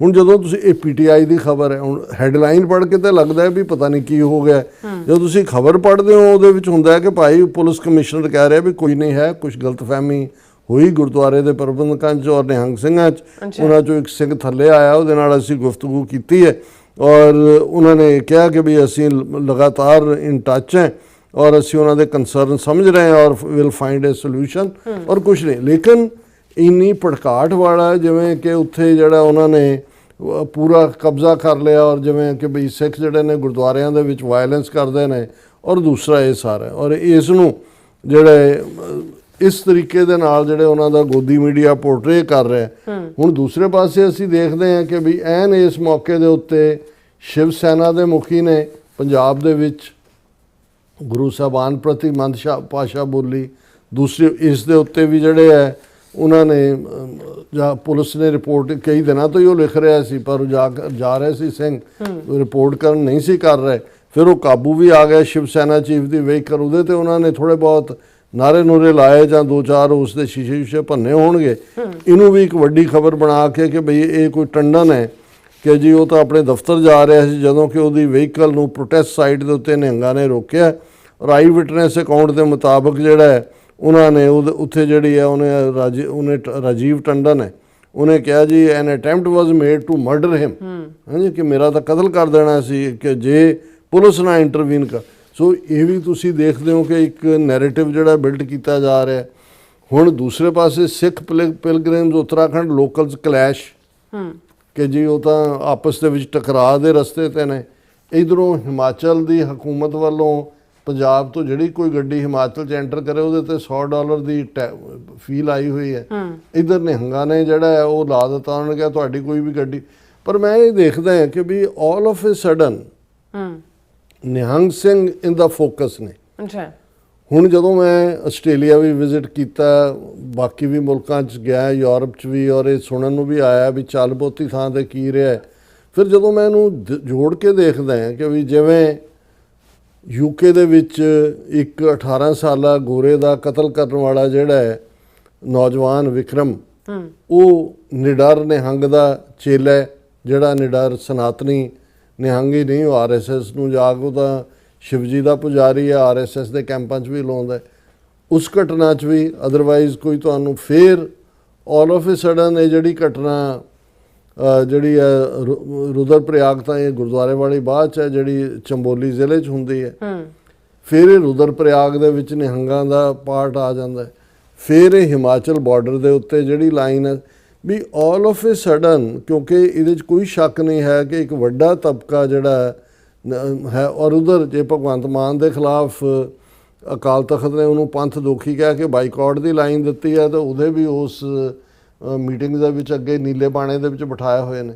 ਸੋ ਇਹ ਖੇਡ ਜਿਹੜੀ ਹੈ, ਕਿਉਂਕਿ ਅਸਲੀ ਜਦੋਂ ਅਸੀਂ ਹੁਣ ਅਸਲੀ ਨਕਲੀ ਲਫ਼ਜ਼ ਸਾਨੂੰ ਵਰਤਣਾ ਪਏਗਾ, ਹਾਲਾਂ ਨਿਹੰਗ ਦਾ ਮਤਲਬ ਤਾਂ ਇੱਕ ਕੁਰਬਾਨੀ ਵਾਲਾ ਜਜ਼ਬਾ ਗੁਰੂ ਨੂੰ ਸਮਰਪਿਤ ਹੈ, ਜਿਹੜੇ ਰਾਈਟਲੀ ਸੋ ਨੇ, ਅਸੀਂ ਉਹਨਾਂ ਅੱਗੇ ਸਿਰ ਝੁਕਾਉਂਦੇ ਹਾਂ। ਉਹਨਾਂ 'ਚੋਂ ਅਸੀਂ ਦੇਖਦੇ ਹਾਂ ਕਿ ਵੀ ਦਿੱਲੀ ਦੇ ਕਿਸਾਨ ਮੋਰਚੇ ਵੇਲੇ ਨਿਹੰਗ ਸਿੰਘਾਂ ਦਾ ਜਿਹੜਾ ਜਥਾ, ਉਹਨਾਂ ਨੇ ਆਪਣਾ ਵੱਡਾ ਰੋਲ ਅਦਾ ਕੀਤਾ। ਹੁਣ ਬੰਦੀ ਸਿੰਘਾਂ ਦੀ ਰਿਹਾਈ ਲਈ ਮੋਰਚੇ ਦੇ ਵਿੱਚ ਵੀ ਉਹਨਾਂ ਦਾ ਇੱਕ ਰੋਲ ਹੈ। ਲੇਕਿਨ ਇਹ ਆਲ ਆਫ ਏ ਸਡਨ ਸਿਨੇਰੀਓ ਦੇ ਉੱਤੇ ਔਰ ਉਹਨਾਂ ਹਾਲਾਤਾਂ 'ਚ ਇਹਨਾਂ 'ਚੋਂ ਬਹੁਤ ਸਾਰੇ ਗਰੁੱਪ ਜਿਹੜੇ ਨੇ ਉਹ ਨੇ ਜਿਹੜੇ ਖਾਲਿਸਤਾਨ ਦੇ ਵਿਰੋਧੀ ਨੇ, ਜਿਹੜੇ ਆਪਣੀਆਂ ਰੂਟਸ ਸਨਾਤਨ ਨਾਲ, ਸ਼ਿਵਜੀ ਨਾਲ ਜਾਂ ਹਿੰਦੂ ਤਵੀਆਂ ਨਾਲ ਜੋੜ ਕੇ ਜਿਹੜਾ ਉਹ ਕੰਫਰਟੇਬਲ ਮਹਿਸੂਸ ਕਰਦੇ ਨੇ। ਸੋ ਇਸ ਸਾਰੇ ਦਾ ਪਿਛੋਕੜ ਜਿਹੜਾ, ਜੇ ਤੁਸੀਂ ਹੁਣ BJP ਦਾ ਪੰਜਾਬ 'ਚ 2027 'ਚ ਆਉਣਾ ਦੇਖੋ, ਆਨੇ ਬਹਾਨੇ ਸਿੱਖਾਂ ਨੂੰ ਰਾਜ ਵੀ ਲੈਣਾ ਚਾਹੁੰਦੇ ਨੇ ਪੰਜਾਬ 'ਚ। ਹੁਣ BJP ਦਾ ਪ੍ਰਧਾਨ ਜਿਹੜਾ ਉਹ 2 ਰੋਜ਼ਾ ਦੌਰੇ ਤੇ ਆਇਆ ਅੰਮ੍ਰਿਤਸਰ ਦਰਬਾਰ ਸਾਹਿਬ, ਉਹ ਕਹਿੰਦੇ ਜੀ ਅਸੀਂ ਮਹਾਰਾਜਾ ਰਣਜੀਤ ਸਿੰਘ ਦਾ ਰਾਜ ਕਾਇਮ ਕਰਨਾ। ਹੁਣ ਮੈਂ ਇਸ ਦੇ ਉੱਤੇ ਜਿਹੜੀ ਈਵਨ ਟੇਕ ਹੈ ਆਪਣੀ ਕਾਮੈਂਟਰੀ ਕਰਨ ਤੋਂ ਬਿਨਾਂ ਵੀ, ਗਿਆਨੀ ਹਰਪ੍ਰੀਤ ਸਿੰਘ ਜਿਹੜੇ ਕਿ ਪੁਨਰ ਜਨਮ ਅਕਾਲੀ ਦਲ ਕੁਛ ਕਹਿੰਦੇ ਨੇ ਉਹਨੂੰ, ਉਹਦਾ ਨਾਂ ਵੀ ਔਖਾ ਰੱਖਿਆ ਹੋਇਆ ਪੁਨਰ ਜੀਵਤ, ਉਹਨਾਂ ਦੇ ਕਰਤੇ ਧਰਤੇ ਨੇ, ਪ੍ਰੈਜ਼ੀਡੈਂਟ ਨੇ, ਉਹਨਾਂ ਦੀ ਲਿਖਤ ਜਿਹੜੀ ਹੈ ਮੈਂ ਸਾਂਝੀ ਕਰਨਾ ਚਾਹੁੰਦਾ, ਕਿਉਂਕਿ ਜਿਹੜੇ ਉੱਥੇ ਥੋੜ੍ਹੇ ਬਹੁਤ ਗੰਭੀਰਤਾ ਦੇ ਨਾਲ ਦੇਖ ਰਹੇ ਨੇ ਉਹਨਾਂ ਨੂੰ ਇਹ ਚੈਲੰਜ ਸਮਝ ਆ ਰਿਹਾ ਵੀ ਕੀ ਹੈ। ਉਹਨਾਂ ਨੇ ਕਿਹਾ ਕਿ ਦੇਸ਼ ਦੇ ਵੱਖ-ਵੱਖ ਹਿੱਸਿਆਂ 'ਚ ਸਿੱਖਾਂ ਖਿਲਾਫ ਨਫ਼ਰਤ ਦਾ ਮਾਹੌਲ ਲਗਾਤਾਰ ਖੜਾ ਕੀਤਾ ਜਾ ਰਿਹਾ ਹੈ, ਇੱਕ ਪੈਟਰਨ ਬਣਾਇਆ ਜਾ ਰਿਹਾ। ਬਿਲਕੁਲ। ਅਤੇ ਚਿੰਤਾ ਦੀ ਗੱਲ ਇਹ ਹੈ ਕਿ ਕਈ ਮਾਮਲਿਆਂ ਵਿੱਚ ਅਜੇ ਤੱਤਾਂ ਨੂੰ ਸਖਤ ਕਾਨੂੰਨੀ ਕਾਰਵਾਈ ਦੀ ਥਾਂ ਅਸਿੱਧੇ ਤੌਰ ਤੇ ਹੱਲਾਸ਼ੇਰੀ ਮਿਲਦੀ ਨਜ਼ਰ ਆਉਂਦੀ। ਕਾਨੂੰਨੀ ਕਾਰਵਾਈ ਨਹੀਂ ਹੈ, ਉਹਨਾਂ ਖਿਲਾਫ ਹੱਲਾਸ਼ੇਰੀ ਹੈ। ਉੱਤਰਾਖੰਡ ਵਿੱਚ ਹਾਲ ਹੀ ਵਿੱਚ ਵਾਪਰੀਆਂ ਘਟਨਾਵਾਂ ਦੌਰਾਨ ਵੀ ਸਿੱਖਾਂ ਖਿਲਾਫ ਇੱਕ ਪਾਸੜ ਕਾਰਵਾਈ ਕੀਤੀ ਗਈ ਤੇ ਨਫ਼ਰਤ ਭਰੇ ਵਰਤਾਂਤਾਂ ਨੇ ਗੰਭੀਰ ਸਵਾਲ ਖੜੇ ਕਰ ਦਿੱਤੇ ਹਨ। ਵਰਤਾਂਤ ਨੈਰੇਟਿਵ ਸਾਰੇ ਮੀਡੀਆ 'ਚ, ਸੋਸ਼ਲ ਮੀਡੀਆ ਤੇ, ਉਹਨਾਂ ਦੇ ਦਰਬਾਰੀ ਮੀਡੀਆ ਤੇ। ਹੁਣ ਲੁਧਿਆਣੇ ਵਿੱਚ ਰਾਜੀਵ ਟੰਡਨ ਵੱਲੋਂ, ਇਹ ਸ਼ਿਵ ਸੈਨਾ ਦਾ ਪ੍ਰਧਾਨ ਹੈ, ਕਿਰਪਾਨ ਨੂੰ ਬੈਨ ਕਰਨ ਦੀ ਮੰਗ, ਅਤੇ ਸ਼ਿਵ ਸੈਨਾ ਆਗੂ ਚਤਨ ਸ਼ਰਮਾ ਵੱਲੋਂ ਸਿੱਖ ਗੁਰੂ ਸਾਹਿਬਾਨ ਬਾਰੇ ਵਰਤੀ ਗਈ ਬੇਹੱਦ ਇਤਰਾਜ਼ਯੋਗ ਤੇ ਅਸਹਿਣਯੋਗ ਸ਼ਬਦਾਵਲੀ ਨੇ ਸਿੱਖ ਸੰਗਤਾਂ ਦੀਆਂ ਧਾਰਮਿਕ ਭਾਵਨਾਵਾਂ ਨੂੰ ਡੂੰਘੀ ਠੇਸ ਪਹੁੰਚਾਈ ਹੈ। ਕਿਸੇ ਵੀ ਧਰਮ ਦੇ ਮਹਾਨ ਪੁਰਖਾਂ, ਧਾਰਮਿਕ ਆਗੂਆਂ ਜਾਂ ਆਸਥਾ ਕੇਂਦਰਾਂ ਪ੍ਰਤੀ ਅਜਿਹੀ ਭਾਸ਼ਾ ਇੱਕ ਸੱਭਿਅਕ ਸਮਾਜ ਵਿੱਚ ਕਦੇ ਵੀ ਪ੍ਰਵਾਨ ਨਹੀਂ ਕੀਤੀ ਜਾ ਸਕਦੀ। ਹੋਰ ਵੀ ਗੰਭੀਰ ਗੱਲ ਇਹ ਹੈ ਕਿ ਅਜੇ ਵਿਅਕਤੀਆਂ ਨੂੰ ਸਰਕਾਰੀ ਸੁਰੱਖਿਆ ਪ੍ਰਦਾਨ ਕੀਤੀ ਜਾ ਰਹੀ, ਗਵਰਨਮੈਂਟ ਸਿਕਿਉਰਿਟੀ ਦੇ ਵਿੱਚ ਬਹਿ ਕੇ ਉਹ ਊਲ ਜਲੂਲ ਔਰ ਬਕਵਾਸ ਕਰ ਰਹੇ ਨੇ। ਬਿਲਕੁਲ। ਇਸ ਨਾਲ ਇਹ ਸੰਦੇਸ਼ਾ ਜਾਂਦਾ ਹੈ ਕਿ ਨਫ਼ਰਤ ਫੈਲਾਉਣ ਵਾਲੇ ਤੱਤਾਂ ਨੂੰ ਸੁਰੱਖਿਆ ਤੇ ਹੌਸਲਾ ਮਿਲ ਰਿਹਾ। ਕੋਈ ਤਾਂ ਹੈ ਜਿਹੜਾ ਇਹ ਸਾਰੇ ਕੈਂਪੇਨ ਨੂੰ ਲੀਡ ਕਰ ਰਿਹਾ, ਜਦ ਕਿ ਸਮਾਜਿਕ ਸਦਭਾਵਨਾ ਤੇ ਭਾਈਚਾਰਕ ਏਕਤਾ ਨੂੰ ਨੁਕਸਾਨ ਪਹੁੰਚ ਰਿਹਾ। ਅਸੀਂ ਸਰਕਾਰ ਨੂੰ ਸਖਤ ਤਾੜਨਾ ਕਰਦੇ ਹਾਂ ਕਿ ਚੇਤਨ ਸ਼ਰਮਾ ਨੂੰ ਤੁਰੰਤ ਗ੍ਰਿਫਤਾਰ ਕੀਤਾ ਜਾਏ, ਸਖਤ ਕਾਨੂੰਨੀ ਕਾਰਵਾਈ ਕੀਤੀ ਜਾਏ, ਧਾਰਮਿਕ ਭਾਵਨਾਵਾਂ ਨੂੰ ਭੜਕਾਉਣ, ਨਫ਼ਰਤ ਫੈਲਾਉਣ ਤੇ ਸਮਾਜਿਕ ਅਮਨ ਨੂੰ ਖਤਰੇ ਵਿੱਚ ਪਾਉਣ ਵਾਲਿਆਂ ਨਾਲ ਕਿਸੇ ਵੀ ਕਿਸਮ ਦੀ ਨਰਮੀ ਨਹੀਂ ਵਰਤੀ ਜਾਣੀ ਚਾਹੀਦੀ। ਇਹ ਹੁਣ ਇਵੇਂ ਹੀ ਹੈ ਜਿਵੇਂ ਅਸੀਂ ਕਸਾਈ ਨੂੰ ਕਹਿ ਰਹੇ ਹਾਂ ਕਿ ਤੂੰ ਬੱਕਰੇ ਨਾਲ ਜਰਾ ਨਰਮੀ ਵਰਤੀ। ਸੋ ਇਹ ਚੈਲੰਜ ਸਿੱਖ ਕੌਮ ਨੂੰ ਦੇਖਣਾ ਹੋਏਗਾ ਕਿ ਭਾਈ ਇਹ ਹਿੰਦੂਤਵਾ ਦਾ ਏਜੰਡਾ ਅਲਟੀਮੇਟਲੀ ਸਿੱਖ ਕੌਮ ਦੇ ਖਿਲਾਫ ਇਹਨਾਂ ਨੇ ਜਿਹੜੀ ਟੋਟਲ ਵਾਰ ਵਿੱਢੀ ਹੋਈ ਹੈ ਉਸ ਦੇ ਅਖੀਰਲੇ ਚਰਨ ਤੇ ਪਹੁੰਚ ਗਿਆ ਹੈ ਔਰ ਉਹ ਮਾਹੌਲ ਸਿਰਜਿਆ ਜਾ ਰਿਹਾ ਜਿਹਦੇ ਥੱਲੇ ਜਿਹੜਾ ਹੈ ਉਹ ਸਿੱਖਾਂ ਦੀ ਨਸਲਕੁਸ਼ੀ ਦਾ ਨੈਕਸਟ ਫੇਜ਼ ਵੀ ਔਰ ਇਸ ਖੌਫ ਚੋਂ ਡਰ ਚੋਂ ਪੰਜਾਬ ਦੇ ਵਿੱਚ ਇਹਨਾਂ ਨੇ ਅਗਲੇ ਵਰੇ ਦੀਆਂ ਬੀਜੇਪੀ ਨੇ ਚੋਣਾਂ ਦੇ ਵਿੱਚ ਵੀ ਜਿਹੜੀ ਹੈ ਉਹ ਕਿੰਗ ਮੇਕਰ ਜਾਂ ਐਬਸੋਲੂਟ ਸਰਕਾਰ ਜਿਹਨੂੰ ਲੇਬਲ ਬਿਰਤਾਂਤ ਮਹਾਰਾਜਾ ਰਣਜੀਤ ਸਿੰਘ ਦੀ ਸਰਕਾਰ ਦਾ ਬੀਜੇਪੀ ਚੀਫ ਨੇ ਪੰਜਾਬ 'ਚ ਆ ਕੇ ਦਿੱਤਾ ਹੈ। ਹੁਣ ਅੰਦਾਜ਼ਾ ਲਾ ਲਓ ਵੀ ਇਹ ਸਾਰੇ ਨੂੰ ਕੌਣ ਲੀਡ ਕਰ ਰਿਹਾ। ਬਿਲਕੁਲ ਰਾਸਾ, ਤੁਹਾਡਾ ਬਹੁਤ ਬਹੁਤ ਸ਼ੁਕਰੀਆ। ਸੋ ਹੁਣ ਆਪਾਂ ਜਿਹੜੇ ਵਿਊਅਰਸ ਮੈਸੇਜ ਨੇ ਉਹ ਲੈਣ ਜਾ ਰਹੇ ਹਾਂ। ਸਭ ਦਾ ਬਹੁਤ ਬਹੁਤ ਸ਼ੁਕਰੀਆ ਅਦਾ ਕਰਦੇ ਹਾਂ। ਸਾਡੇ ਕੋਲ ਪਹਿਲੇ ਵਿਊਅਰ ਨੇ ਸੋਹਨ ਮਾਲ ਜੀ, ਸਾਨੂੰ ਫਤਿਹ ਬੁਲਾਉਂਦੇ ਨੇ। ਵਾਹਿਗੁਰੂ ਜੀ ਕਾ ਖਾਲਸਾ, ਵਾਹਿਗੁਰੂ ਜੀ ਕੀ ਫਤਿਹ। ਔਰ ਮੁਹੰਮਦ ਜਾਕੂਬ ਜੀ ਵੀ ਕਹਿੰਦੇ ਕਿ ਜੀ ਡਾਕਟਰ ਸਾਹਿਬ ਵੈਲਕਮ ਬੈਕ, ਹੋਰ ਸੁਣਾਓ, ਕਹਿੰਦੇ ਕਿ ਤਾਜ਼ਾ ਖਬਰ ਕੀ ਹੈ, ਔਰ ਲਵ ਖਾਲਿਸਤਾਨ ਲਵ ਕਸ਼ਮੀਰ। ਬਹੁਤ ਸ਼ੁਕਰੀਆ ਜਨਾਬੇ ਆਲਾ, ਅਸੀਂ ਖਬਰਾਂ ਇਕੱਠੀਆਂ ਕਰਕੇ ਤੁਹਾਨੂੰ 2 ਘੰਟੇ ਸੁਣਾ ਦਿੰਦੇ ਹਾਂ ਰੋਜ਼ਾਨਾ। और कहते आपने लास्ट फ्राइडे कहते मेरे कमेंट नहीं पढ़े थे, ये वे ज़रूरी थे। और नहीं, लास्ट फ्राइडे साडा एकदम कोलैप्स हो गया सी सिस्टम करके मैं पढ़ ली सी थोड़े message, so interesting, thank you for the comments. और फिर खालसा देश पंजाब जी फतेह बुलाते ने, और सुखजीवन बच्चू जी भी, और इस तरह साडे कोल हैगे ने नासिर चौधरी जी खालसा जिंदाबाद कहते ने। और फिर इस तरह साडे कोल अमरजीत सैनी जी भी और नासिर चौधरी जी कहते हैं कि हिंदूत्व इस चैनल ਨੂੰ ਰਿਪੋਰਟਾਂ ਕਰਦਾ ਹੈ, ਇਸ ਨੂੰ ਰਿਪੋਰਟਾਂ ਨਾਲੋਂ ਜ਼ਿਆਦਾ ਲਾਈਕ ਹੋਣੇ ਚਾਹੀਦੇ ਹਨ। ਜੇਕਰ 200 ਖਾਲਿਸਤਾਨੀ ਇਸ ਨੂੰ ਦੇਖ ਰਹੇ ਹਨ ਤਾਂ ਇਸ ਨੂੰ 200 ਲਾਈਕਸ ਹੋਣੇ ਚਾਹੀਦੇ। ਅਸੀਂ ਲਗਾਤਾਰਤਾ ਨਾਲ ਅਪੀਲ ਕਰਦੇ ਹਾਂ ਕਿ ਭਈ ਤੁਹਾਡਾ ਕੁਝ ਨਹੀਂ ਜਾਂਦਾ, ਉਸ ਨੂੰ ਲਾਈਕ ਕਰੋ, ਸ਼ੇਅਰ ਕਰੋ ਰੋਜ਼ਾਨਾ ਪ੍ਰੋਗਰਾਮ ਦਾ, ਕਿਉਂਕਿ ਜਿਹੜਾ ਇਹਨਾਂ ਦਾ ਐਲਗੋਰਿਦਮ ਵੀ ਹੈ, ਜਿੰਨੇ ਤੁਸੀਂ ਕਮੈਂਟ ਕਰੋਗੇ, ਜਿੰਨੀਆਂ ਲਾਈਕਸ ਕਰੋਗੇ, ਉਨੇ ਜ਼ਿਆਦਾ ਜਿਹੜਾ ਉਸ ਦਾ ਐਕਸਪੋਜ਼ਰ ਹੋਏਗਾ। ਕਿਉਂਕਿ ਕੰਪਲੇਂਟਸ ਵੀ ਔਰ ਇਹਨਾਂ ਨੇ ਸਾਨੂੰ ਸੁਪਰੈਸ ਕੀਤਾ ਹੋਇਆ ਸਾਡੀ ਆਵਾਜ਼ ਨੂੰ, YouTube ਨੇ ਵੀ। ਕਹਿੰਦੇ ਨਾਲ ਹੀ ਤੇ ਟਿੱਪਣੀਆਂ ਵਿੱਚ ਸਾਰੇ ਖਾਲਿਸਤਾਨੀਆਂ ਨੂੰ ਖਾਲਸਾ ਜ਼ਿੰਦਾਬਾਦ ਦੇ ਨਾਰੇ ਲਾਣੇ ਚਾਹੀਦੇ ਹਨ। ਬਿਲਕੁਲ ਠੀਕ ਹੈ, ਇੰਨਾ ਹੀ ਕਮੈਂਟ ਹੋਏ ਉਹ ਵੀ ਕਮੈਂਟ ਚ ਕਾਊਂਟ ਹੁੰਦਾ ਹੈ। ਬਿਲਕੁਲ। ਨਵਰੂਪ ਸਿੰਘ ਜੀ ਕਹਿੰਦੇ ਨੇ ਕਿ ਇਨ ਆਸਟ੍ਰੇਲੀਆ ਇਟਸ 87%, ਆਲਮੋਸਟ 9-10। और हरप्रीत सिंह खालसा जिंदाबाद कहते हैं। बसरा जी भी खालसा जिंदाबाद फतेह बुलाते हैं। और नासिर चौधरी जी कहते हैं कि नेपाल और उत्तराखंड तो बंबई तक वाघा बॉर्डर तो दिल्ली के पूर्व तक खालिस्तान की होंद ही हल है। खालसा जिंदाबाद। तुसीं बहुत ठीक बॉर्डर भी डिफाइन किया और ये याद दहानी भी करवाई कि that is the only way left. और इसी तरह शाह जावेद जी कहते हैं कि मोदी फॉलोड मोसाद। हाँ, मोसाद एंड रॉ यही शेयर करते हैं एक दूजे नाल, यही इन्हां दियां साਂਝਾਂ ने फाशीवादियां ਦੀਆਂ। बिल्कुल। और ਹੁਣ ਆਪਾਂ TV 84 USA ਤੇ ਵੀ ਆਪਣੇ ਵਿਊਅਰਸ ਦੇ ਕਮੈਂਟ ਲੈਣ ਜਾ ਰਹੇ ਹਾਂ। ਧਰਮ ਸਿੰਘ ਜੀ ਸਾਨੂੰ ਫਤਿਹ ਬੁਲਾਉਂਦੇ ਨੇ। ਵਾਹਿਗੁਰੂ ਜੀ ਕਾ ਖਾਲਸਾ, ਵਾਹਿਗੁਰੂ ਜੀ ਕੀ ਫਤਿਹ। ਟੋਨੀ ਢੀਂਡਸਾ ਜੀ ਵੀ ਔਰ ਲੱਖਾ ਸਿੰਘ ਜੀ ਵੀ ਖਾਲਸਾ ਜ਼ਿੰਦਾਬਾਦ ਕਹਿੰਦੇ ਨੇ। ਜੱਗੀ ਕਾਲੋਂ ਵਾਹਿਗੁਰੂ ਜੀ ਕਹਿੰਦੇ ਨੇ। ਇੰਦਰਜੀਤ ਸਿੰਘ ਸੰਧੂ ਜੀ ਵੀ ਸਾਨੂੰ ਫਤਿਹ ਹਨ, ਖਾਲਸਾ ਜ਼ਿੰਦਾਬਾਦ।